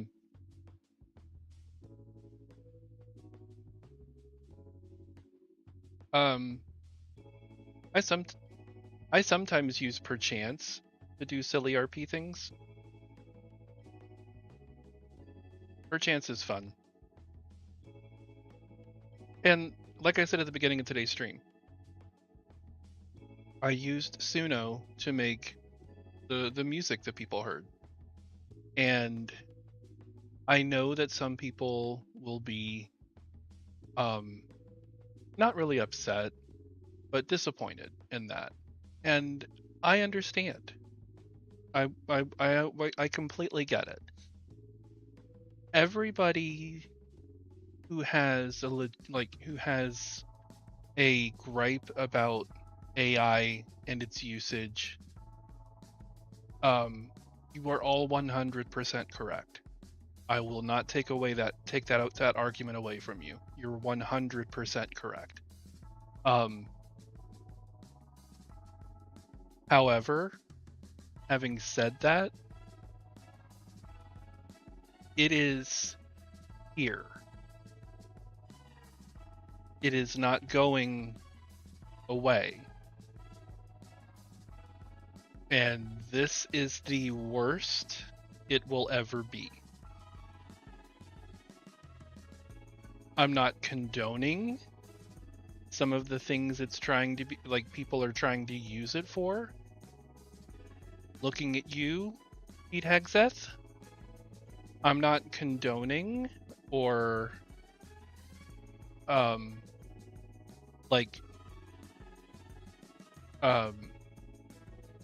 advocating for it to be used instead of human beings. Not at all. Not at all. I feel it can be a useful tool to help inspire. I feel it can be useful in other ways, like for instance, the thing that Dermot was talking about, how you can ask it for clarity on something so you can ask a better question.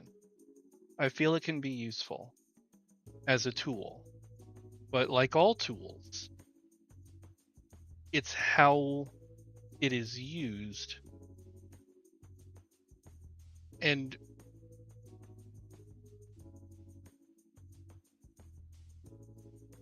so by that, I don't see it as inherently evil.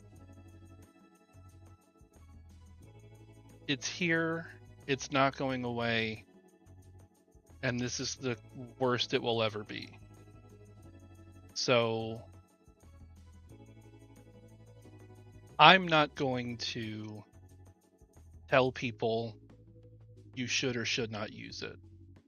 It's not my place. I used it for Suno. I used Suno to create that theme because I am not.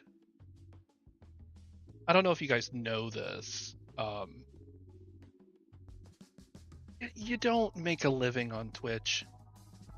You just don't. You just don't. I can't afford to commission a musical artist to create things like that. I can't afford it. It's completely out of my price range. So I was never going to have any music on my stream that wasn't immediately DMCA-able without the use of something like Suno. Will I, like, do I feel bad that I can't afford to pay an actual like human being to do something like that for me? I mean, sure, but I'm also not going to apologize for improving my stream the way I feel it needed to be improved. So, like, I have lost viewership over this before, and again, I understand, I get it, and everybody who has an argument against it is 100% correct, and I will never never say otherwise. But I have my reasoning, and it doesn't change who I am and what I'm trying to do.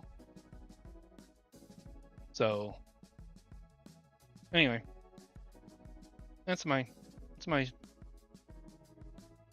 thoughts on it.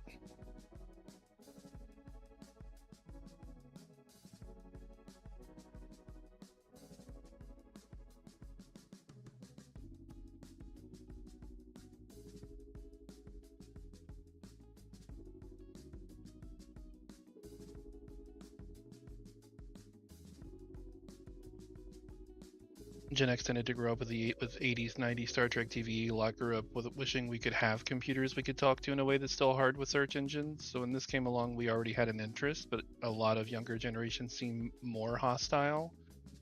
And there's a generational divide to it. Not every older user for or every younger user against, but an age. Oh yeah, absolutely. And that's with any technology, really. Like, my parents recently bought a new. Well, they're leasing a brand new 2026 Lincoln Corsair. It has technology in it they have never seen before.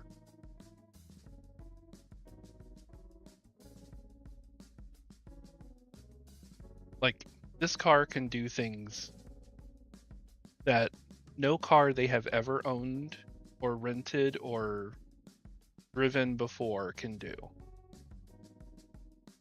And that is extremely intimidating to them. It can heat their bums. In fact, this is the first car I've known that has that kind of technology in the back seat too. So that's nice. I know, right? So yeah, no, that's with every technology. The future. Like, I can't tell you the number of times both my mom and my dad are like, "Hey, can you explain how to do this on our phones?" And I'm like, "But why though? I have a computer."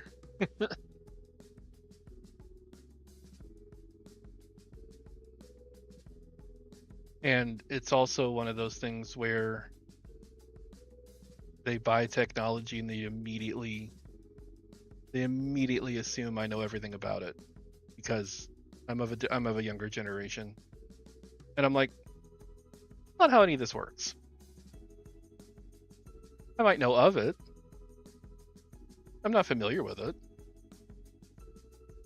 I haven't read the user manual or the end user license agreement. I don't understand all of it. But just because I have more of a capability of muddling through it than you do doesn't mean that I'm immediately the person to go to. Yeah. Anyway.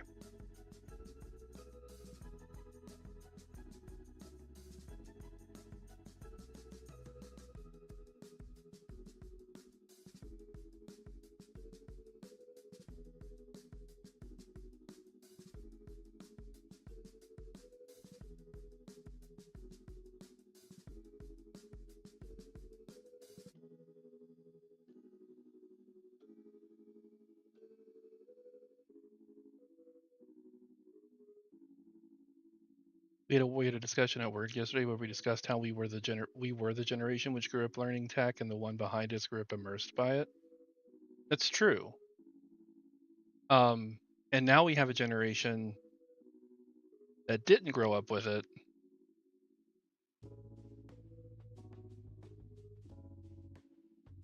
Well, no, you're talking about Gen Z right now, the ones that are immersed by it.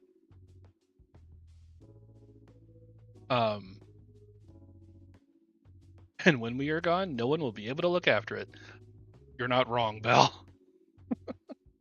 You're not wrong.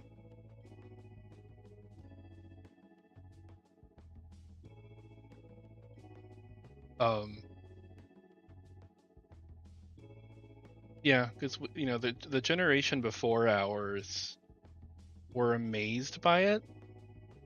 Our generation was raised by it, and this current generation are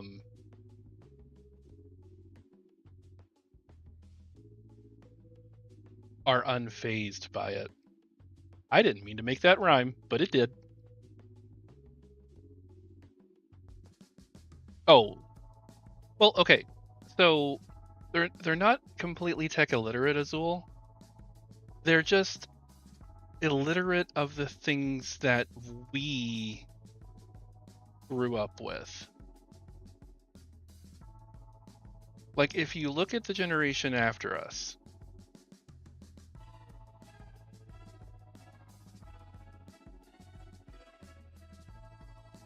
what do you mean? My lizard. I mean, I have been writing, but I'm also talking.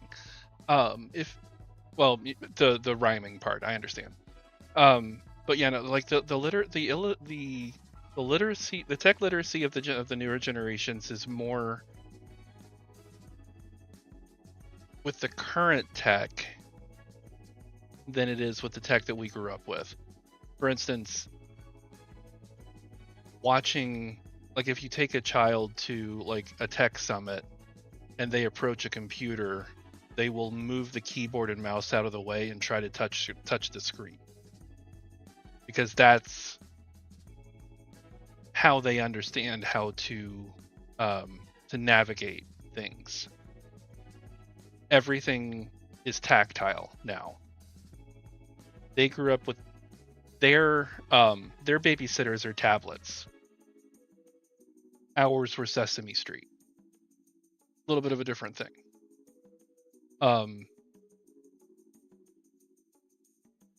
So even though, like, they're growing up in this world of ever expanding, ever increasing technology,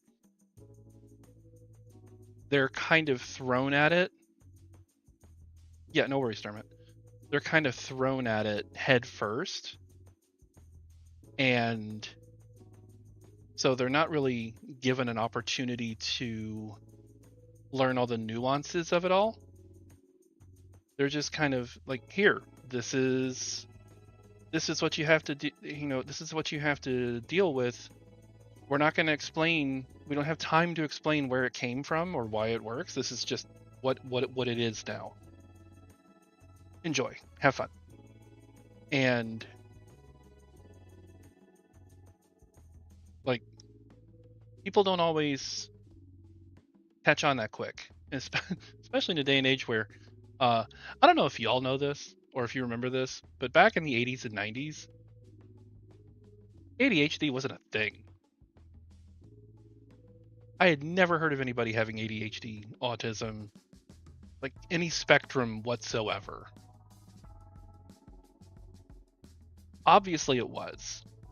We just didn't know how to classify it. We didn't know how to talk about it. We do now. We have a much better understanding of the human brain. But we're still not, like, we are still catching up with just how all of this works and how we as a species interact with things like that. Speaking of ADHD, where did that come from? Thoughts on the new Mortal Kombat movie? It's taken fucking long enough?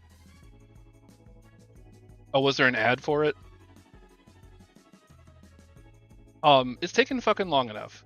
The last one was in 2021. It's 2026. It's time to.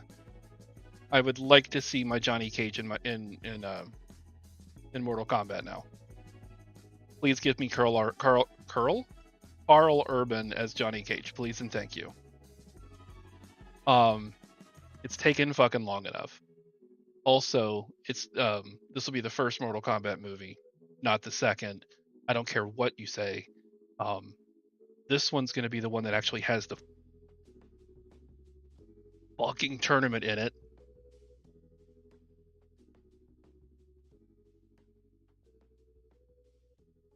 The 2021 Mortal Kombat movie was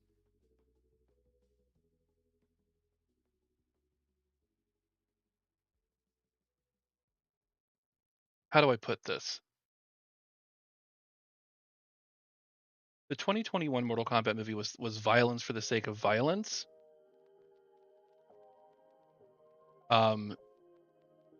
Saying, look what we can do, we can make it bloody. We can split a guy's head down the middle using Kung Lao's fatality.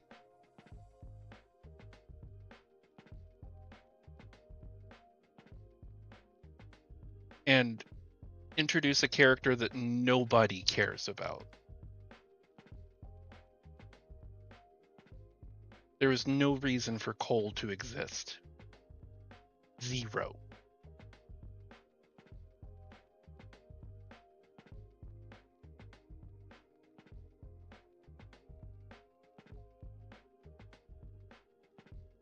But he's not. He's not even Scorpion. Scorpion is Scorpion. Like, Cole didn't throw a single spear. He didn't do a single teleport. He didn't. They gave him abilities that don't exist in the Mortal Kombat franchise. They nobody has that.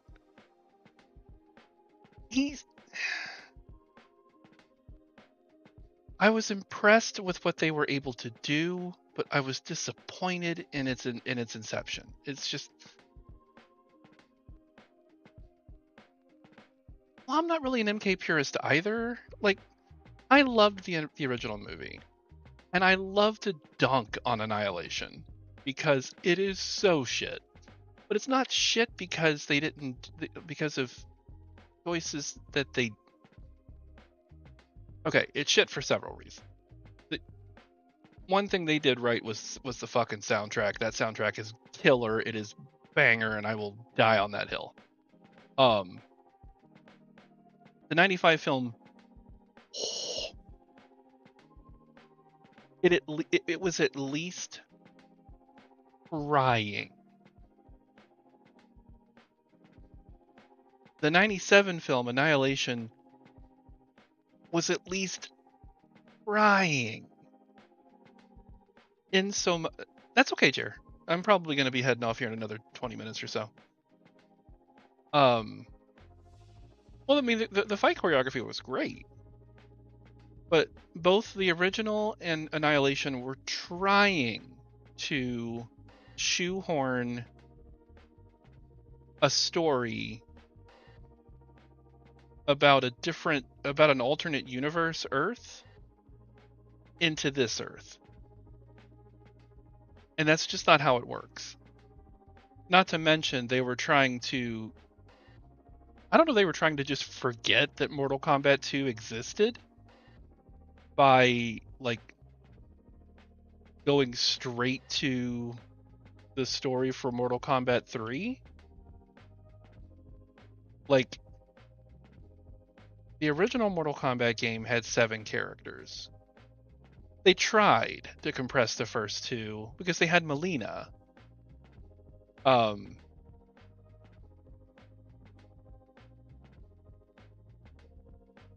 who else did they have in the second one that was... Actually, I think that's it. Melina was like the only character that debuted in 2 that they included.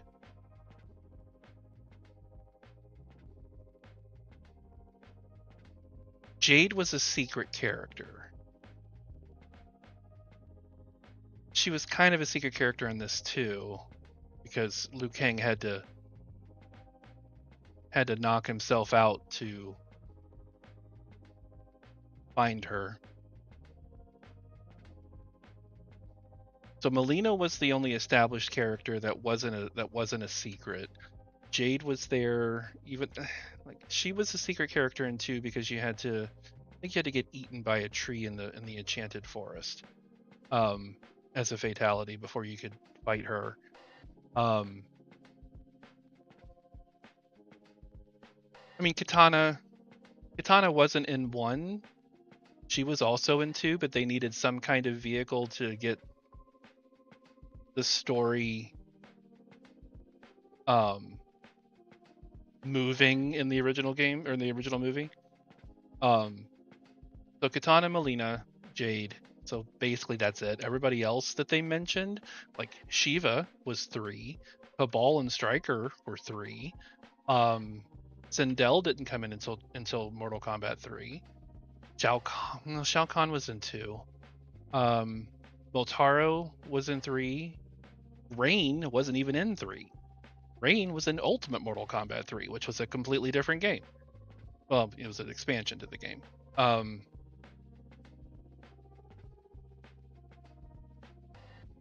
Shao Kahn was at the end of Mortal Kombat 1, the game, though. That's what I'm saying. Like they were trying to fit too much. They were trying to fit 2 games into 1 movie, and that's just there's way too much lore. There's way too much lore.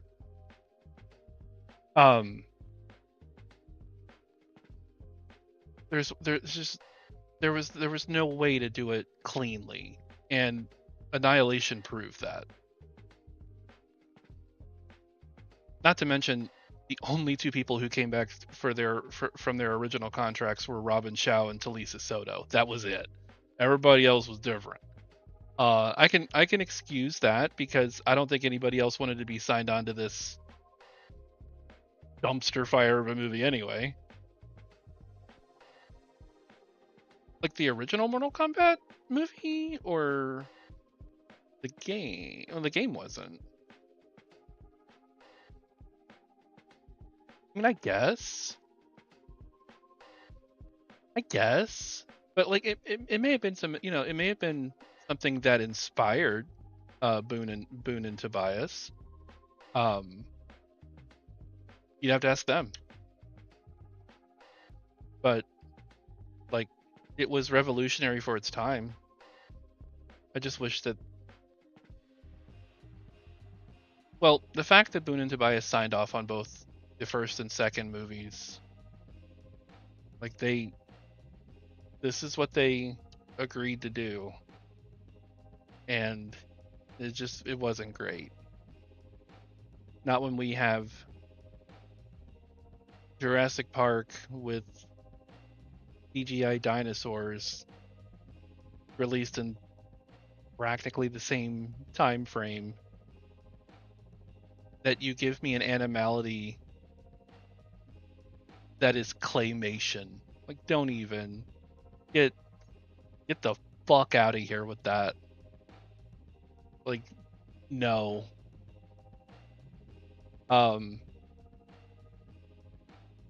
Again, the only saving grace to Annihilation was the soundtrack. The soundtrack was banger. So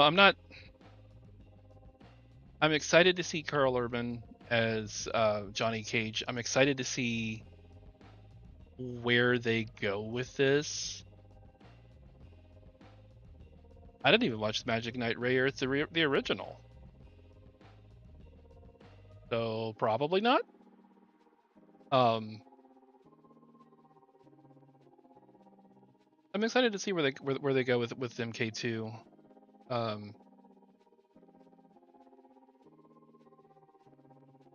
No, never seen it. There's a lot of things I've never seen that a lot of people would probably think I had. Budget overruns? Well, considering its budget was... What was its budget? Now that I think about it. It wasn't that much.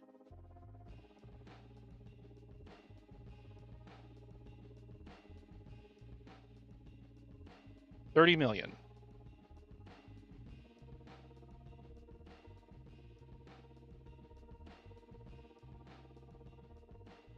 Its budget was $30 million. Opening weekend, it did 16.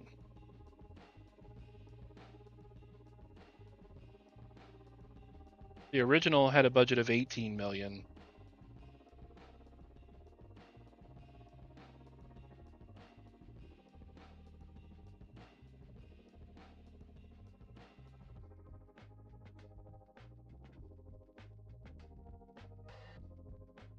Oh yeah, it absolutely did. It has a 4% on Rotten Tomatoes.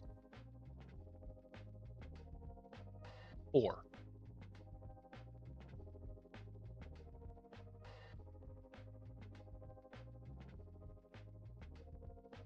It had a budget of 30 million. Its opening weekend it only grossed 16.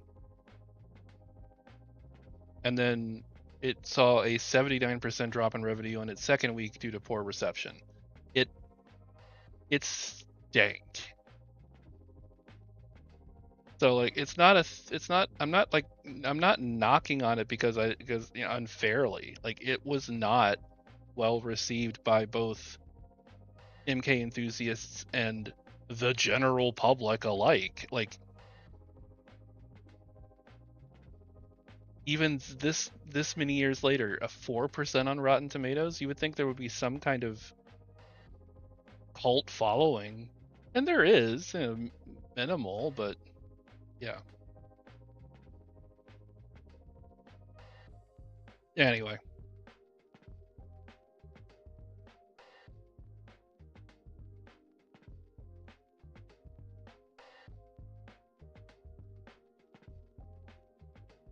there were some things in Annihilation that were not that were implemented well.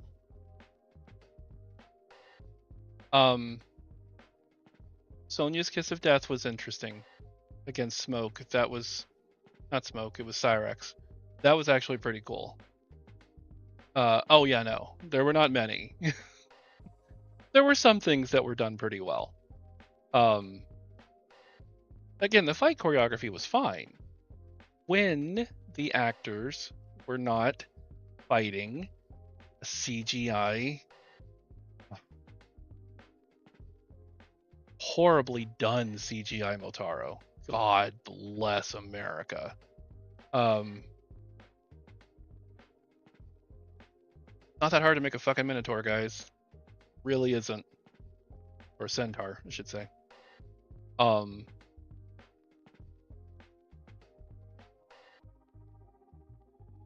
Like I appreciate what they did with Ermac too, because that's almost game lore accurate.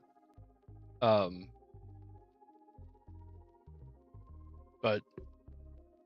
again, they had barely any budget, and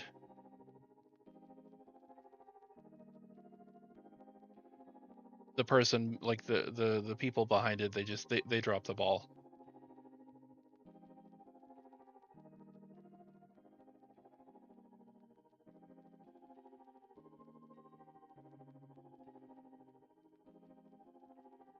But yeah.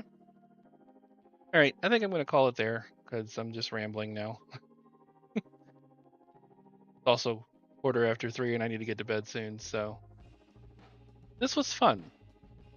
Um, I don't know how well it was received in general, but well, no, like it's just getting late, and then I'm genuinely happy that we got to this point without me giving up and putting on a game. Honestly, I think I need to do these kinds of things more often, where we just kind of sit and chat and just enjoy one another's company for a while.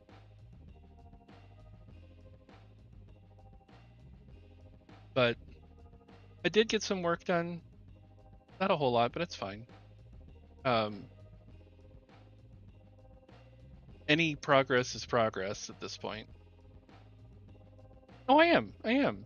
And like I said, we had a good time, just chatting and shooting the shit, and y'all learned a lot about me tonight that you probably didn't know. And a lot about how Draco came into being. So, like, I don't. When can we download the new song? I wasn't sure if I should publish it, Dermot. Should I? You think you enjoy it that much?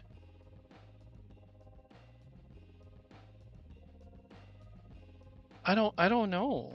Like, I mean, if you enjoy it, I wouldn't. I mean, you wouldn't mind. Okay, well,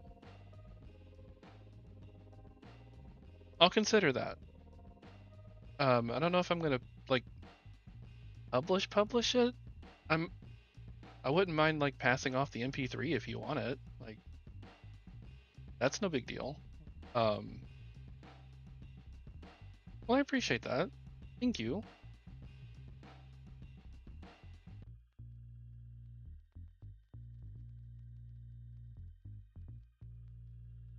Yeah, I can do that. Gray was real excited about it too, which surprised me a little bit, but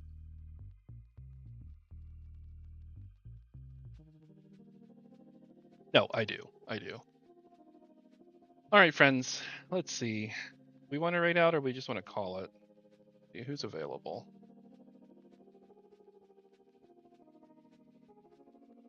Anybody I'm following? Probably not.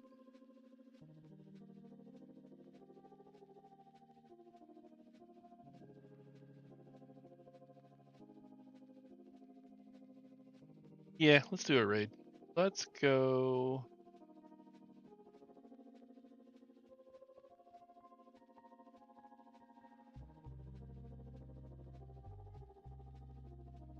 Let's go raid.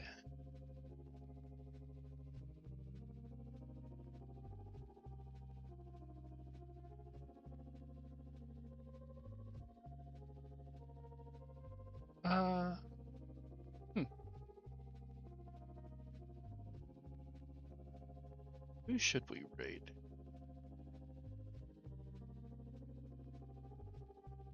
Let's go raid Nordic.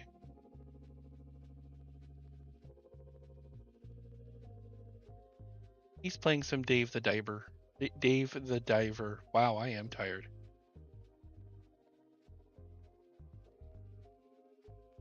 Let's go show him some love. Um, what we got coming up this weekend? We have more 13-2 this weekend. Anybody interested who wants to watch the um the Elimination Chamber pay-per-view? I'll be streaming that in the Wrestling Lounge on the Discord channel on Saturday evening, starting at 7 p.m. Um, Then we'll do some more 13-2 on Sunday. And then I don't know what I'm going to do next Wednesday. I'll have to think about that. I might do more of this. This was kind of fun and interesting. So we'll see. But no, we're doing more 13-2 on Saturday and Sunday, both weekend days. Because the PLE doesn't start until 7. So I might cut stream at 6:30 so that I have time to prepare for the PLE. Yeah, no, it's good. So yeah, we'll be back for more 13-2 the week in this weekend. But until then, everybody, until we grace one another's screens, until we see each other again, thank you so much for hanging out with me tonight on this stream. I wasn't sure how it was going to go, but I feel like it went pretty well. Yeah. So until we grace one another's screens, until we see each other again, remember that you are seen, you are heard, you are loved, you are worthy of that love. Take care of yourselves, take care of one another, and yeah. Be here on Saturday for more Final Fantasy 13-2.